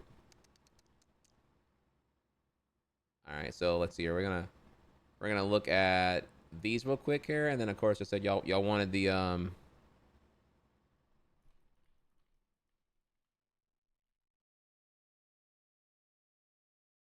my god, yeah, we're gonna do. Ooh, Lord have mercy. Okay, so first we begin with we have a little mini gauntlet here. Here we go. When he was sending me Django, he actually didn't want to tell me that I wasn't going to be Django. Yeah. That you know, that window of opportunity for me to be that young gunslinger had passed by. Yes. And he said, well, but he didn't want to tell you. I don't want to tell you, but all right, well, the character's Steven. So, and I was like, well, who is Steven? He said, just read the script. He didn't even tell me. And sure enough, I read it, and I was sitting there staring at the script, and I called him back and said, so, you want me to be the most despicable Negro in the history of cinema? And he was like, well, Yeah. Yeah. It's like, okay, let's do it. Let's do it. Let's do it. Because it was that kind of challenge to me, and it looked like that kind of fun. Now, the disappointment in all that is that as wonderful as Steven is in Django, that's the tame Steven. He edited out all the really bad things that I did in the movie because he said, I don't want anybody to kill you. Because, you know, Steven's kind of a nasty character, and it seems like he has enough problem being vilified himself as a racist because he uses nigger in his scripts that much or puts those kinds of words in a character's mouth. But, you know, I always tell people, I don't understand why they can't look at his work and realize that every character he's ever given me has pretty much been the smartest character in the film. That has the most dignity and respect and kind of runs things and is not a fool of any sort and understands a whole lot about what's going on in life and in the world. And for him to write characters like that for me would be impossible for a racist to do. Very, very compelling point there. Yeah, it's also funny because, like, you just think here for a second, like, the same like, theoretical white person who is eager to use, like, the N-word is just like, oh, well, then just say it in front of, like, say it in front of Sammy L. And you know they wouldn't. The whole thing is, like, the argument they're making is never won with, like, a certain caliber of black person present, right? They're only making the argument whenever they feel it's safe to make the argument and not be contested by, I guess, what would be the threshold or the throttle of, like, black authority in this case here, because they would never make that in front of Sammy L. Of course not. And so the thing to look at there is, well, then if what I'm saying is true, if you can afford me this good faith here, then it's like, okay, well, like, then obviously the usage of the word is permitted under certain circumstances, and it needs to be, it's subject to the approval of those you're using it around in this case, right? And that's the whole point, is that if, you know, it's a different context when it's used by a non-black person versus a black person, even if being used for a term of endearment. Now, I'm not one to say here that I'm the authority on whether you can use nigga around other people and whatnot. That is a separate conversation entirely, whether or not it already happens anyway, regardless. But that, you know, one's going to think here there is either a direct conversation or an indirect one of approval when either you're referred to as nigga as a non-black person in terms of endearment or not. And usually you being referred to as such, given that you're non-black, by probably either someone non-black or who got approved by someone else who's non-black or is black themselves here, then permits you to use it around them. That's the whole thing, is how that's kind of how that works. So it's always been conditional of approval, subject to whoever you're using it towards, from, and in the context, et cetera, et cetera. It's complicated, it's fluid, it's dynamic, and it can be non-logical and inconsistent, but that's the whole point, is that it's fucking language, right? So, okay. So Sammy L throws that there, which I completely agree. Tarantino is, like, definitely radicalized, definitely understands here. I mean, you look at Django Unchained, you look at, you know, name really anything here that Tarantino has done, and it's very clear here he is very passionate about, like, I don't know, whatever here, civil rights, black rights, ACLU. I mean, he's clearly down with the brown, and to put it in a short way here. So I wanted to share that video because it's great. And now we're gonna look at the epitome, my go-to, since we're having this conversation right now, my go-to here with Samuel L. Jackson. It's a press interview from Django Unchained. It's about 10 years ago, but it's perfect. And it's really short, but it's perfect. But there's been a lot of... my audience already knows here. If you're new here, try hard and chat. You'll find out real quickly here. It's the most Sammy L video of all time. Controversy surrounding the usage of the N-word in this movie, and no, nobody, none. The word would be... Oh, I don't want to say it. Why not? I don't like to say it. Have you ever said it? No, sir. Try it. I don't like to say it. Try it. Really? Seriously? We're not going to have this conversation unless you say it. You want to move on to another question? Okay. Awesome. I don't want to say it. Come on. Will you say it? No, fuck no. That's not the same thing. Why do you want me to They're say it? going to bleep it when you say it on your show. Say it. I can't say it. If I say it, this question, it won't make air. Okay, forget it. Okay, I'll skip it. Sorry, guys. It was a good question. No, it wasn't. It was a great question. It wasn't a great question if you can't say the word. I wanted to ask about... And that's it, y'all. And that's... The cutoff right there is perfect. That is the most perfect 1 minute. You could take that and just do a whole movie from just that right there, bro. Oh my God. It was a good question. No, it wasn't. If you can't say it, then no, it wasn't. Which of course, you know, if you really break it down here, the whole thing is that, like, if you recall, initially when Django Unchained came out, there was like armchair pearl clutching over like, oh, Django Unchained is racist because media literacy is shit, and I, the person doing this clickbait garbage, is interpreting it as racist because it uses the word nigga a lot and it contains slaves in it. It's dragging back America's dark history or some fucking pseudo propagandist bullshit or whatever here. And it's like, man, get the fuck out of here, bro. Like, what? America's too dumb to have a critical eye for, like, with due respect to what is our unabashed, uncensored, unsanitized history. Like, bro, get the fuck out of here, bro. So he should have said, not gonna lie. I mean, I'm thinking he was gonna get clip farmed there. Also, I mean, if you're in front of like Sammy L, it's a different caliber of person. So it's, you know, I don't know if you want to say it in front of Sammy. You know, you might have said it in front of, like, you know, Brian Gumble or let me think here, who else? Wayne Brady or let me think here, who else? You know what I mean? Like, I don't know, maybe a different person possibly here, but like Sammy L, you know, it feels a little dirty to do that here. So okay, all right. So we did all that, and now we're doing our little mini thing here. We go over to the, of course, the next one here, y'all. Well, it is a word that evokes many emotions in people. It's a derogatory racial remark that has divided people for many years. And a Jefferson County high school teacher has now received the longest suspension on record for calling a student the N-word. WHAS 11's defender Renee Murphy investigates what happened and why in this story you'll only see on 11. Valley Traditional High School is in the middle of a racial controversy right now. A teacher used the N-word towards a student. The word is only 6 letters long, but the impact is far-reaching. And we do want to warn you that some of the language in this story is strong, and it may offend you, it may offend some other people. But since the story is not just about the N-word, it's also about the teacher's intent and definition of the word, we have decided to leave it in the story for you to decide. Bless up. And what did he say specifically to you? Sit down, nigga. Keyshawn Chambers is a freshman at Valley High School, a Boy Scout, a football player, a member of the ROTC, an honor roll student.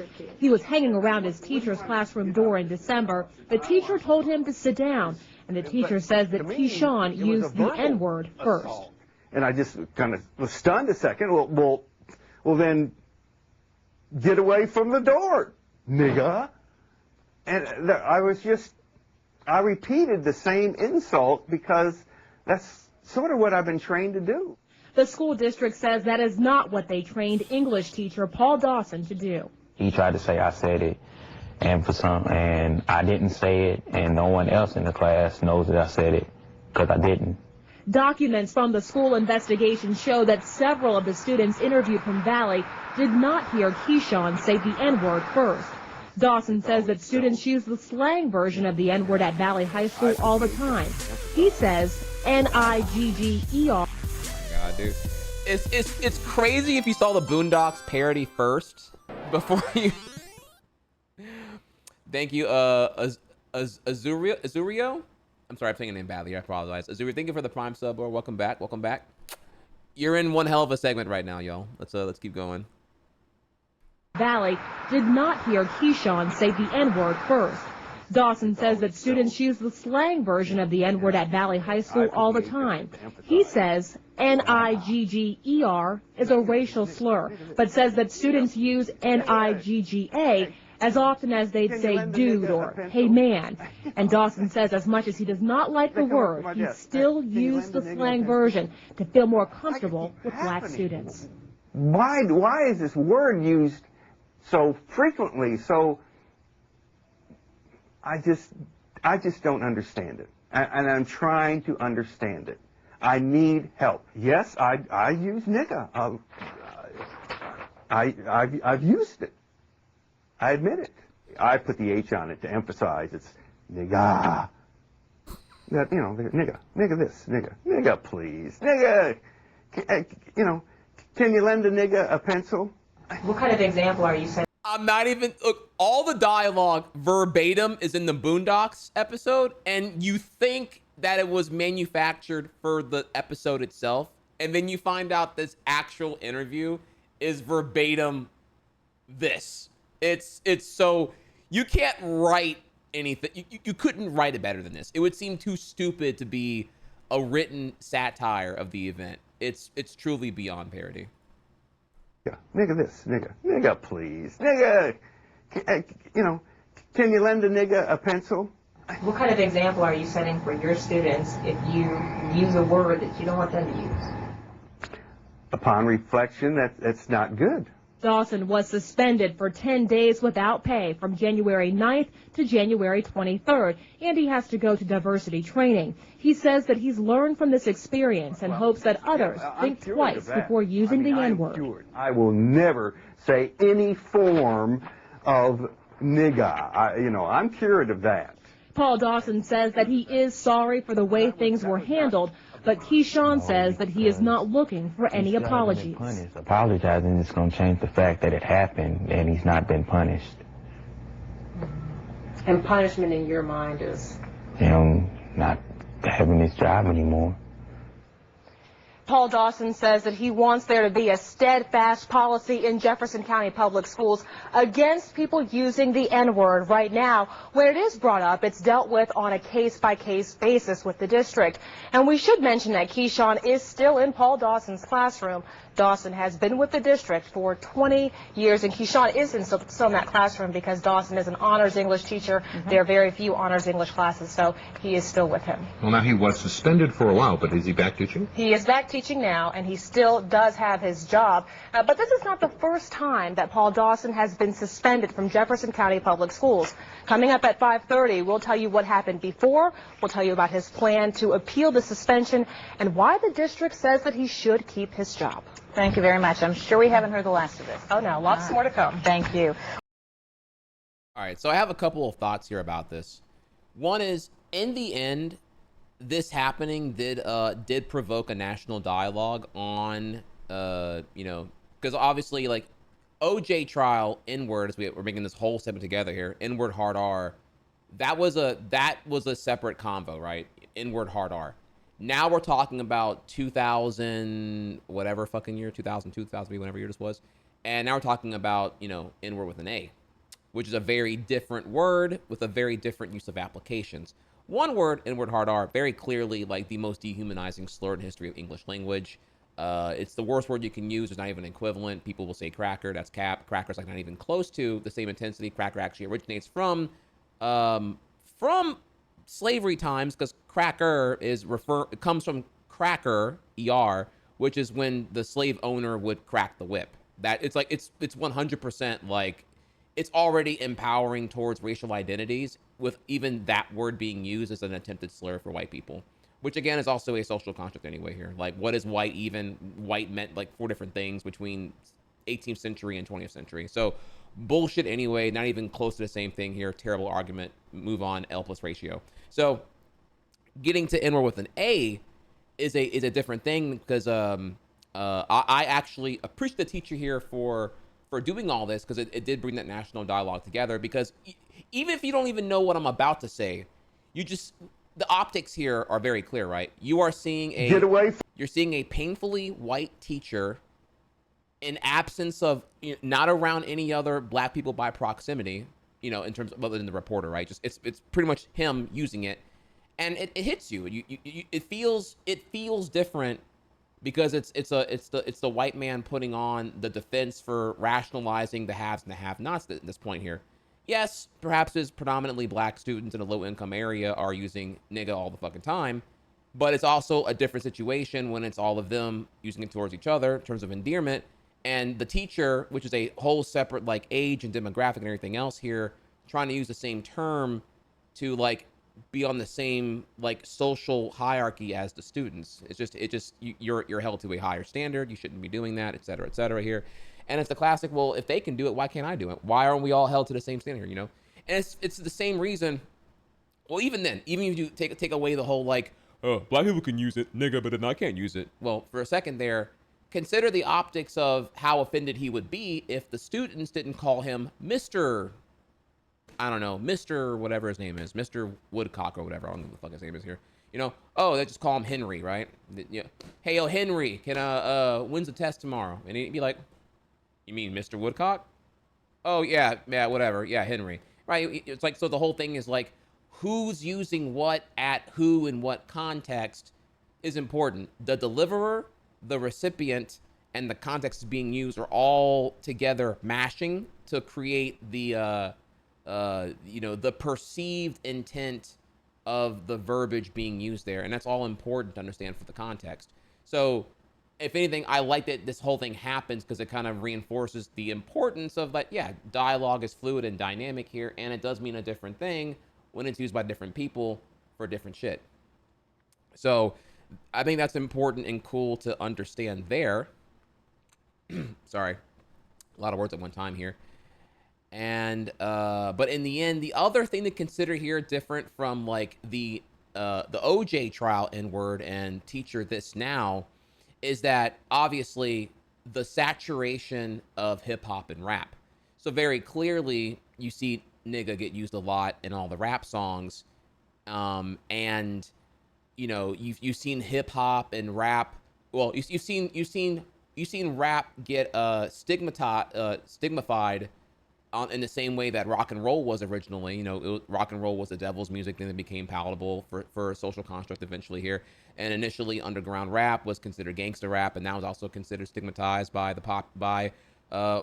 be real here, popular white America for radio play and everything else, and that became then by the 90s or by like the I don't know, pick a time here, I don't know. There's definitely a point where like NWA is considered like violent inducing, and then you get to the point where you're in the mid 90s and like hip hop is like a chart topping giga thing, right? And then by the 2000s it's everywhere.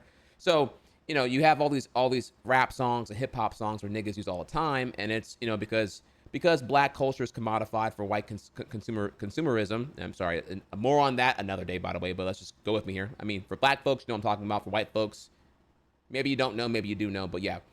Black culture being commodified for white consumerism and white commercialism definitely is a thing. And so, you know, you have all the kids, let's be real here, all of them of all ages are using like nigga left and right in their own private groups and everything else here. So you get to the point where the high school student is being saturated by it so often that he's like, well, what the fuck? Why can't I do it, I guess? So yeah, that's where I think this comes to play here. So in order to really talk about why he felt to do this is more of the socioeconomics of the commodification of hip hop and rap and black culture, and that being adopted by, you know, generally all the youth here, which of course Fox News loves to go ahead and take in high road as like you know, the reason all this gang violence happens is because you blacks be using all this violence and all this naughty language. Y'all should be going to church and marrying your wives, not beating your wives up and divorcing them and getting them all pregnant. You know, all this shit there, all the shit that Bill O'Reilly was every night on end. So, okay. With that, now we can move on to the thing that you all want to see here, which is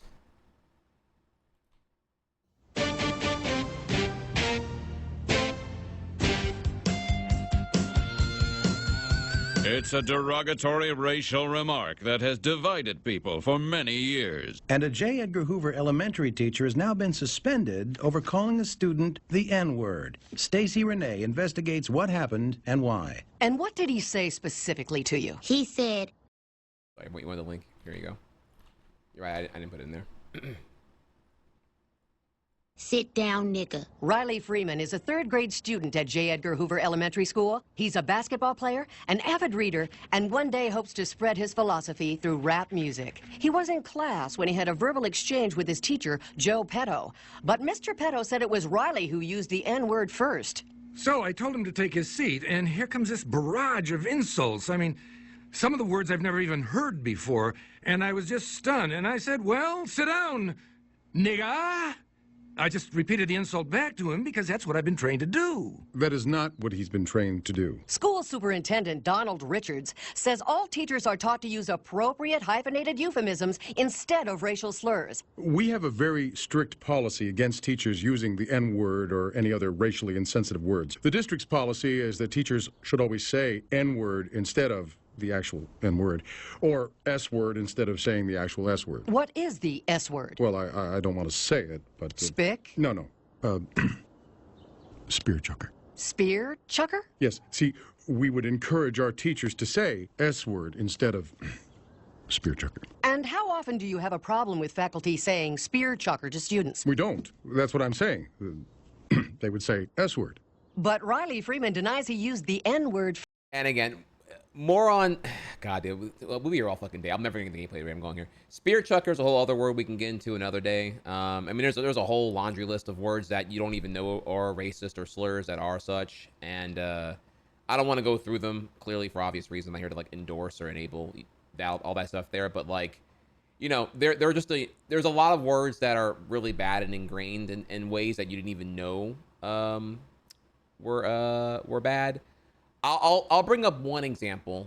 Don't worry, I'm not being cringe here. There's one example that I can think of that maybe you don't even know, maybe you do know, but like Redskins was a name of a football team. I think now they're called the Washington Commanders, but that is definitely a slur and against Native Americans, indigenous people.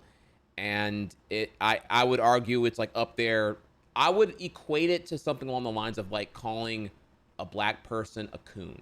You know, short for well, you know what? Okay, so that's just to kind of give you an idea there. Google it, look into it here. But yeah, it's there are some stuff that there are some red flags you're not even aware of because it's ingrained in such steeped racial usage that that like perhaps like it's like ingrained in American culture and therefore it dilutes the intensity, but that doesn't negate the merit and the intent of the word in question here. So. First. He said I used the word before, but I didn't. I wouldn't use that word ever. That word hurts people. Mr. Petto claims the version of nigger ending in ger is the racial slur, but that he was using a different version of the word ending in ga that means the same as buddy or best pal. He insists that he was using the friendly version of the N-word to better relate to Riley. I used the word, I admit it. I thought there was a difference between nigger and nigga. I thought I understood this whole thing, but I guess I don't. I need help. Whenever I hear the rappers, they say, nigga! It's in all the music. Look. Rap songs that use the word nigga in a positive way. There's tons of them. Look, real nigga roll call. Niggas bleed. Jigga my nigga. Niggas for life. Real niggas don't die. Shame on a nigga. Suck a nigga. Ain't no nigga. The school is investigating the incident, but in the meantime, Mr. Petto has been put on unpaid leave. I just couldn't believe it because nobody ever called me a nigga before. And how did it make you feel? Like I was less than a person. What I don't understand is that if it's so offensive to them, then why do they say it over and over again? So Riley said the N-word before you did that morning. He says it every morning. He calls me nigga. He calls the other kids nigga. He calls himself nigga all the time. Nigga this, nigga that. Nigga please. Bitch nigga. Nigga, have you lost your mind? Nigga, check that hoe. Nigga, you bullshitting. Break yourself, nigga. He says it so much I don't even notice it anymore. Last week in lunch, Riley says to a classmate, "Can a nigga borrow a French fry?" And my first thought wasn't, oh my God, he said the word, the N-word. It was, now how is a nigga gonna borrow a fry? Nigga, is you gonna give it back? I'm telling you, my inside voice didn't talk like that before he got in my class. Now, this deal includes damages to the Freemans, plus a very generous donation to the Reverend Rollo Goodlove Jambalaya of Justice League. Have mercy.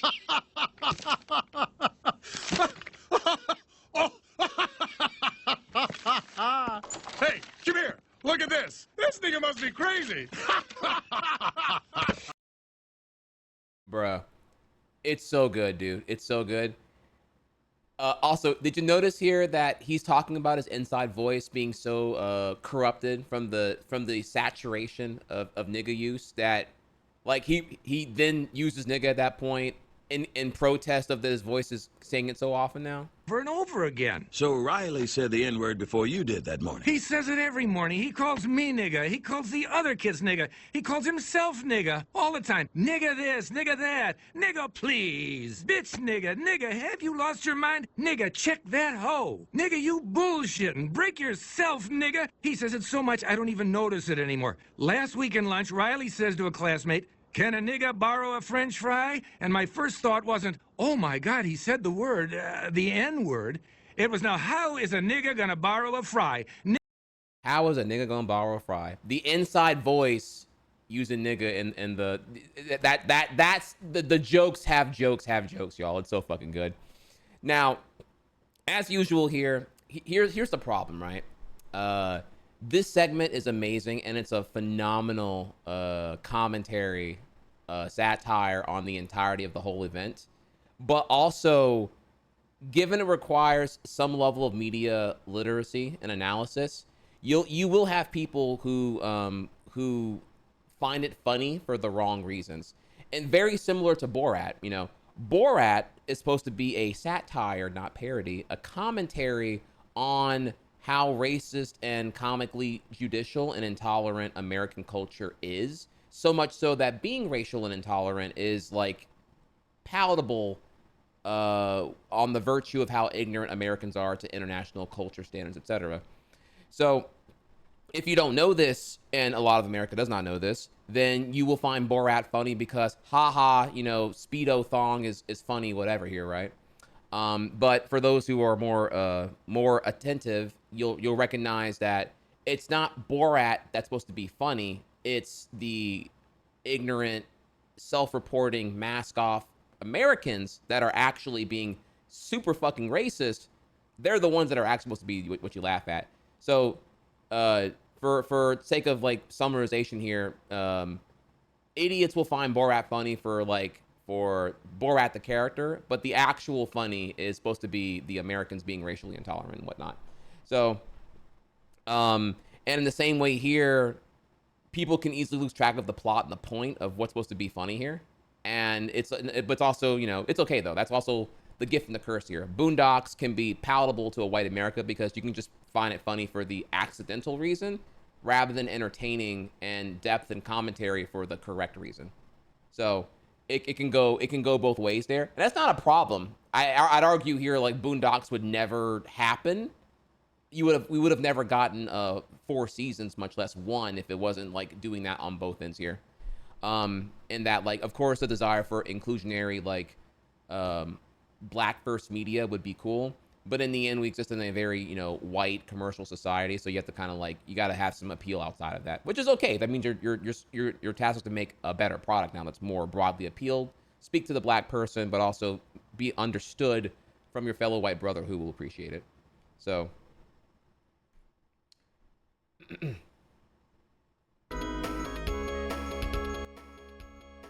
Does it need to have a correct reason to find it funny? Well, funny, no. Entertaining, possibly. So in the end here, like, let me think, how do I answer this question here?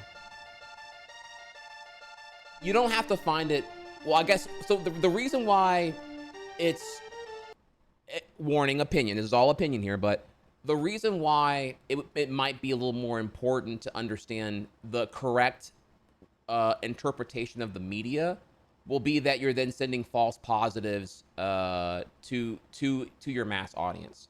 I don't think Aaron McGruder or really anyone writing for Boondocks wants to, in the end here, kind of like, this episode would be really irresponsible in the context that you're just effectively granting all non-black people the N-word pass, because the N-word has a very, very troubled history and everything else here. So like, you could, it's for the same reason that, I would say yes, actually, now I'm thinking about it more here. It's the same reason that Dave Chappelle said that he found his season 3 scripts not funny. They were just racist. if you recall here, the lost episodes that Comedy Central backstabbed him and threw out anyway here, those episodes he found problematic because it didn't have an underlying commentary that like helped the further depth analysis of like black-white relationships in America. Instead, it was just like, oh, every person has a special racial theory that is that's brigading you to reinforce your tropes. You know, if you're a black guy, there's a little black theory that makes you want grape soda and fried chicken and everything else here. In the same way that the Mexican person wants you to have more tacos and quesadillas. Yeah, it's just there's no commentary there. It's just like effectively kind of like half-baked jokes that come off as really like racial stereotypes being reinforced for the sake of such. So yeah, for the same reason that Chappelle didn't do that, the same reason why, yeah, maybe it's relatively important to understand here because you might be distributing an unintended commentary that's doing more problematic things than perhaps good ones. Though that's not really in the that's separate from the comedy itself. I mean, it can still be comedic and be funny, but in the end, one would say here that comedy itself here is genuinely a commentary on society. So comedy and what is found funny or tolerable in the spectrum of comedy is in itself inherently a political statement. But I mean, we're already getting into a lot right now. I mean, I don't know if I already went too far. People are going to disagree with that there, but like in the end here, like comedy being a commentary on society usually is like, if you think overall here about like how it's generally processed, you're generally punching down or you're punching up on those in power. It's a critique on those in power and things like that. So yeah, that's kind of what I would look at there. Hopefully that helps there for you. But we could be here going in circles all day if we elaborate further and further and further. But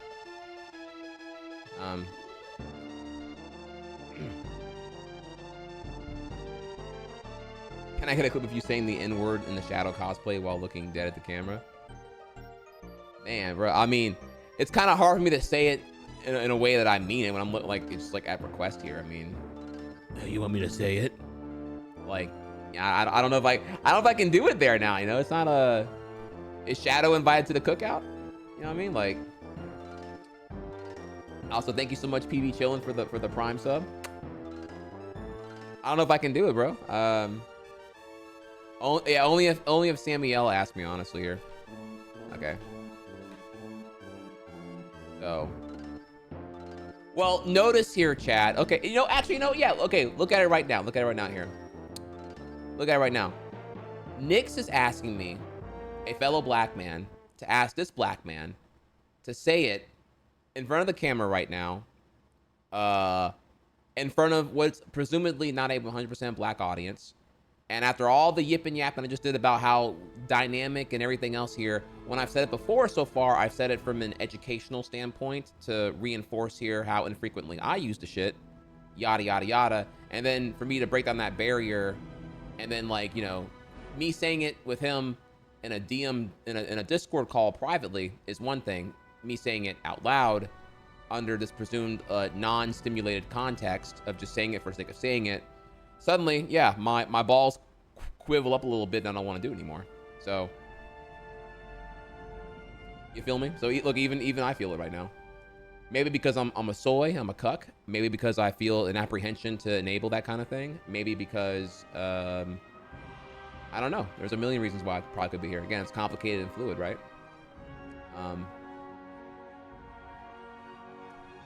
Oh my God, chat, please.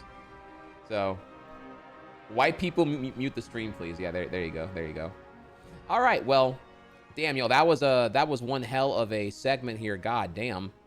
Okay, now it has been 5 hours of uptime, and we have gotten to no gameplay. And we didn't even do the rest of my segments I was gonna do today here. But I can tell that y'all enjoyed what we did here so far. So try hard and chat. We will do more tomorrow, though. I'm happy we got to look into OJ and everything else here today. That was a really, really fun segment. Absolute W here. So what we're gonna do now, coming up next.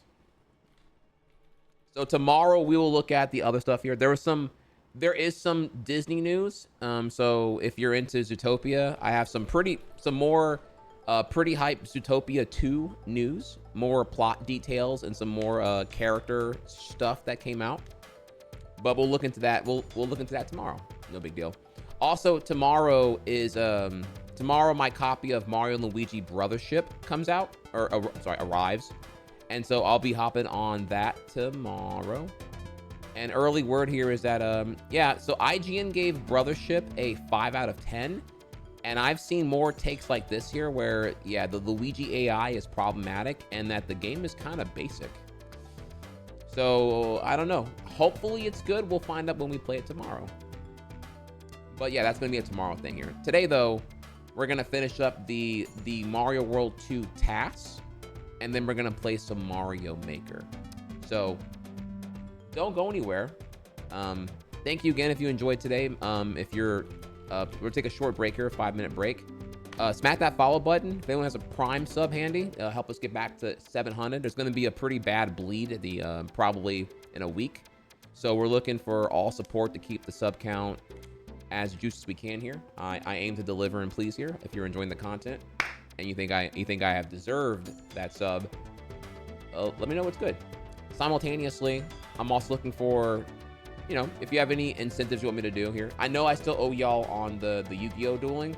That's a bit harder now that Venom has a full-time job. So I will get back to you on that. I promise you that is coming. I just don't Venom right now with Venom's like being off, not as often anymore. It's more like we just hang out and do couple shit now. So we will do that when we get a chance here. So yeah, with that, hang tight, and we'll be back in 5 with the next segment.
All right, y'all, and we may continue now. So we're continuing the speed run that our good friend Stevtarr did way back in 2015 that has never been seen publicly before, including by me. Unlike before, I was really fucking tired. Now I'm back here and we chilling. So let's go ahead and go over to... Oh, I think I actually deleted the scene I had here. Hang on a second. Okay.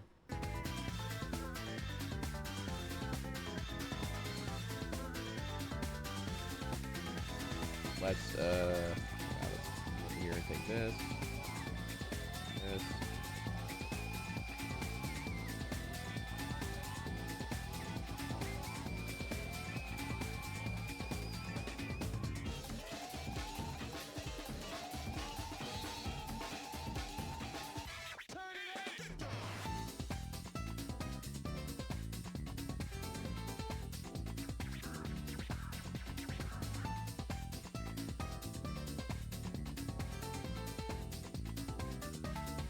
All right. Let's continue here. So this is Stevtarr's 2015 TAS tool-assisted speed run with save state abusing here in Super Mario World 2+2. It's 6 worlds long, very girthy. Ask your mom about it. And from here, we're seeing what he cooked up whenever he was routing, with save states being able to be used to get the perfect run, generally speaking here.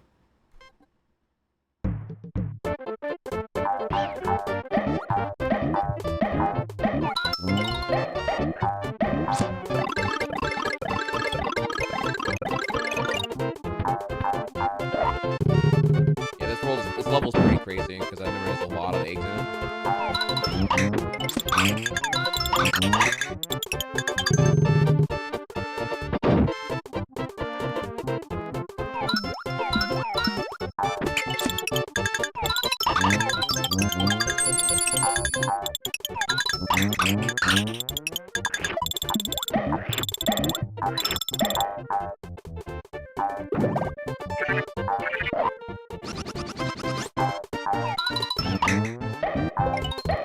Oh, nice. So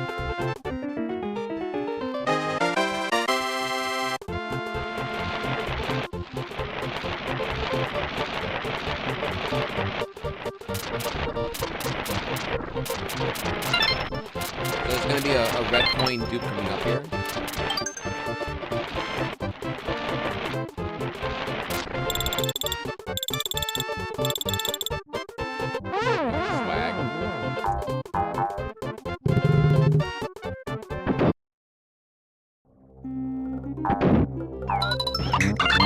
That shot's really hard to get. So is that one? Both those were really hard.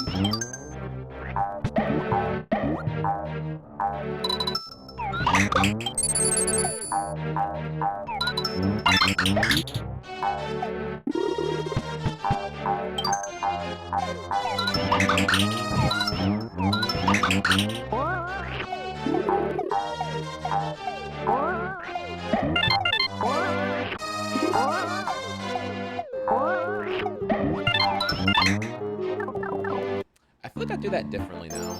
I feel like what I do actually is faster than we did there.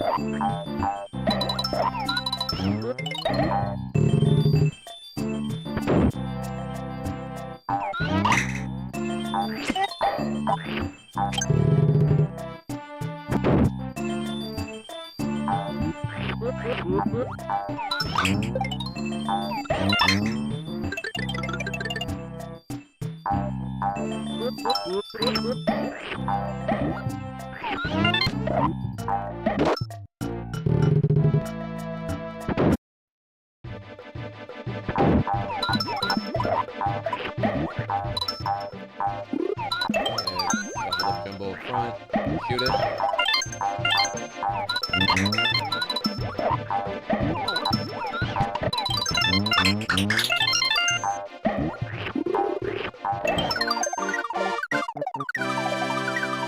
Yeah, actually, I think what I do is actually faster than what he did here.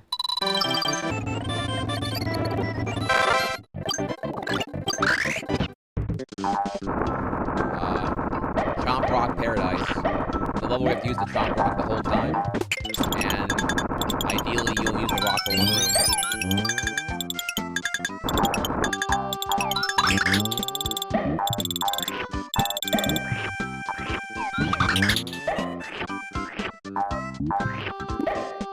sorry, the game audio is loud. I apologize. Let me... Yeah, that shit is loud on emulator as fuck. Right, that should be better now, right? Alright, there we go. Alright, now you should be able to hear me a little bit better.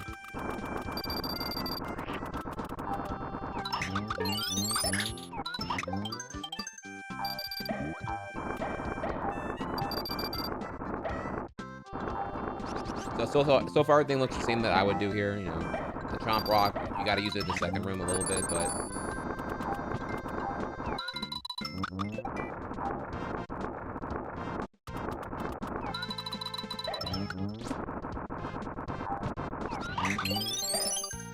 Okay. I like that shot, actually.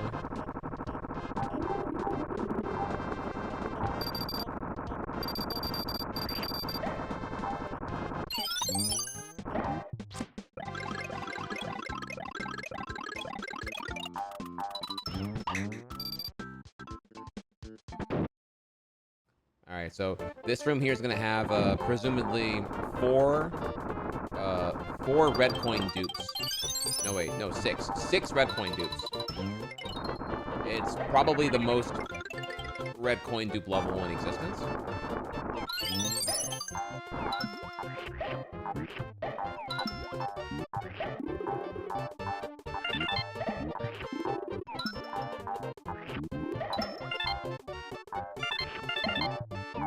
Alright, so two double dupes right there.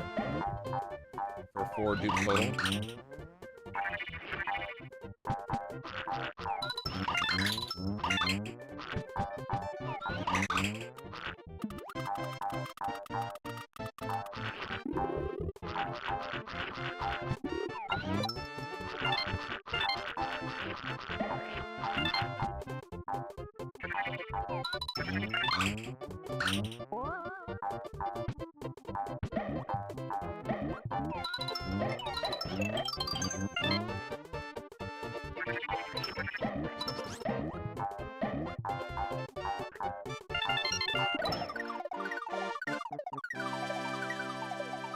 Yeah, believe it or not too far off what I do now in the current run.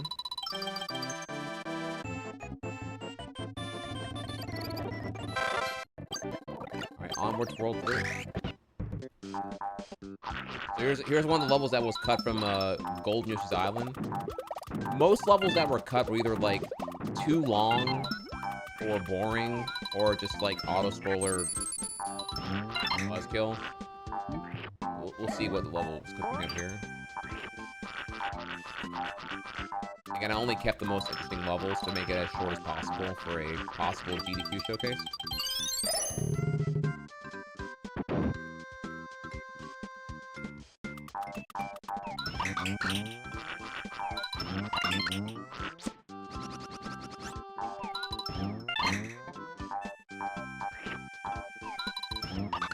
Nice.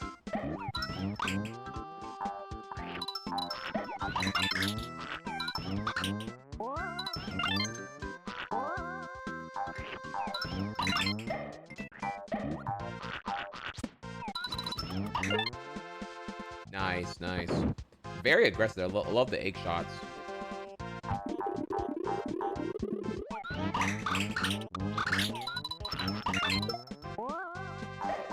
Sick egg shot there.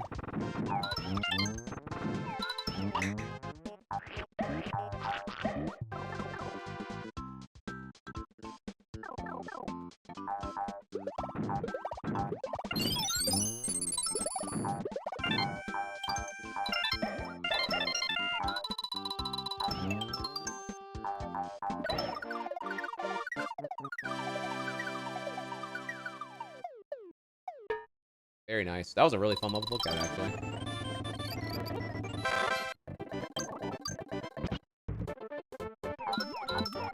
I think this one has an auto-scroller in it. This is another, like, cut level from Golden Yoshi.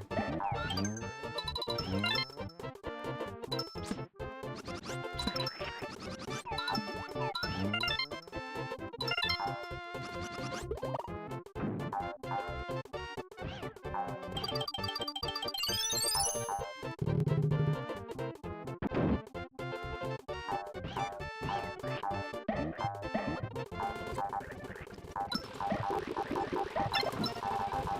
so that would explain this one here, yeah. And I think we tested out removing auto scrollers, and it made the section really like it clearly was built with that in mind.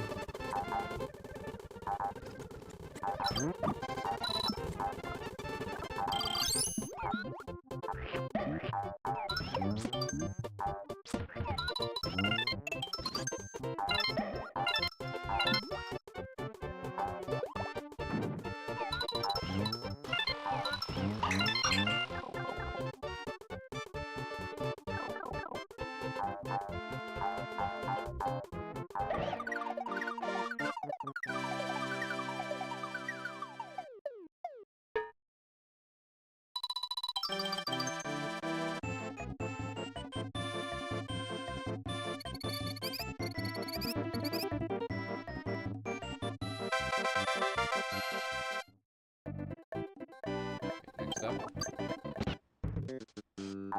Oh yeah, classic here.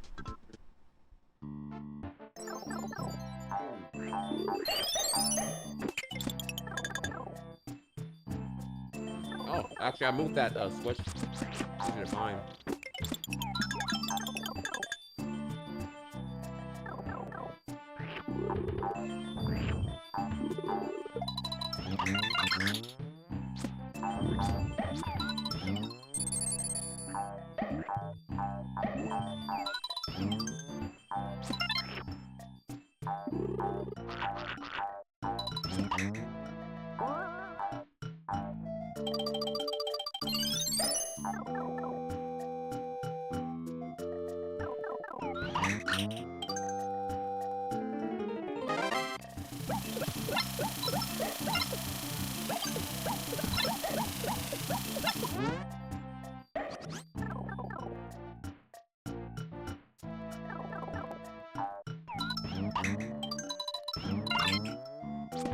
Like that.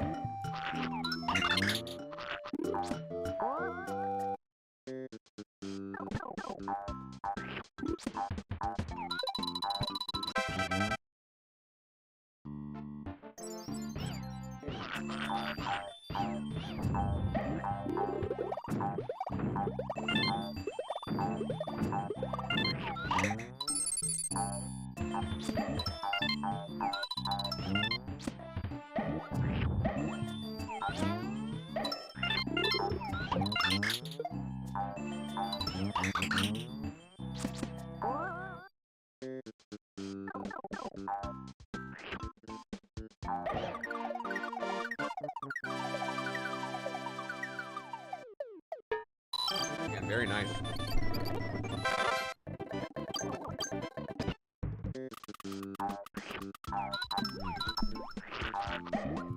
This level's pretty linear. I think you really did much here.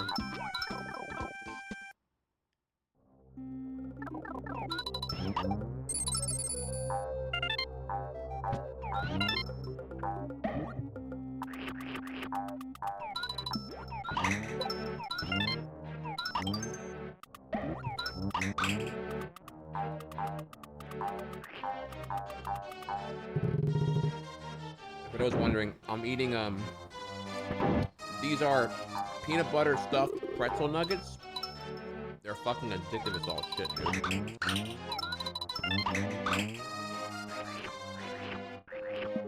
Salty, crunchy, peanut butter.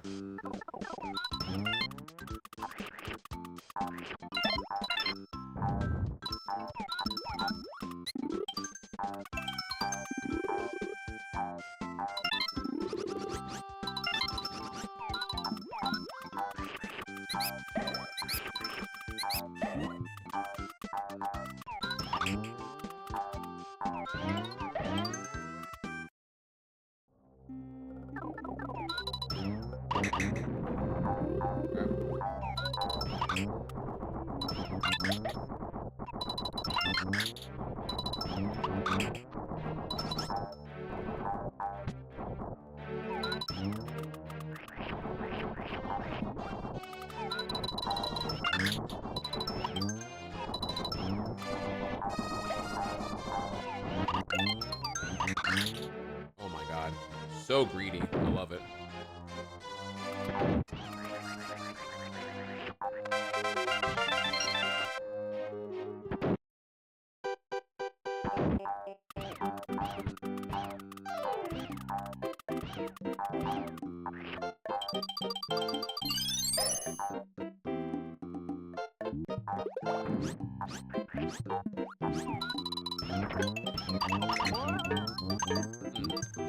This boss is totally modified from the original.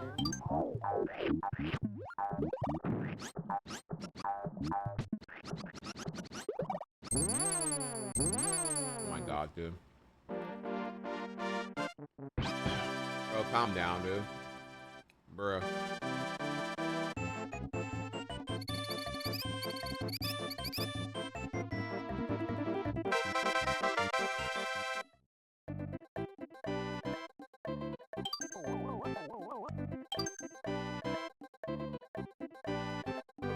Okay. Next up.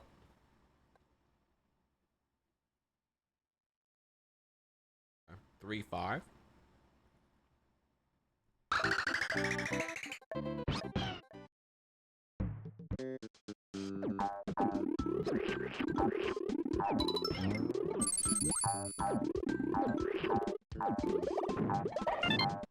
Oh, it's another level that's deleted from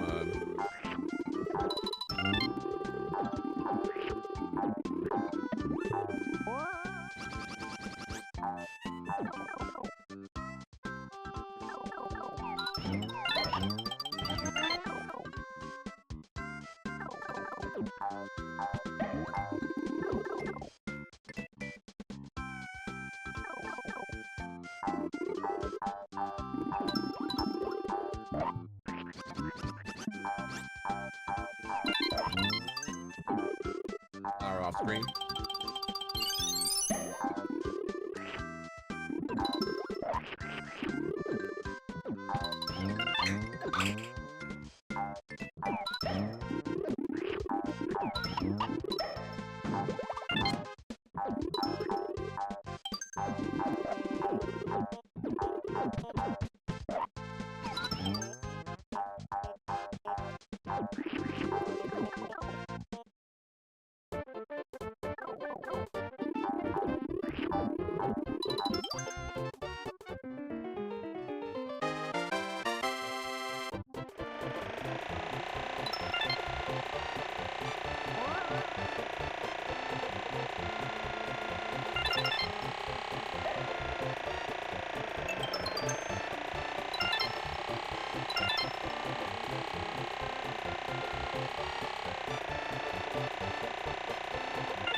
Yeah, I can see why I took that level.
Low, all right.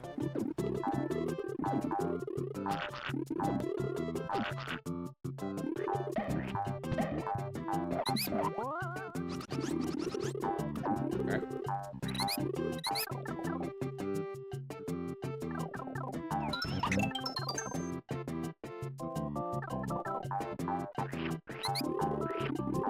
Two regular eggs and two flashing eggs.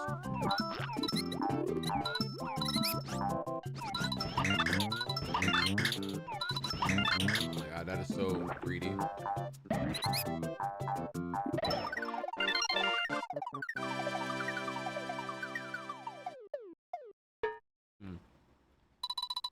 I must have missed when he duped because he skipped that last red coin.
Do this route too, turn back around after that.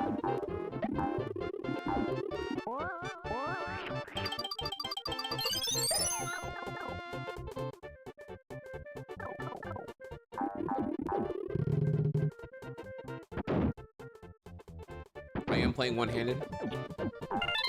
I have a radical new controller I use. It involves 3 foot pedals. Like driving a stick shift car.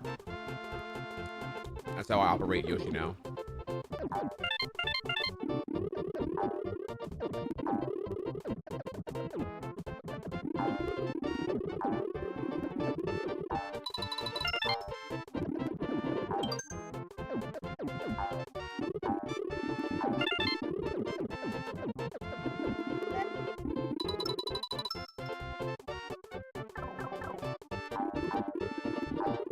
He has 3 legs. Oh man, did your mom leak the DMs?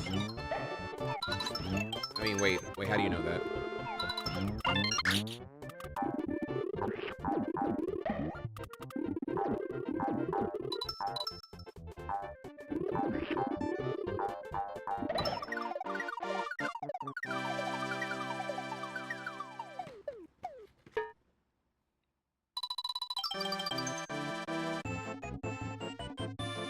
Huh?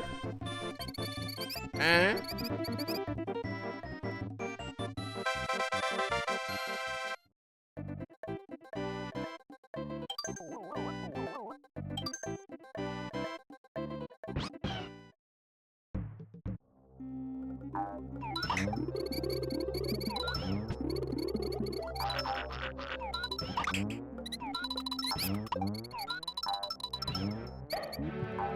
Oh, hey, it's 3-8. Okay.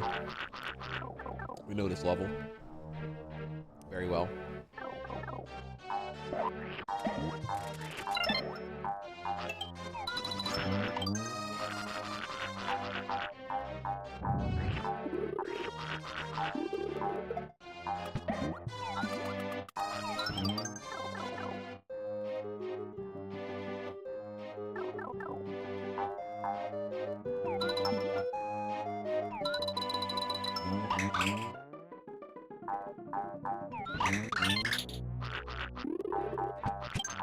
Love it. Really aggressive shot right there.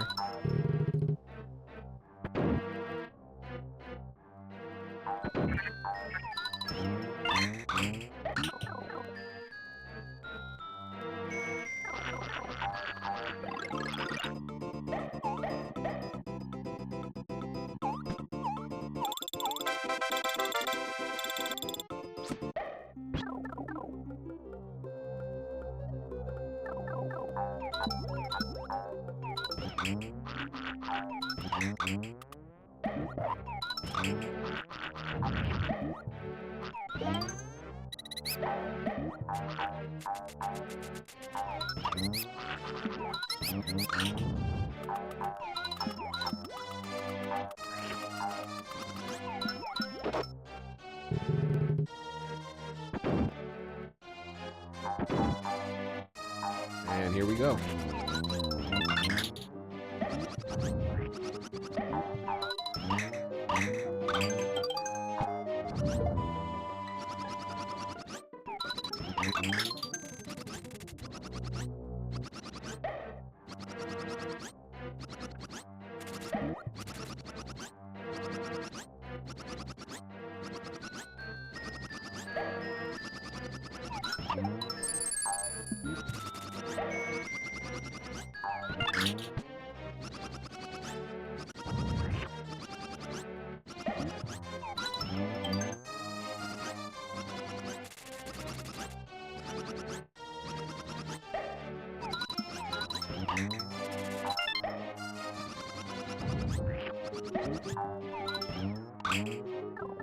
Yep, and does it then? I do it now. We're out here.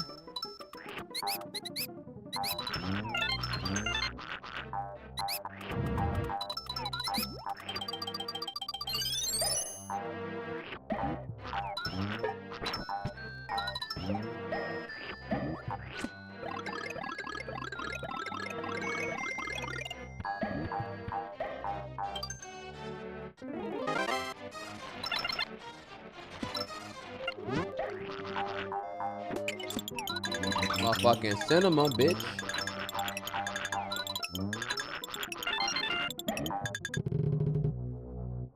And then from here we drop.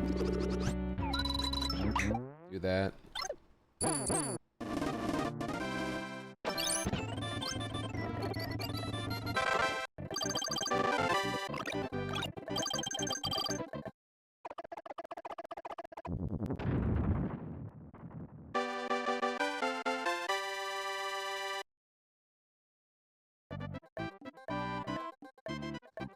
Alright, and now we go on to World 4.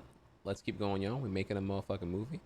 Actually, maybe it's only 5 worlds long. Yeah, because Golden is only four worlds, right?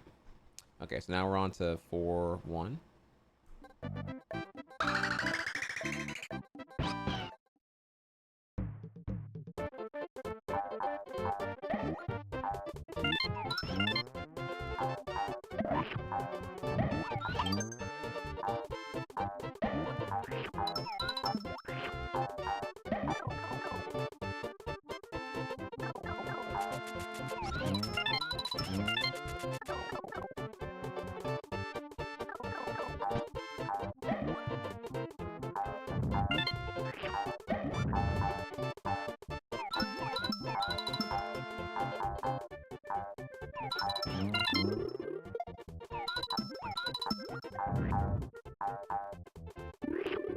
Yeah, so I made this platform faster. This is, you see here, it's a slow moving one.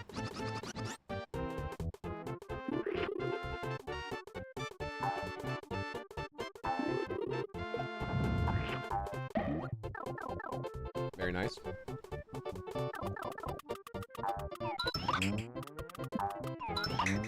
Flower off screen.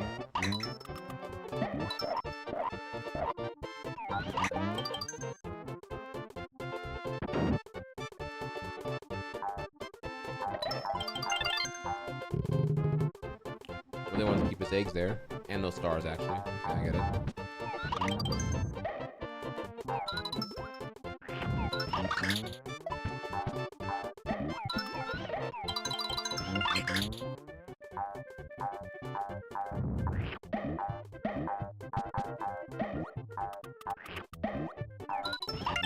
This shot here is really greedy. That's like so hard to get in real time.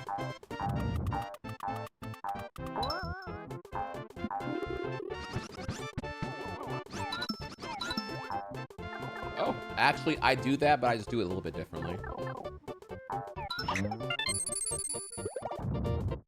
my god, what? That's cool.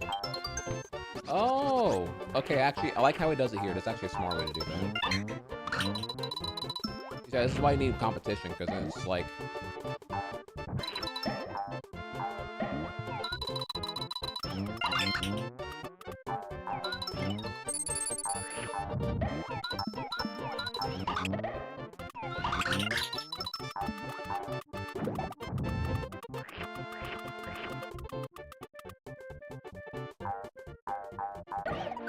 We do that totally different.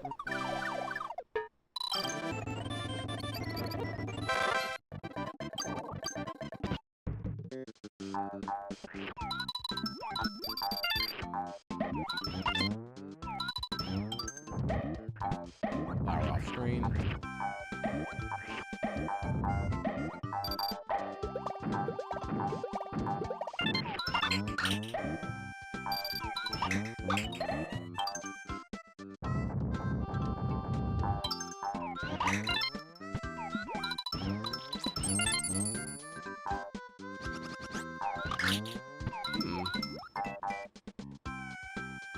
Okay, didn't even think about gate hacking here. Holy shit. Wow, that was really aggressive. Holy fuck.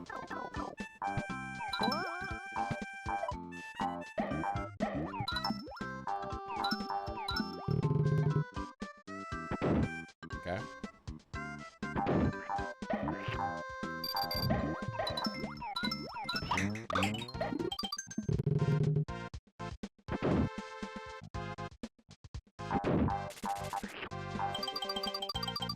Alright, and now comes the Poochie section. I wonder how much this can skip.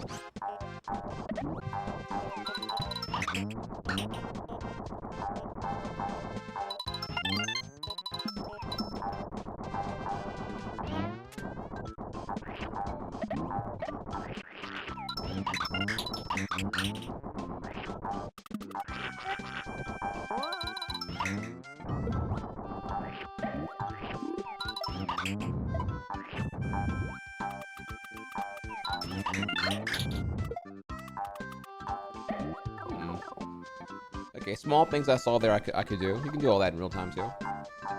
Not the egg shotting, but like, you know, everything else.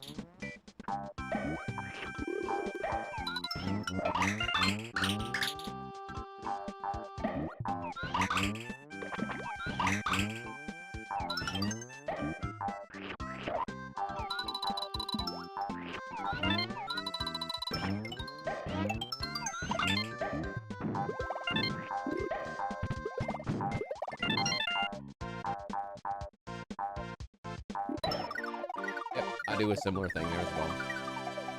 It's crazy how many things that he does in 2015 that I ended up like adding, or I ended up doing as well inadvertently in 2024 for Golden Yoshi.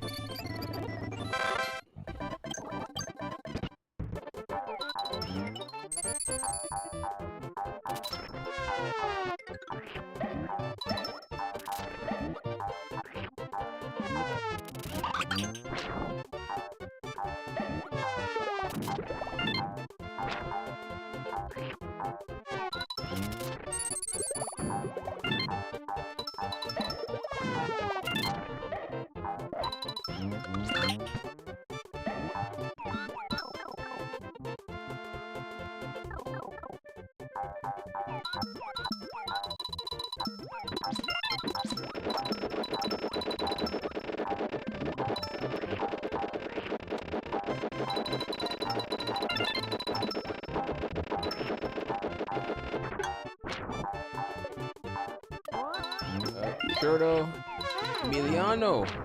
No, this is actually, this is not Golden Yoshi Island. This is the original ROM hack that Golden Yoshi is a quote-unquote better version of. Golden Yoshi Island is a 4-world-long condensed edit of Super Mario World 2+2, which is a 5-world-long, much longer ROM hack. But I made Golden Yoshi Island to, you know, take what was gonna be a nearly 4-hour-long speedrun into something that would actually get accepted at a GDQ. And so it was way too long for what it is to ever have a chance. Yeah, 2+2. So this is the previously world premiere, never before seen, real-time TAS of 2+2 by Stevtarr in 2015. Never before seen before.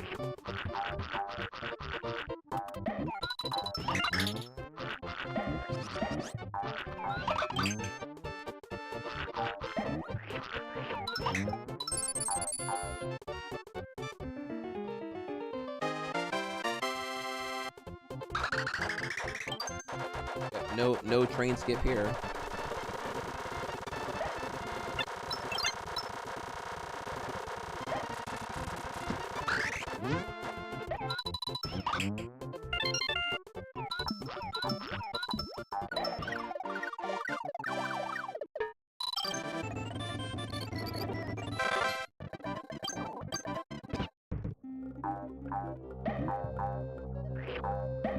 Oh yeah, the Milt Fortress. This is a big boy castle right here. This thing is hard as fuck, dude.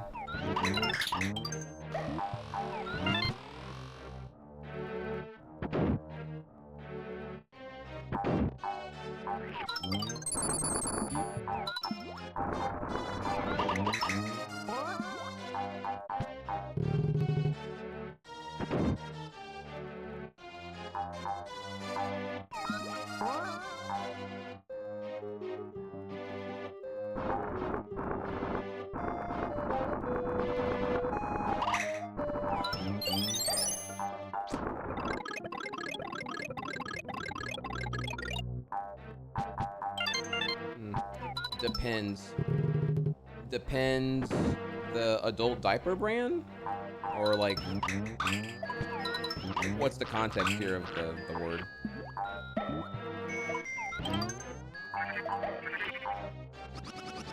Wait, what are we doing here?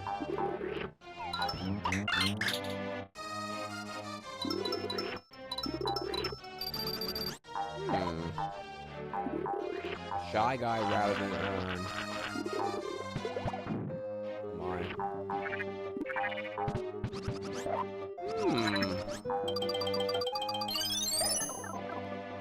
Interesting. I don't know if that's... I feel like that's harder than the arrow dial for like a first try basis, but I don't hate it.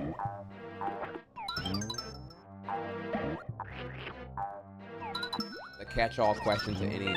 The catch-all answer to any question. Indeed. You also have the good old-fashioned, you know, that's crazy. They ask you the purpose of meaning, that's crazy. They ask you how you feel about, I don't know, like, immigration policy? Oh, that's crazy. You know, it's the ultimate get out of jail free card when you weren't paying attention to what the question was.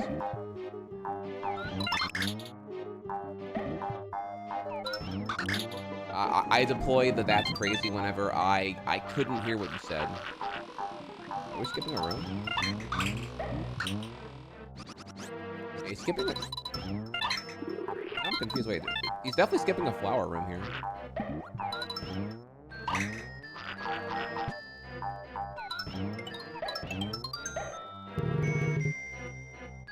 Okay. You definitely skipped the room. When did he get 5 flowers?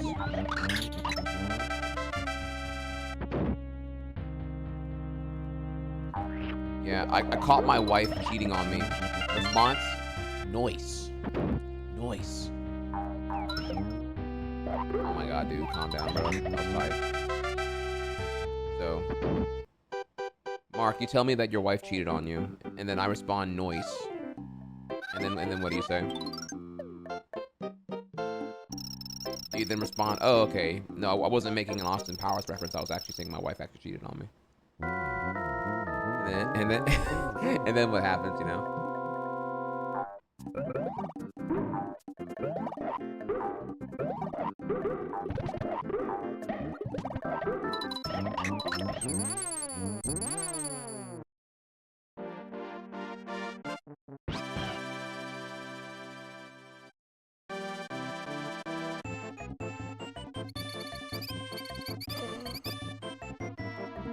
We in there.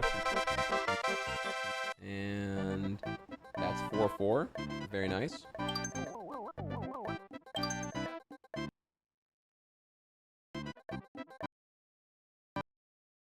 Now we're on to 4-5.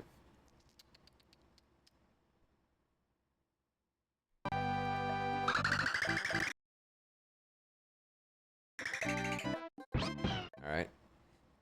4-5. Oh yeah, this level is really fun. The sky level.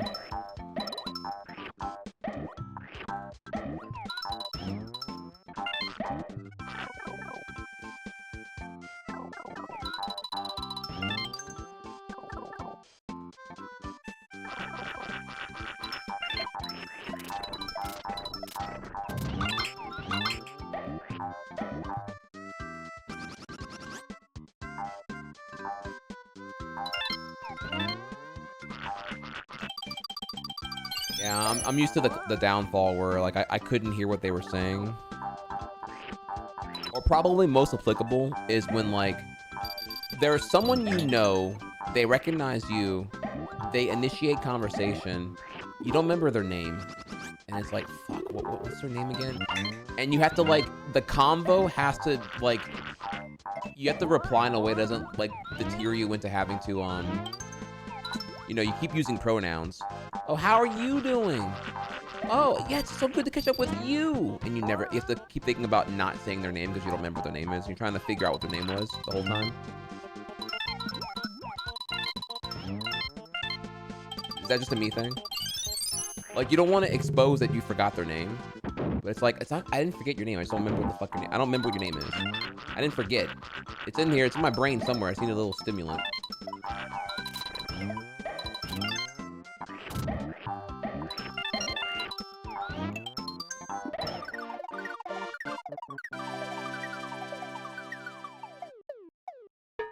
And that's why the Tiger Woods, yo, big dog, what's up, big dog? You know, hit him with that tactical term of endearment that deters away from the importance of remembering names.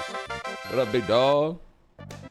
You know, I will admit I have done this successfully as well. I'll just call them Big Smoke or Big Worm from Fried. If they're black, I'll be like, yo, Big Worm, what's up, Big Worm?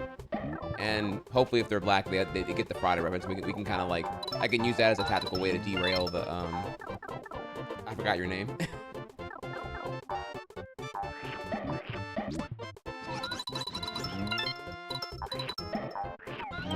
I'm slightly autistic, so whenever that happens, I just have to tell the person to remember their name. It shouldn't be a big deal, but I feel so cringe because if they don't say my name, I'm actually okay with admitting I forgot your name because it's nothing personal. But it's usually it's when they remember my name and I don't remember their name, and it's like, oh, fuck, could you have not remembered? Could you have forgotten my name, please?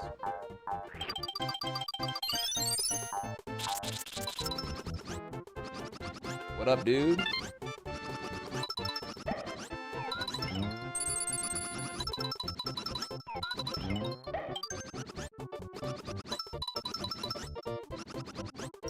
Oh, or that one too, actually. When you when you're at like a social event and you're meeting somebody and they tell you their name and their name is so fucking generic and normal that it's like not helping at all. Oh, my name is George, John, Henry, Bob, Jared, Chris. Oh no, that's the other. No, I'm Chris with a I'm Christopher. That's Chris. And it's like, man, fuck, I don't remember y'all got these all fucking normie ass names, bro. Like, can we just use like online tags so I actually remember this shit? I gotta remember which one of you fucks is like Michael W and Michael K and Christopher versus Chris, and there's John and there's Jonathan, bro.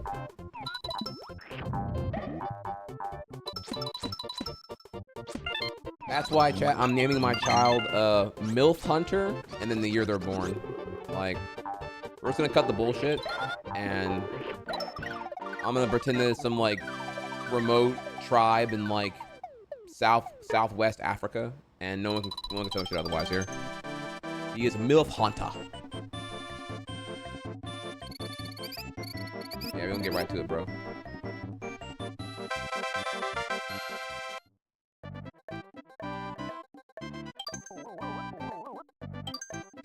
Has Venom agreed to this name? This is only if it's a boy. I mean, if it's a girl, we'll go with whatever she wants. I think that's fair. I think if I propose to her, hey, listen, if it's a boy, I get dibs, and if it's a girl, you get dibs. Then it doesn't come off as I'm being like too demanding. And we can kind of go from there. I think it's only fair, chat.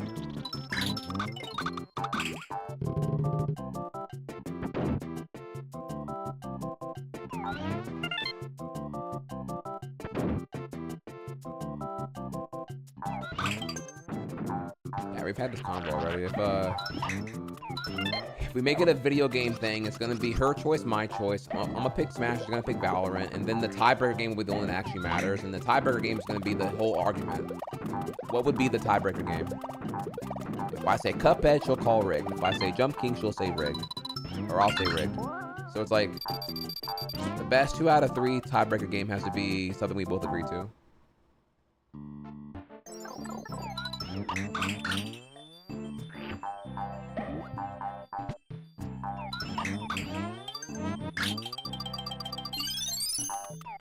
And in the end, it'll probably be something dumb like Mario Party anyway.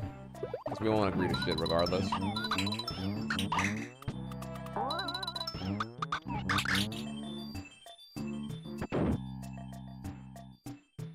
Bro, she has to pick Valorant.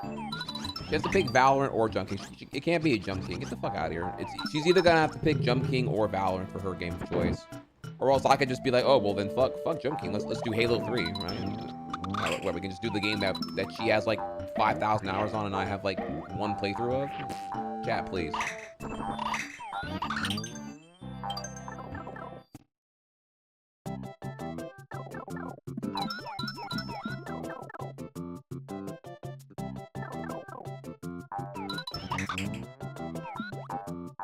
Alright, so here come the dupes.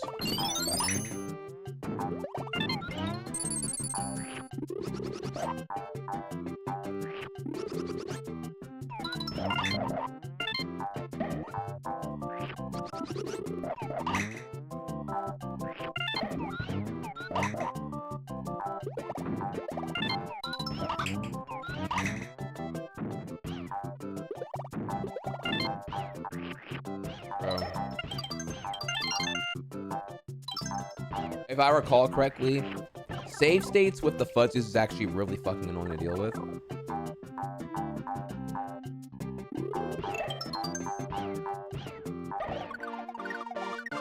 Elden Ring boss rush.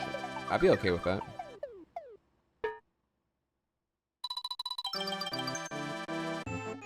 Yeah, the fuzzies do slow you down. It'll cost you about 1.5 seconds per impact. And it makes the terrain uneven, which is really terrifying. And it also eats inputs too. Yoshi, when drunk, will stumble over and not run directly as inputted. So it's like, you really don't want to deal with all that shit. Oh, here's a cut castle, actually. He's castling forever.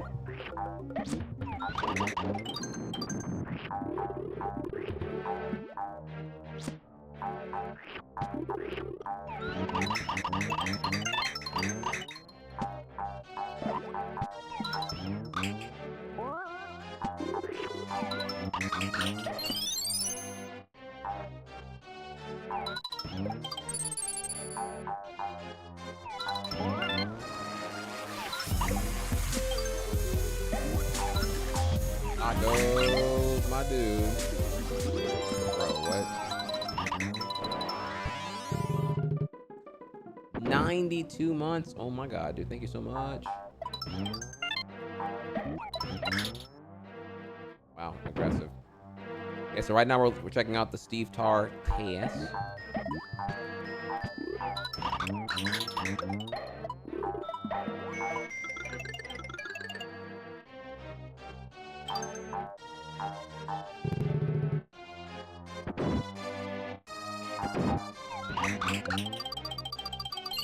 Oh, it contained a door thing. Wow.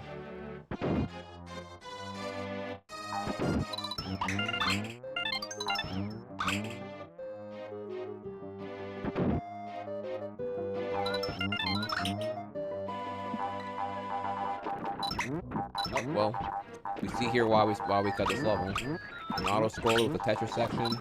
Then you're gonna do. You have to just remove the whole section entirely.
And then next up is World 5. But we'll take a small second here. We actually have an ad break coming up here, and I want to make sure that ads are not being icky and interruptive. So take a second here, chat, and really take in here the miracle of modern interaction. Y'all come look at this shit. They literally voted for tariffs to lower inflation. That's how fucking dumb they are, they being Trump voters. We don't import food, confidently decrees Bam Zoom 2. We import almost $2 billion in food a year. Seriously? Did you not even bother to look this up first? Bro, unironically, I'm not even cherry picking here. This is the level of stupid that I'm seeing. I don't cover it all day because it's just exhausting here, but like the level of dumb, and you can tell reinforced here because Google Trends is revealing that they are Googling what are tariffs at a record high, and they don't even know what they voted for. So, yeah, I don't know. Idiocracy was a documentary? Hashtag. Anyways, we'll be right back and we'll continue.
All right, thank you for your patience, chat.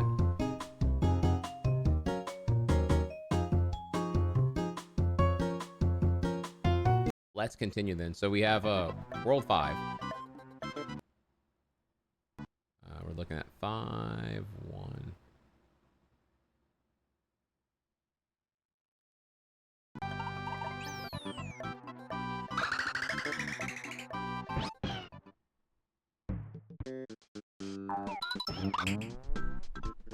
Oh my god, this level's an auto scroller for the first half? No fucking way, dude. Wow, that is so long. Jesus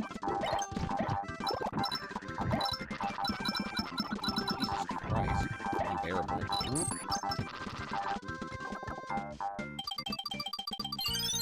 Yo, Big Chris.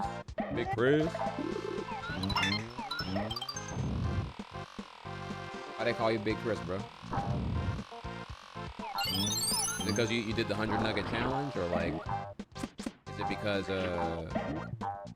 you know, it's a tribute to Big Smoke from San Andreas, or like what? Why they call you Big Chris?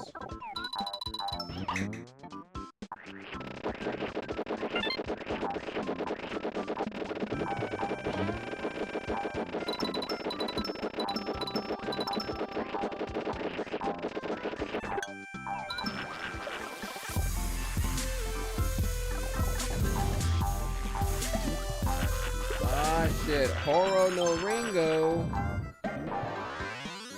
Try bongos. Hey, new emotes coming soon, by the way. If we get a hype train, which okay, never mind. I thought we were almost at one. I'm just farming for resubs right now, but I'll show y'all what they're looking like right now. I'll show you what the emotes are gonna be.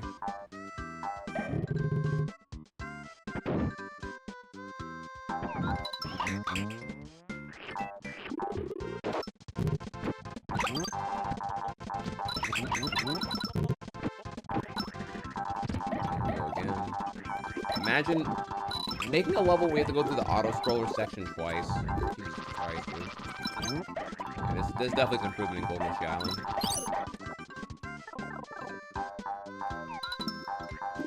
Imagine.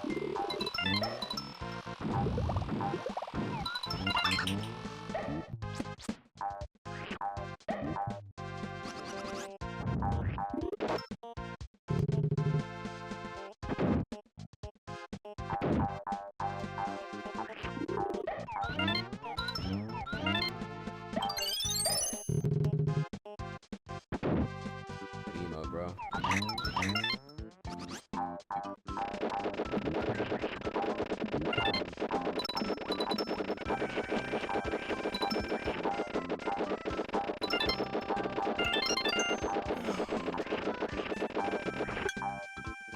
Oh my god, bro.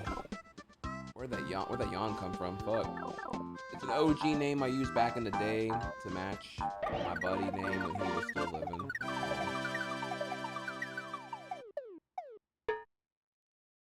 Man, I feel that. You know, my cousin Boogie, his name on the on Xbox Live, like not 360 era, like OG Xbox Live, was the Imposter. And me being so creatively bankrupt, as soon as I got Xbox Live, I stole his name. I was like, that name sounds so cool, man. I want to be like my cousin Boogie, bro. So I just stole it and used it too with some numbers on the end, and never told him.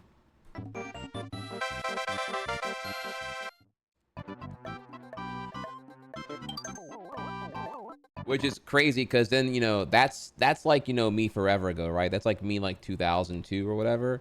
And then by 2003, you know, I'm playing Yu-Gi-Oh!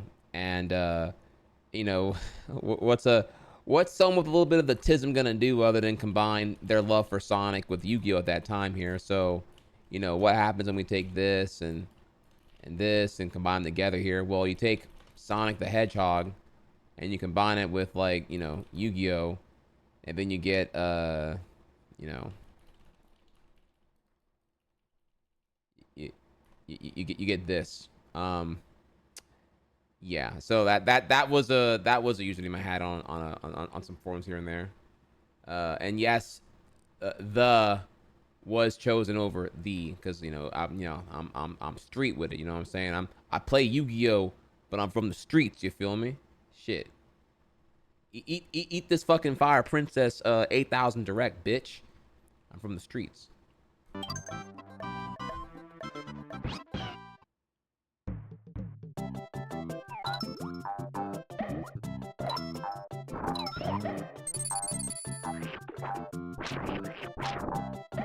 As you can tell, Jed, I got laid quite often in high school.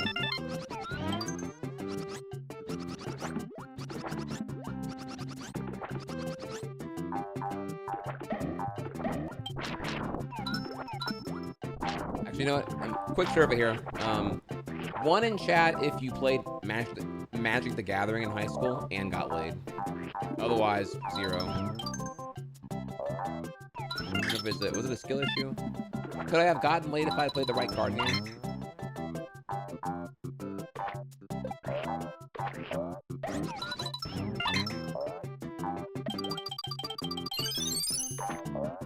Minus 9,000. Bruh.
People who lived in super religious areas get a free pass. They were all set up to fail.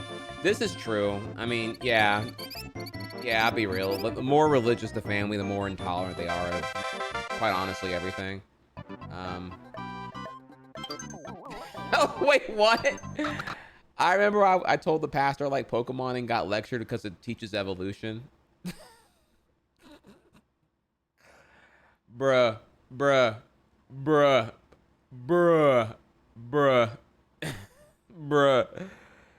Oh my god. Daily reminder that I had a teacher in high school that thought Yu-Gi-Oh was unironically teaching witchcraft.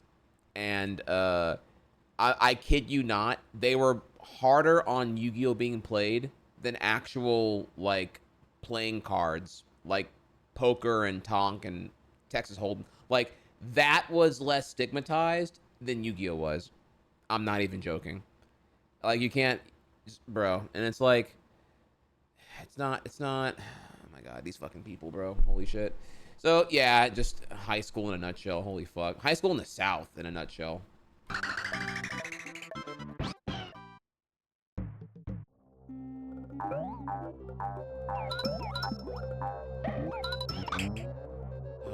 Chat, wait, what's that meme? I'm sorry, I'm gonna be a bit edgy right now. I'm gonna be an atheist here. What is the meme with like the with the futuristic city with like the chrome everything and all the round edges and all that? Like it's like society without religion, and it's like, oh my god, could you imagine like every property not being like neutered by like, you know, the scare of a Mormon mom outrage or whatever?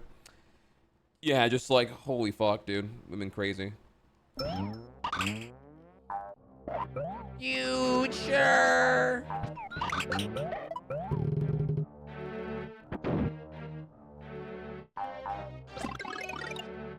Bro, Panic got the emote on. That's your emote, bro. That's your sub emote. Damn.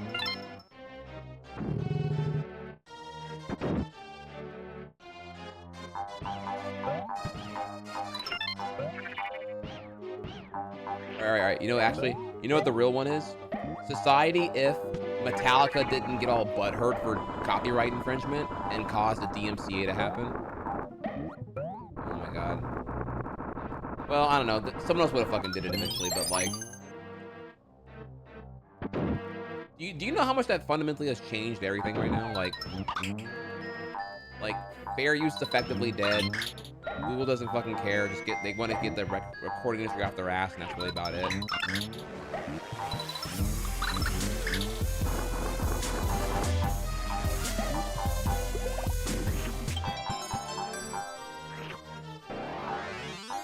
The Forbidden Vid Tri-Peak.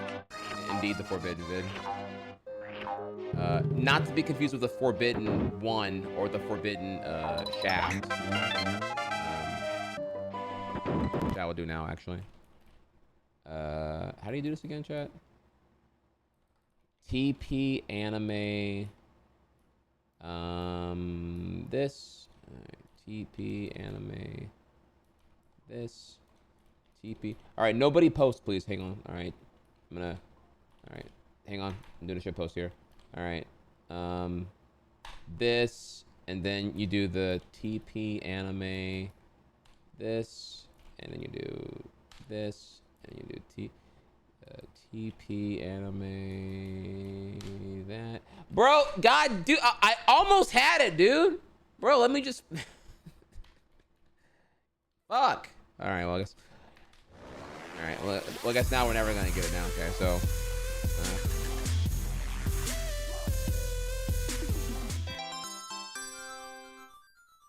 I had it, bro.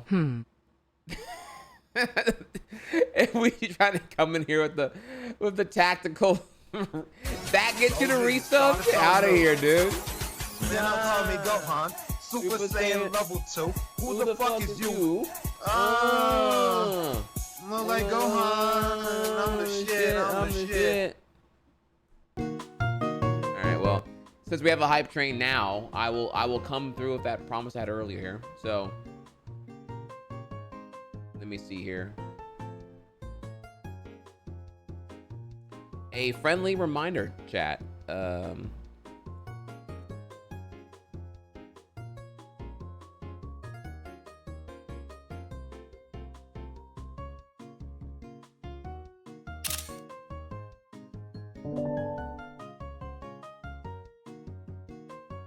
Alright, so this is where we are right now with the emote commission. So if y'all wondering where the emotes are at, alright, what we're working on here is Yoshi wearing a backwards cap, lip bite flirting. You feel me? Tongue out, hands rubbing. Playful face with finger gun gesture. You feel me? We need our Zoomer emotes all the way in here. The doctor from Weenie Hut Jr. Boo boos, eh? Boo boos, eh? Someone making a what's it? Yeah, it's like this, right? Chef's kiss gesture. Psyduck making a not like this. Golduck making a 5-head emote. So the Psyduck and Golduck by the back here, and then the agony emote. Do we need Zoomer emotes? We do, yes, we do actually.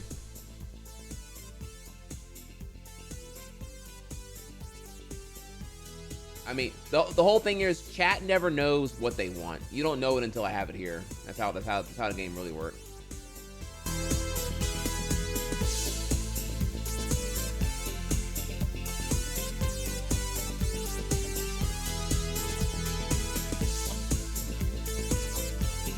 Believe it or not, we still have like 7 emotes spare. We don't have to cut anything. So, I mean, we can remove stuff if you want me to, but right now, because of the animated slots I have, we have like 130 slots to fuck with. So, only like 100 and I think 11 are being used right now. However, Discord itself is lacking. I mean, only have like 50 there, and we have to get rid of some dumb ones there. But on Twitch, we got plenty. Oh, Discord has a lot of trash, for sure, that I need to get rid of, for sure. I completely agree with this.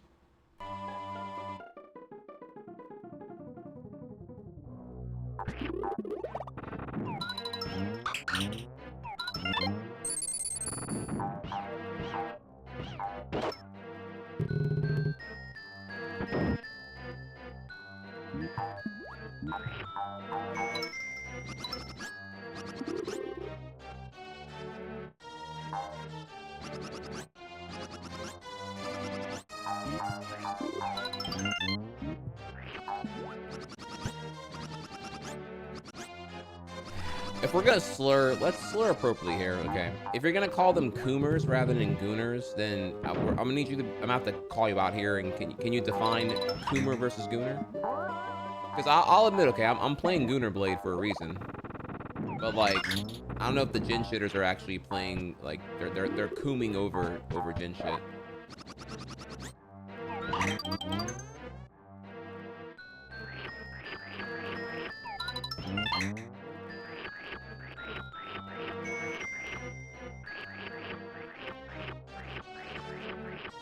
See, I was gonna say here, I feel like the subtext is that, like, coomers don't get laid.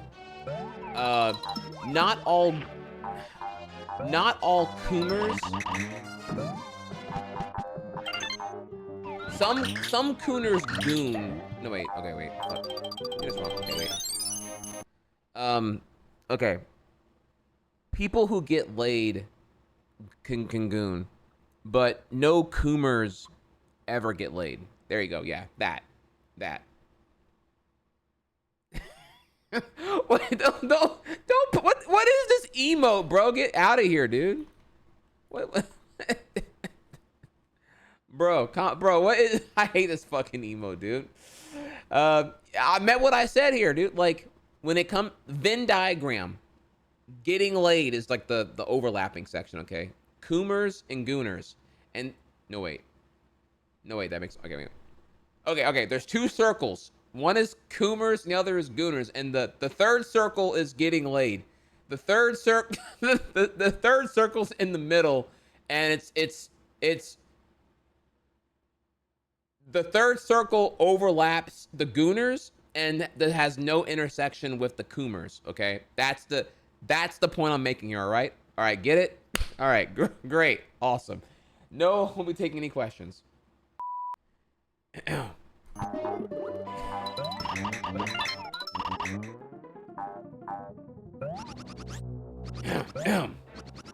Cat, there's a really important run on right now. I'm gonna focus, okay? Focus here.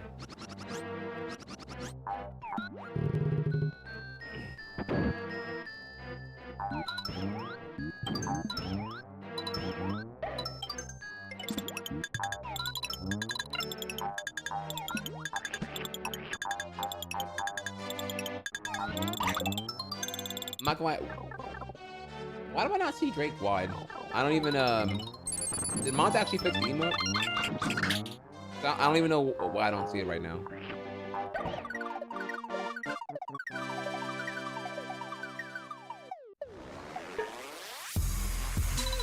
Is it 7TV or BTV? I'm actually not, Just found out in the goon. Thanks, Hex. Well, look, getting laid doesn't mean you're automatically a gooner. It's just like, gooning is not Chad, we have to go all, we have to go back here to like I don't want to call it here sex 101, fapping 101 here. Like, I mean, Jesus Christ, like nutting, edging, cooming, gooning. I mean, these all mean, all these words mean different things here, Chad. It's not your first time being 13 years old here. Jesus Christ. All right, so I'm being told here to in my settings, okay.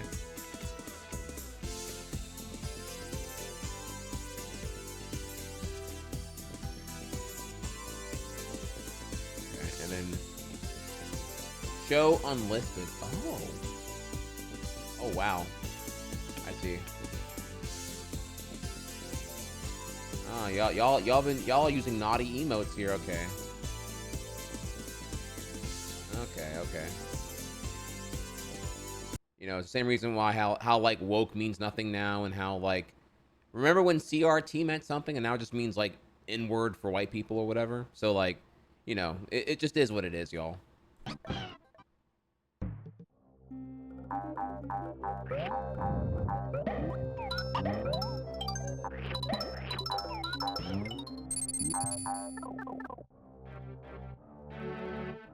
Oh, y'all don't remember. So in 2022, when the Republican Party was calling gays all groomers, like they went back to like anti-trans rhetoric to try to really win over votes or whatever. They were in the schools being like, yeah, these books are disgusting and it's creating division, and you know, this critical race theory, it's just fucking, it's just divisive stuff to, you know, they're just making it up anyway. It's just another BLM tactic to divide us here. They, you know, you don't remember this? Yeah, I'm sure remember. That was like 2 years ago. They were like, yeah, like now it's DEI. Now it's DEI is woke garbage. But 2 years ago it was that CRT was woke garbage. So.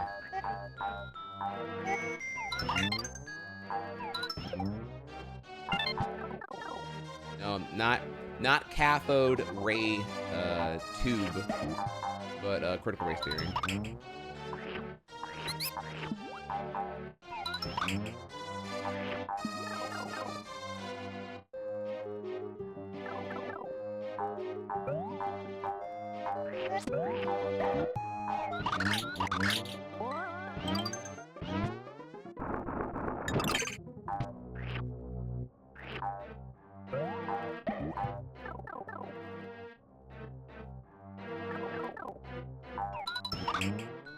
Yeah, DEI people is another one. But again, the beautiful thing about DEI is that like typically you can't even tell if they're mad about racial things or like women. It could be both here. If you say like the gender pay gap is real, they'll be like, well, I mean, shit, women deserve what they get paid, and if they have a problem with their getting paid, they should maybe do a better job. Is, you know, by what one person would say. And then if they cry about DEI initiatives, they'll be like, okay, well, you just can't even tell if they're mad at like black people or women or both.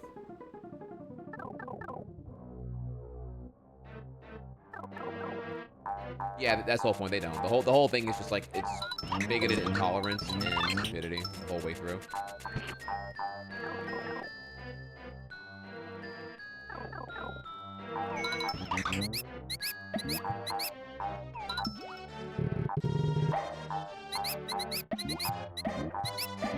But in reality, it also stems from just the basic idea of collective punishment. Go back here to all the idiots who were like mad about student loan debt forgiveness, and the whole like, well, what the fuck, you know? X person paid off their loans. Why the fuck should Y person get their loans forgiven? And it's just that it's that by extension here. Well, I don't get paid shit, so why the fuck should women get paid anything? You know, that's bullshit. Like, rather than advocating for a better society, I just want to have like collective punishment the whole way through. So yeah, it's idiocracy unparalleled and really, really dumb. They'd rather punch down and have some kind of retribution for their suffering than to actually advocate for a better society for all.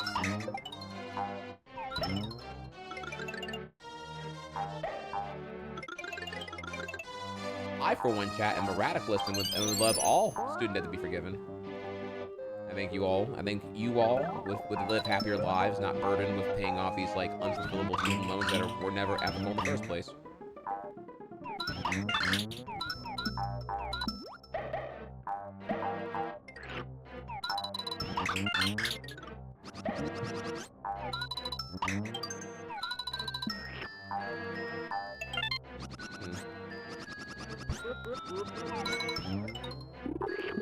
Oh, you're doing the Brit. Oh wait, this bridge is. Oh, okay, wait, I see. Okay, wait. This is totally different now. Holy shit. That whole thing was fucking changed. Wow.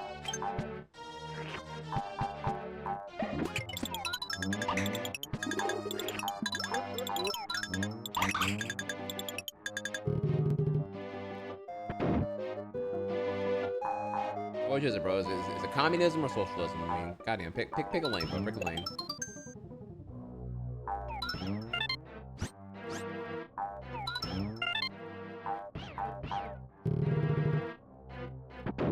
Kamala, she's a socialist, communist, globalist, fascist, and just, you know, she's just a terrible person.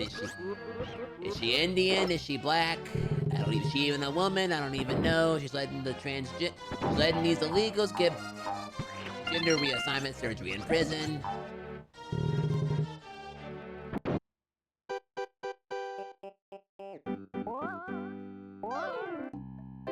You think I'm joking? It's actually a thing he said. Like, he said all that in like one rally where it's like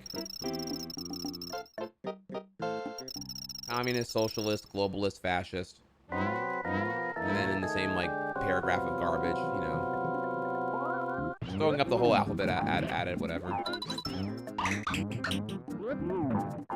I admit, I think I know all the words here, but I don't know what a globalist actually is. Like, he used that word. I'm like, what the fuck is a globalist, dude? Like, that like someone who believes in climate change or some shit? Like, I actually need help on that one. I actually don't know what the hell that means.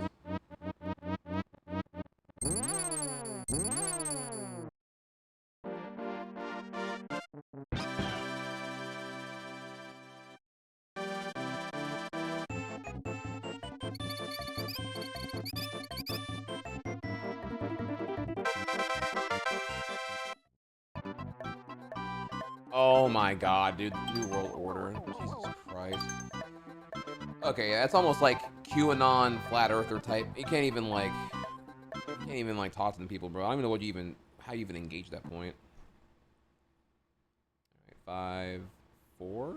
No, 5-5, yeah.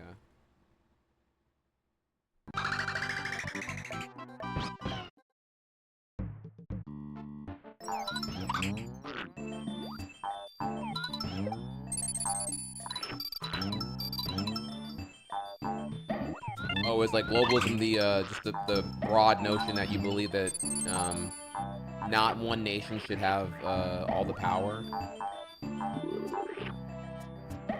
So therefore being globalist is kind of like being anti-American in some kind of like niche application. Like, hoorah, we're the back-to-back World War champs, and fuck yeah, because we're the best country in the world and anyone thinks otherwise, and you can go eat this fucking 4th of July hot dog in the ass.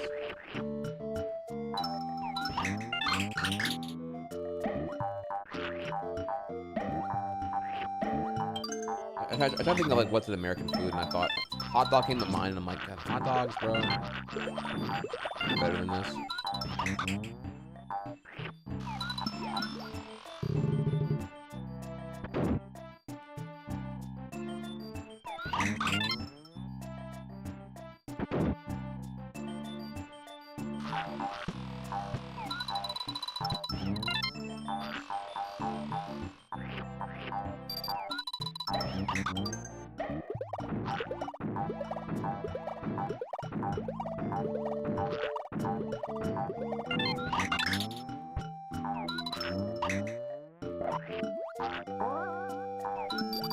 You know, the irony here is that, like, Trump calling Kamala a globalist is, like, so factually inaccurate because her foreign policies are as abhorrent as his, that his execution of them are way more brutal.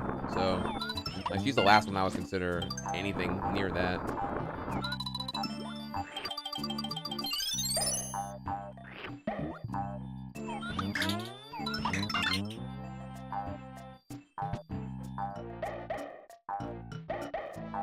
Mods, why are there holiday emotes when we haven't had Thanksgiving yet?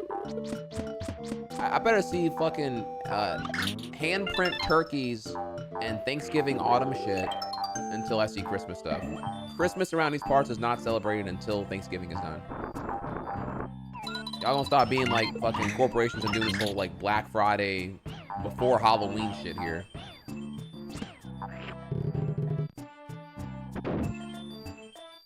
Literally what I was saying, bro. They don't even care anymore. Like, the rule used to be you cannot outflex Halloween, and then this year, literally, they have done that now. My local Costco had Christmas shit up mid-October. I'm like, bro, it's so cringe.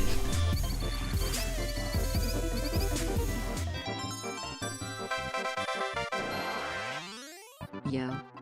Hey, what's up, Amar? Thank you for the Prime sub. Bro. And look, Amazon's already trying to make this whole thing happen where there's like there's Black Friday in July, so there's like 2 Black Fridays a year or whatever for some fucking reason. Just making shit up now. Like making the whole original point of Black Friday completely irrelevant at this point.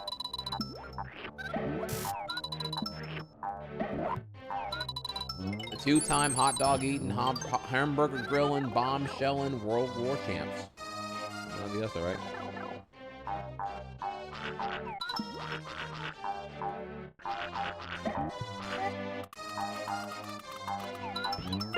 You know, they're so fucking gross in the lack of a spine. All the shit they cried about, right? Well, mysteriously got the window now. The election being rigged, totally silent now that their team won.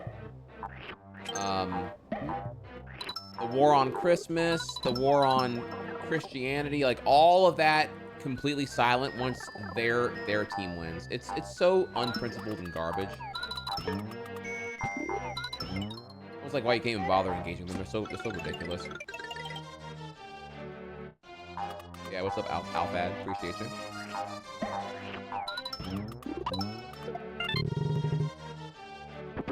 What's up, ADC?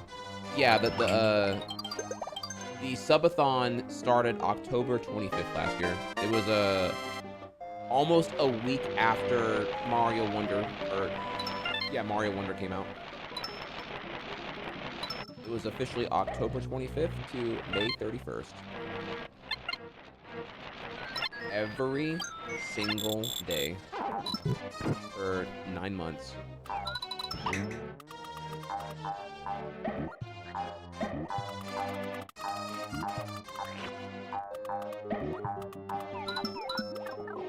You know where we have a lot of cool things coming. I know it's already been a year. That's pretty nuts. That year just kind of like flew by for me in the weird kind of ways.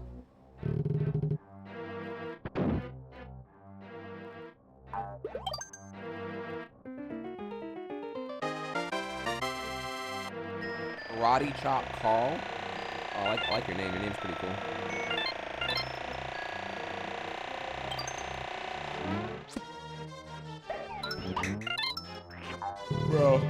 Bruh. Yeah, me. Jazz Nation being a temporary roommate here and being a roommate here the entire duration of that. I learned a valuable lesson there, chat. I have a price on my mental health, and I'm done with roommates. I don't know if I can deal with it ever again, dude. That was really painful. That really brought out the evil in me, honestly.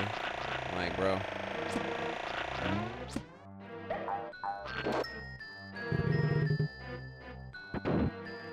Every day. Imagine you work from home and you got this slob who's just like home all day, crying about having no job, not paying the rent, every day another excuse.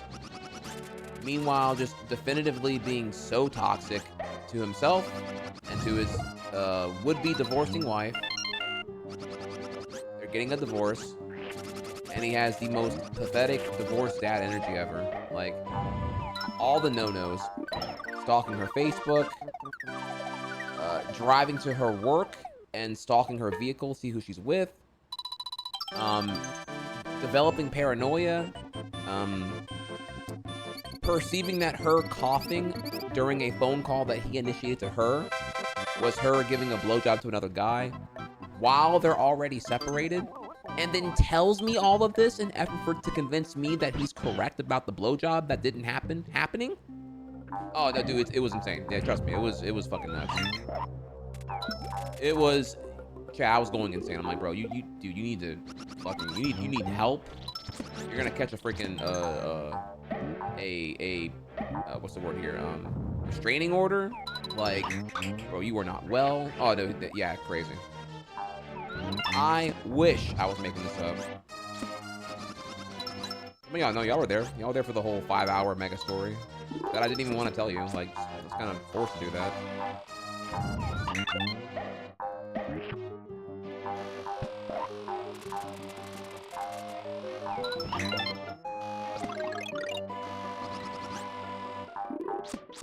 Well, anyways, he's in Japan now, so I don't have to deal with that ever again. Like, on God.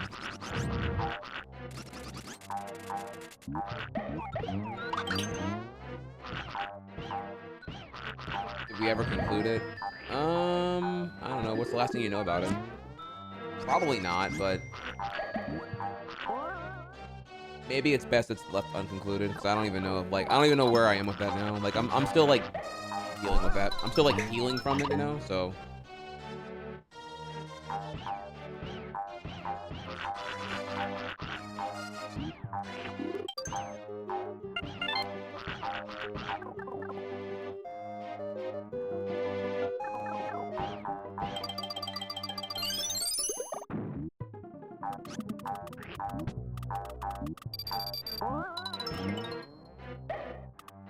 Yeah, I'm not really. I don't even have the energy to even like maintain that, like the grudge at that level. I'd say, like, all you gotta know is that he ultimately ended up moving to Japan.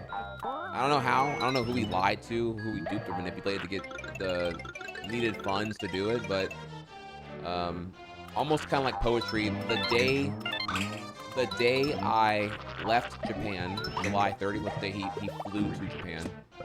So literally 2 planes intersected, and that's when our destinies forever remained will forever remain severed. You know, he went to Japan when I came back to USA, so I will never see him again. But yeah, no, he did go to Japan. He is successfully in Japan. Again, I don't know who he lied to, who he duped in, because his GoFundMe was not successful. He was still like, he only raised like $300 on his GoFundMe eBeg cringe-a-thon. So I don't know like how he got to Houston, who he lied to, how he got the plane ticket and everything else here, but yeah, he pretty much bailed on everything and probably has like tens of thousands of dollars of things in collections right now, so his credit's like really fucked. And if he comes to the States, he probably will get like some kind of like holding order for some kind of court summon due to all the shit that he like bailed on bill wise. So I'm assuming here he's just gonna probably never come back to the States. He probably would go somewhere before he come back to the USA. But yeah, he's in Japan for now. Again, that dude is just straight drama, bro. It's really cringe.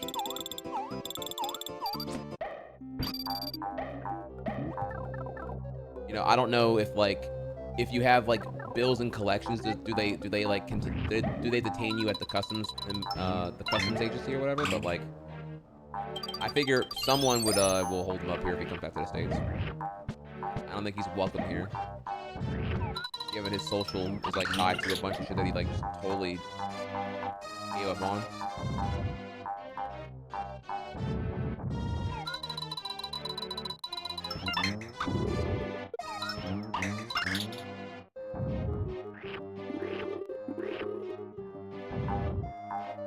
Yeah, some red coins are being skipped because of the he's duping. I'm sorry, I'm like half paying attention right now. Forgive me.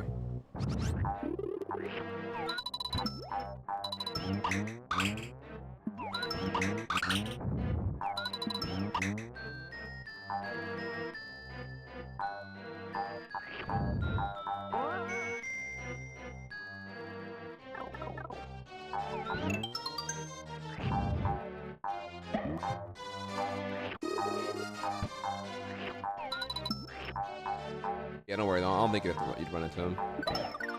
You know, Tokyo's a big place, and the chances of, like, him and anyone that I know, or me, being in the same spot would be, like, really, really small, so. And if I do see him, it's whatever. He's cringe, not me. He knows what the fuck he did, so. He can give me an awkward look all he wants. He can just hit me with that, I'll just hit him with the tri-stare. And I'm like, bitch, you know what you did.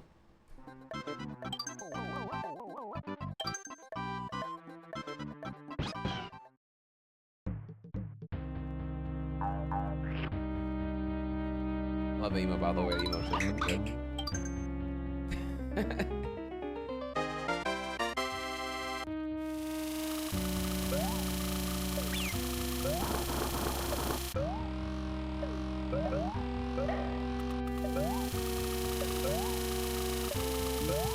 Skip to those red coins. Okay, we got some dupes here.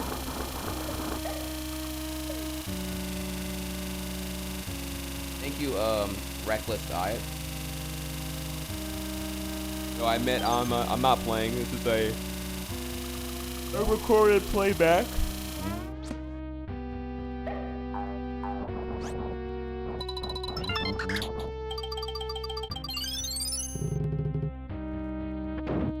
Also, man, I'm gonna have to be real here, y'all. I think we're not gonna have time to do the Mario Maker today, unfortunately. I can feel my my fatigue kicking in here, honestly.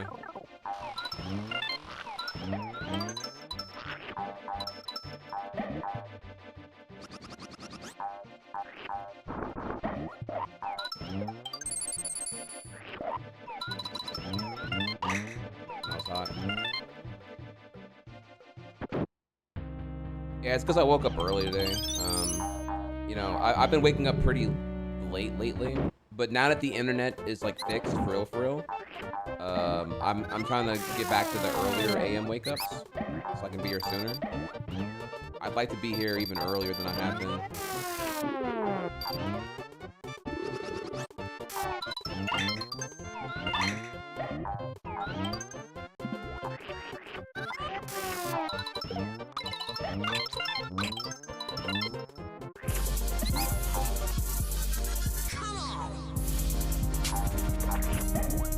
Oh shit, whoa, whoa, whoa. Big booty Latina alert, dude. Shadow's Ding Dong getting, casting a shadow now. What is going on here? Reckless died with the 5 gifted. What's good? First time chat today, following since 2019, pops a 5-pack on me. Sir, may I ask what is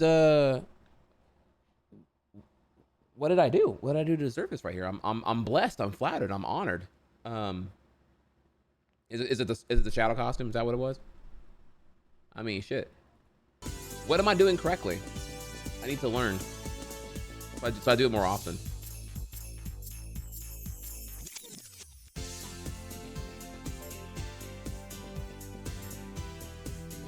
We await the notification here.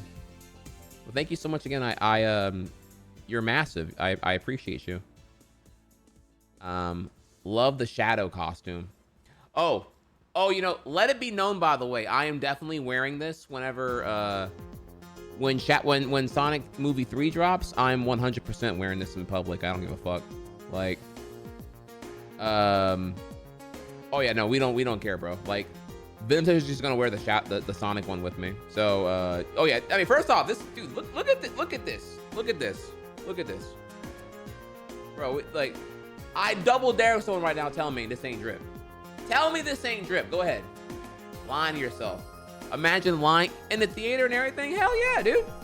Bro, there were people doing this at Sonic Movie 2. I was like, oh, I should have brought my shit. I didn't know we can swag up here right now. Although, yeah, people had their Dragon Ball drip on for the Daima premiere. Sonic costumes at Sonic Movie 2. Sonic 3, I'm turning the fuck up, bro, for real.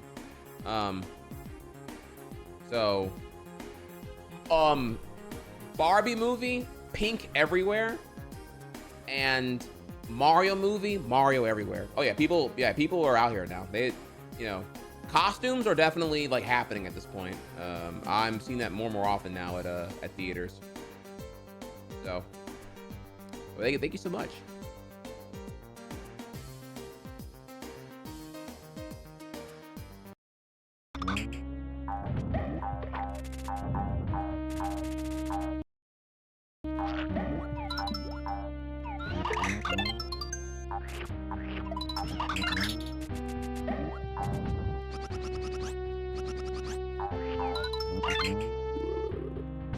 Oh, and also Avatar as well. Avatar 2 had some Na'vi people dressing up as well. That was pretty cool.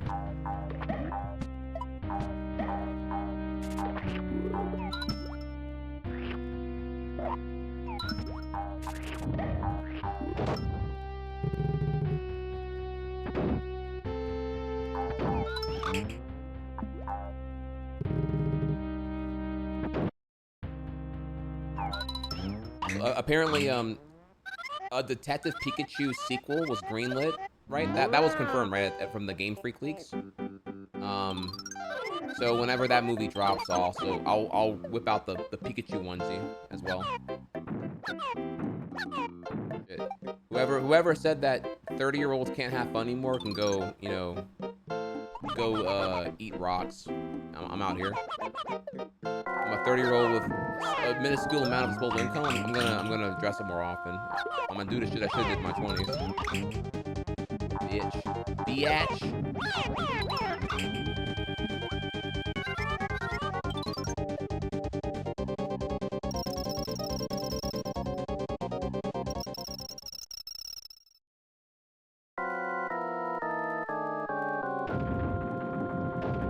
You know, ain't nothing changed, bitch. I was rocking a PSP in 2005. Then I was rocking a Switch in 2017. And now I'm just walking around with the Steam Deck, bro. Cock always been fat. Ask your mom. Ain't nothing changed.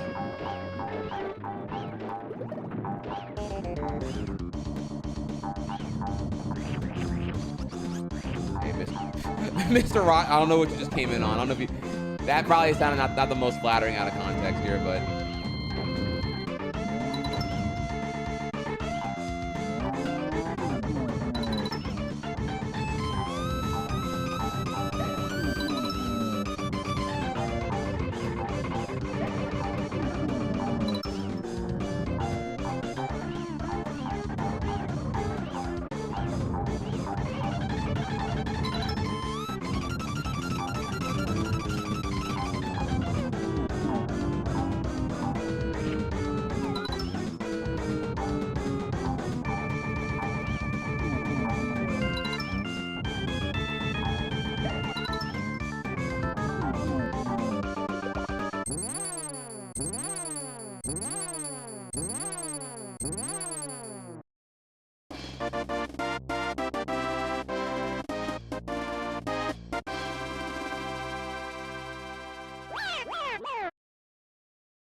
All right, and then comes the final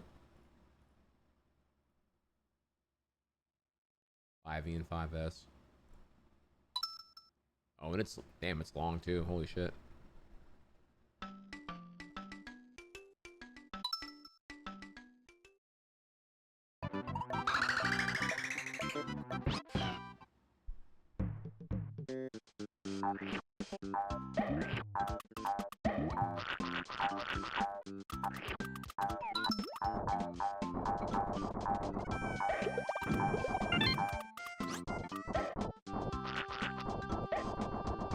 Used to be able to get a job that paid enough to get a suit. Yeah. I think if more people like read history and like knew like what having a job was like back in the 50s, it's kind of nuts. Pensions, labor unions, you know, houses were way cheaper relative to your to a salary. An income of one could support a family, even as far back as the early 90s, and then you know that shit became a fucking joke pretty quickly after.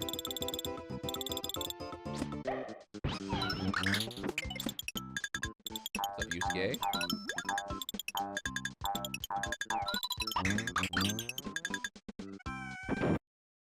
Bro, what happened? Oh, simple. I mean, if you bought a house before 2008, and you were able to like stay on it and not get blown up by the recession, then congrats, your house, like, you know, you're like near guaranteed sitting on like a 300% increase in house value. Like if you bought a house for like 200 in 06, then it's probably worth north of 600 now. So the haves and the have-nots.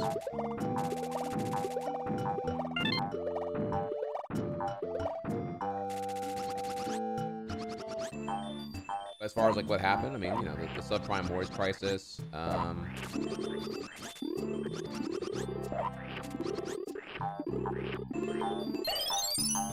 No, Mr. Rogers, let's be honest here. The honest thing is, okay, you couldn't have bought a house when you were 13, but you could have bought some Bitcoin in 2012, which is of course the most normie-proof hindsight to obsess over. If only you had bought the Bitcoin and just held it for 9 years or whatever, or 7 years.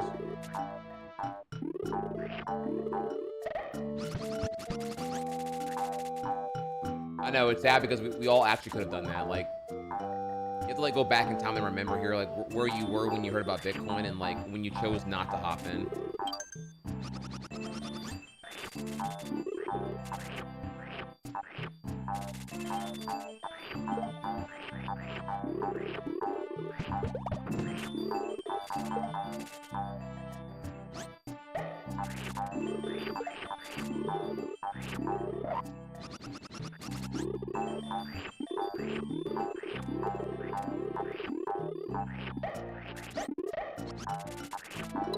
My parents have a combined house value of over 700K here. That's more than one person makes on average their entire life in this country. Yep, yeah, I'm not surprised. I mean, the commodities of homeownership are definitely a facade now, and at this point, at least in USA, it's a more depressing world than ever because, like, forget like worker conditions and like worker rights and all that shit. Just like even the facade of a meritocracy, that's dead. And the commodity of home ownership is now another gamified component that you have to get lucky for the chance to even achieve it. Like, bro. And by lucky I mean you have to both work and live somewhere where the housing market's not totally cooked and also not gobbled by private equity shares, and be affordable, and you make enough to live there long enough to actually secure yourself a viable 30-year mortgage rate. It's just it's so many factors at one time that are overwhelmingly stacked against you that, like, you know, good luck.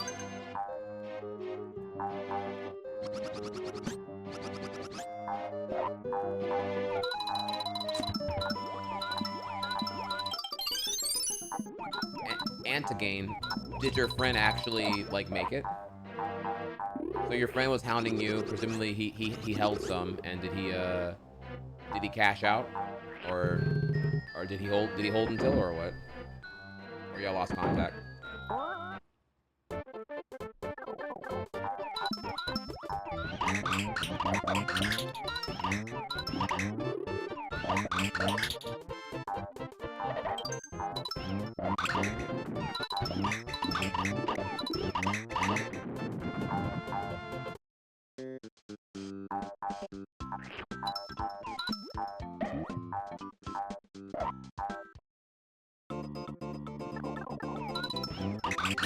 Crazy. To my parents' house, and even if I have to pay the mortgage, it'll only be $400 a month. Damn. That's awesome to hear, bro. Yeah, that's probably one of the most powerful things, is like, inheriting a house is, one of the most secured ways to, cement intergenerational wealth. For sure. There is currently a problem going on right now about that. I was reading into this, and I want to say that, like, whereas previously, in the previous decade,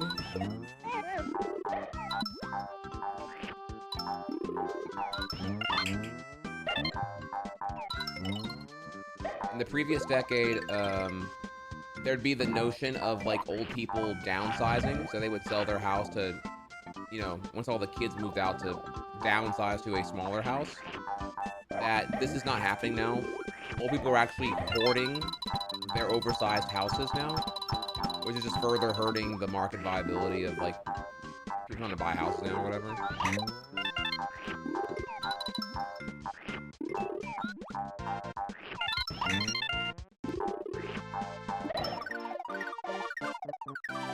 I forget why though. It might have been a Bloomberg economics article about it. I forget why. Like why is downsizing a less popular trend now? I don't know if it's because boomers are aware their houses are worth like north of $500,000 now or whatever, or like what.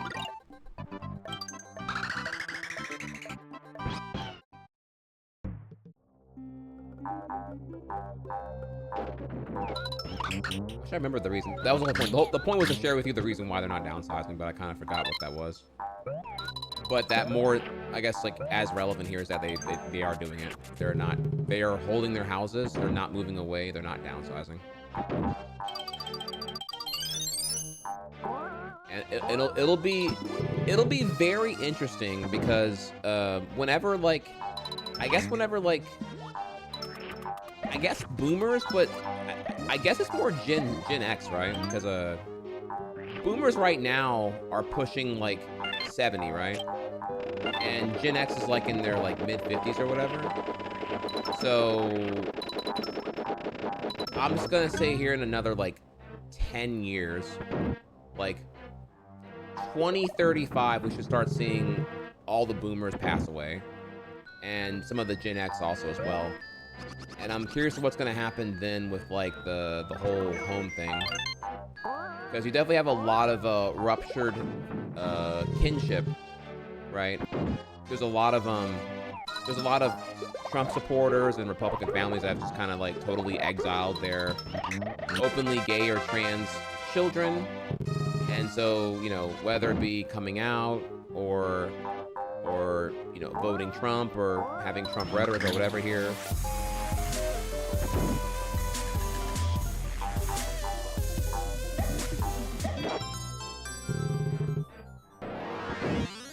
Pour one out for the Department of Education.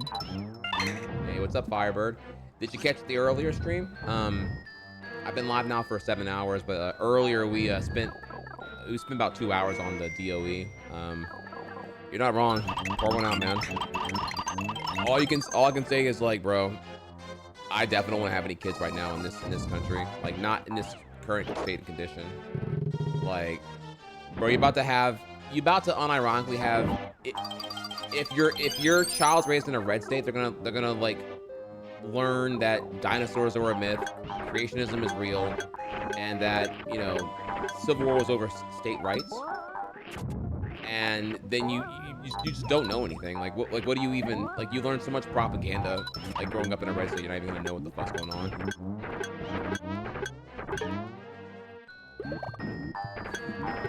Yes. Would you rather stand by your morals and values or be on your bigot grandparents' will? Well, I mean, do you have to be specified in their will to gain the inheritance of their property when they pass? I mean, I don't think they're gonna have the foresight to really sit here and like explicitly outline that you received nothing in the will. Usually it's more like it's more of an inactivity, and then the inactivity results in the legal proceeds moving on to next of kin, right?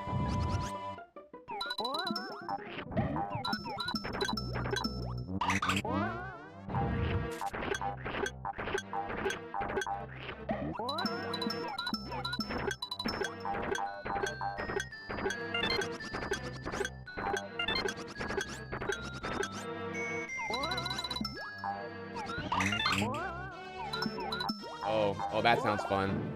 You fight other family members, and then, you know, the ones who only pop up for this one particular thing, and then otherwise they totally don't fucking care. Bonus points here, they don't even want to, like, do good for the house or whatever. They want to sell the house ASAP to whatever buy it now bidder is open to doing it, because they want the money immediately rather than even, like, doing the remodeling or whatever that would get a stronger ROI. Oh my god, I can already foresee the whole, like, circus here. Let's sell it now for, like, some like dumb rate, like, you know, something comically low, like under 200K, rather than like even agree to like allocate a budget to remodel it to get it a stronger sale. Oh my god, dude.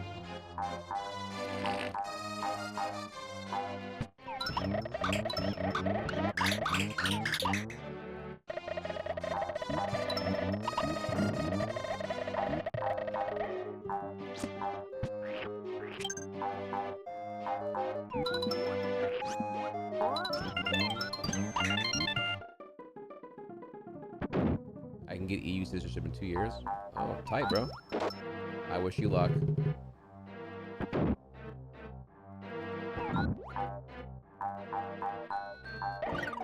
Yeah, there was a couple of small things that I can do. Nothing, no like major route change. Just like a couple of like shots that I saw were done in a smarter way, or the thing I already do in a more optimal order. But yeah, and with that, y'all. And that's it. Oh, is it? Actually, no, wait. Did we do 3 yet? Maybe not yet.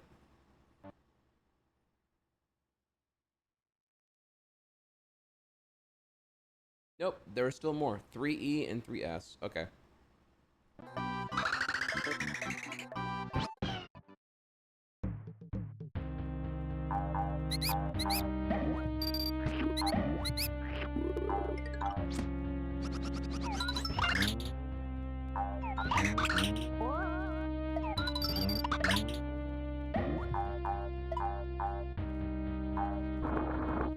Yeah, no, I'm gonna really look into some more stuff here.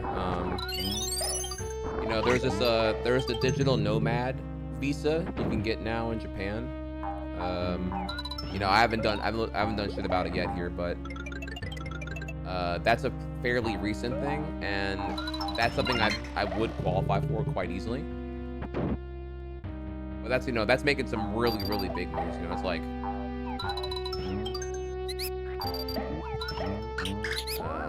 you know, all I know right now is that, like, you know, Louisiana's definitely not my forever home, but it's hard to say where the next place would be.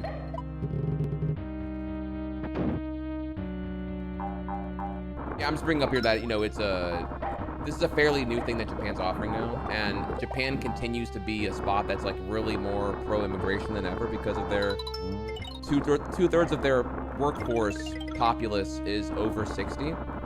So they have to really figure out what to do about that, because there's not enough, like, they've been too too xenophobic, too anti, you know, the work culture is too unfriendly towards having children or whatever. So now they're really hitting the ramifications of that whole situation. So yeah, they're gonna have a surplus of houses that are gonna be empty from deceased prior Japanese citizens that are gonna be looking for buyers. So there's gonna be presumably a lucrative housing market, especially if you're okay being between stops.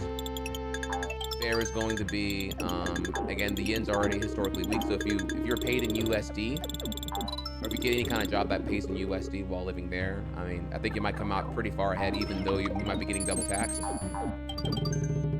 But also, hey, even again, if you're getting double taxed, it's like, you know, hello, you get like healthcare and a bunch of other shit you would never get in USA anyway. Like,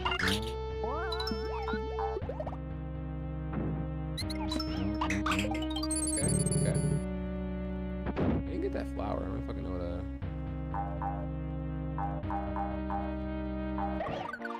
Oh, this is not me saying I would do any of that shit. You know, I would thoroughly research everything, blah blah blah blah blah, and like I would be like renting first. I wouldn't be buying a house if I were to move there. You know, there's a million things that I'd do beforehand. I'm just purely bringing up that there is a visa granting that's conveniently directly in my skill set and career.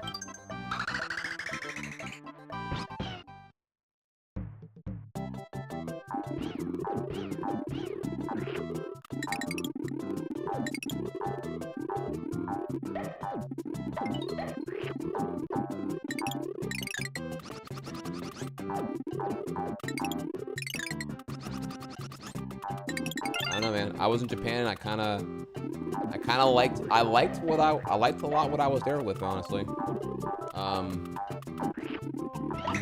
I can say that it comfortably shares a lot more of my values, for sure. And it was really motivating being there and being like, oh, man, I really got to get on the Japanese grind, for sure.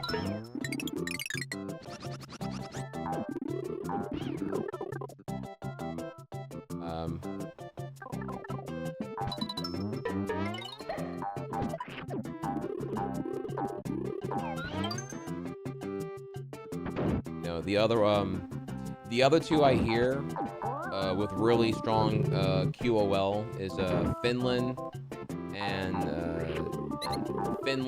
Denmark are the this is where it ends. Okay, I was gonna say interesting. It's gonna end before the level ends, actually. All right, and yeah, that is probably for real where it ends now. Yeah, this is where he stopped. All right, well, GG's.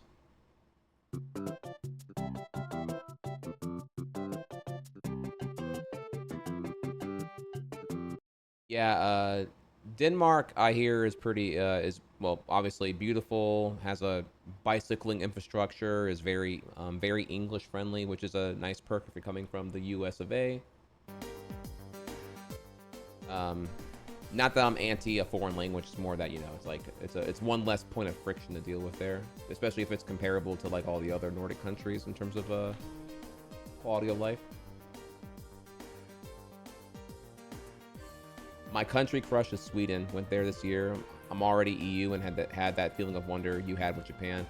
Oh, I'm sure. You know, my whole thing too is, you know, exposure bias, right? I've only been to Japan as far as international goes, so there are still so many other countries I'd love to go to. I would still love to go to, you know, visit Norway, Finland, Sweden, Denmark. Let me think here. New Zealand comes to mind. I've heard that, like, Singapore is beautiful. That would be rad, too. I mean, shit, even with Japan, I still didn't do, like, there's still so much more I could have done in Japan as well. You know, that, you know, we didn't really go, like, really far up north. And we weren't really too far out in the sticks.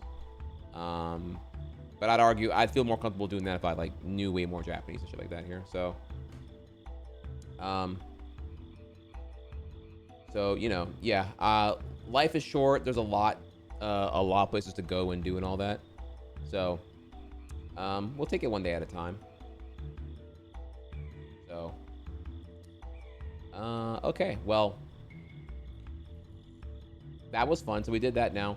Let me just take a quick reminder here to remind y'all again about, while we're here, so our current ongoing development of Yoshi's Island, why we're not doing Yoshi runs right now, we were and then I stopped, is because we're on the cusp of a revolution. You may recall here I currently have this. I have the Wingman, which enables you to use modern controllers natively on Super Nintendo. So you can plug in a Switch Pro, PS5, or Xbox controller into this and works. And this enables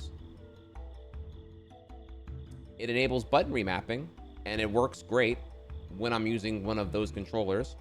I'm trying to get it to work with one of these motherfuckers right here, and sadly I can't get it to work. So I'm still researching how to fucking get it to work. They emailed me and told me officially that the SN30 Pro wired should work, but that was kind of a pretty loose email here, quite honestly. But yeah, if I can get this to work, then we can kind of go from there. But all this to say here, the ability to remap. I'm hoping to remap the Y button to the L shoulder button, and if I could do that, I'd be able to aim eggs and cancel them without having to like claw or whatever.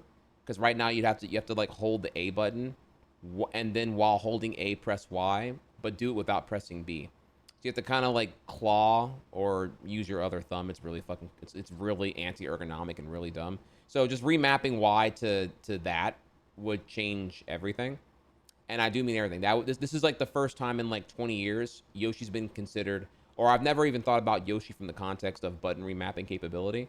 But physical hardware side button remapping is kind of like this really niche thing that I need, that who the fuck would make such a product here. So I'm hoping I can get it to work, but that's what we're currently waiting on now. I could alternatively also try a controller that natively has button remapping as a support, which the Pro 2 does have, but the Pro 2 doesn't really feel like a Super Nintendo controller, which is the same reason why I don't really enjoy using the Wingman now with a PS5 controller or a Switch Pro. It works, but it's not the controller I really want to use, unfortunately. So that's the issue right there. So we'll see where it goes. Yeah, I've answered this question before like a million billion times, but yeah, button remapping is legal because button remapping is already supported on every PC game you ever play. Button remapping is already supported on any game that supports emulation speedruns. So yeah, this is not a question of have and have-nots. All modern consoles support hardware button remapping at a hardware level. It's not even like a per game thing. Like you can do this on any game via the OS of Switch, PS5, or Xbox. So button remapping is very standard in 2024. We're kind of past that argument here. So it's not. People often conflate button remapping with turbo function and macro hotkeys. These are three separate things. Two of them are illegal. Button remapping is a very simple thing that just lets you map the action to the button of your choice. So yeah, totally normal. And I'm looking forward to that. So I'm hoping we can get this going here because it's going to allow some really sick speedrun stuff that we've never been able to do before. Ninja Naruto was in Japan a couple weeks ago. It can tell you it was gas. Glad to hear it. Glad to hear it. So yeah, and then as far as tomorrow goes here, chat. So let's see here.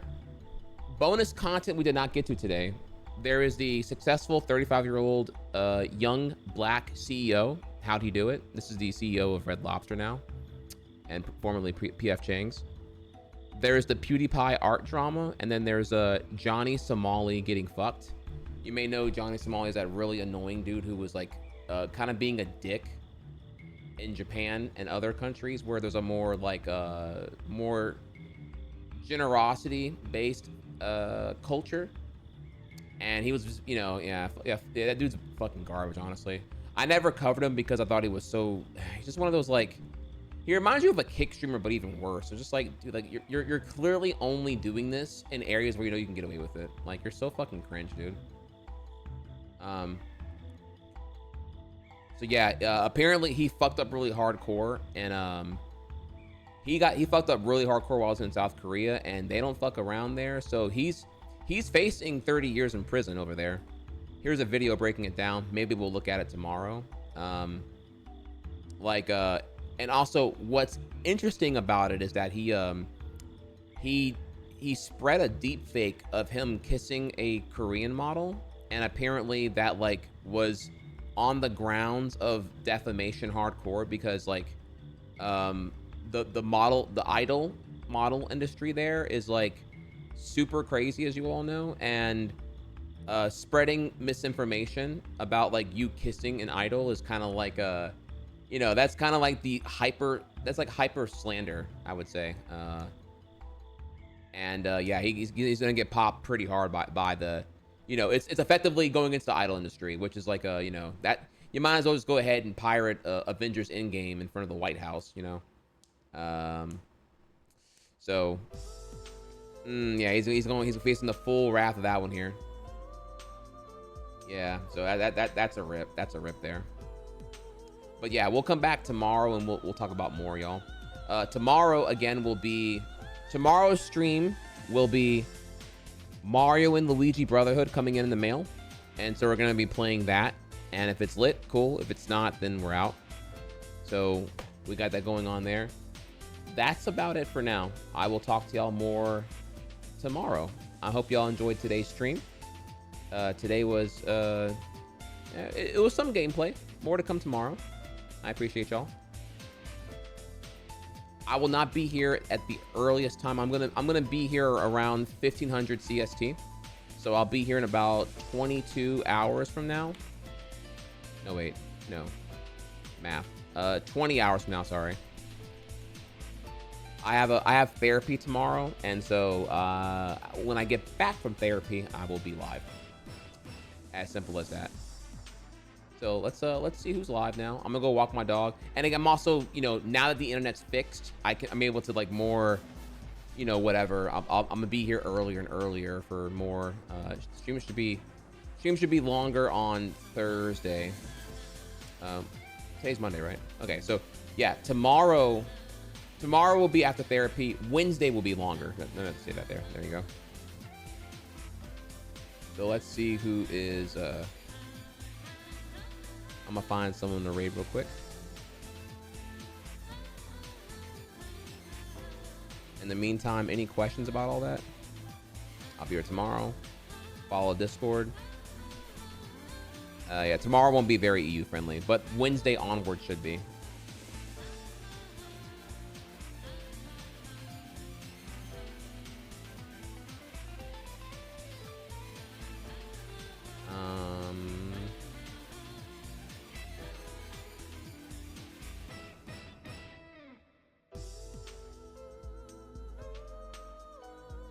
I'm skimming right now.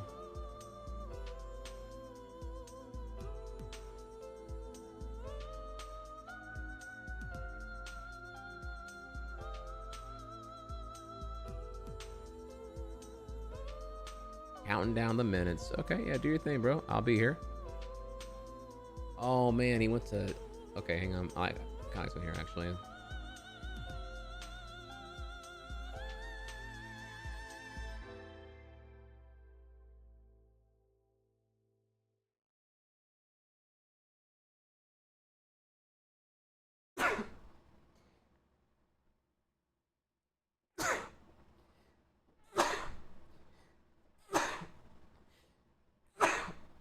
Dab on him. Dab on him.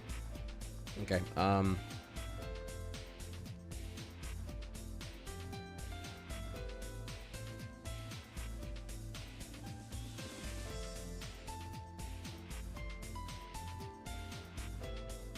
Okay. All right. Got a couple of targets here.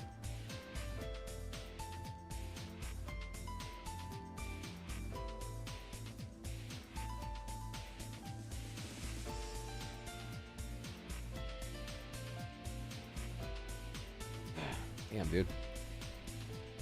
It's Radar friend here. Emerald is back from Sonic Expo. Okay, this is gonna be sick here actually. So message is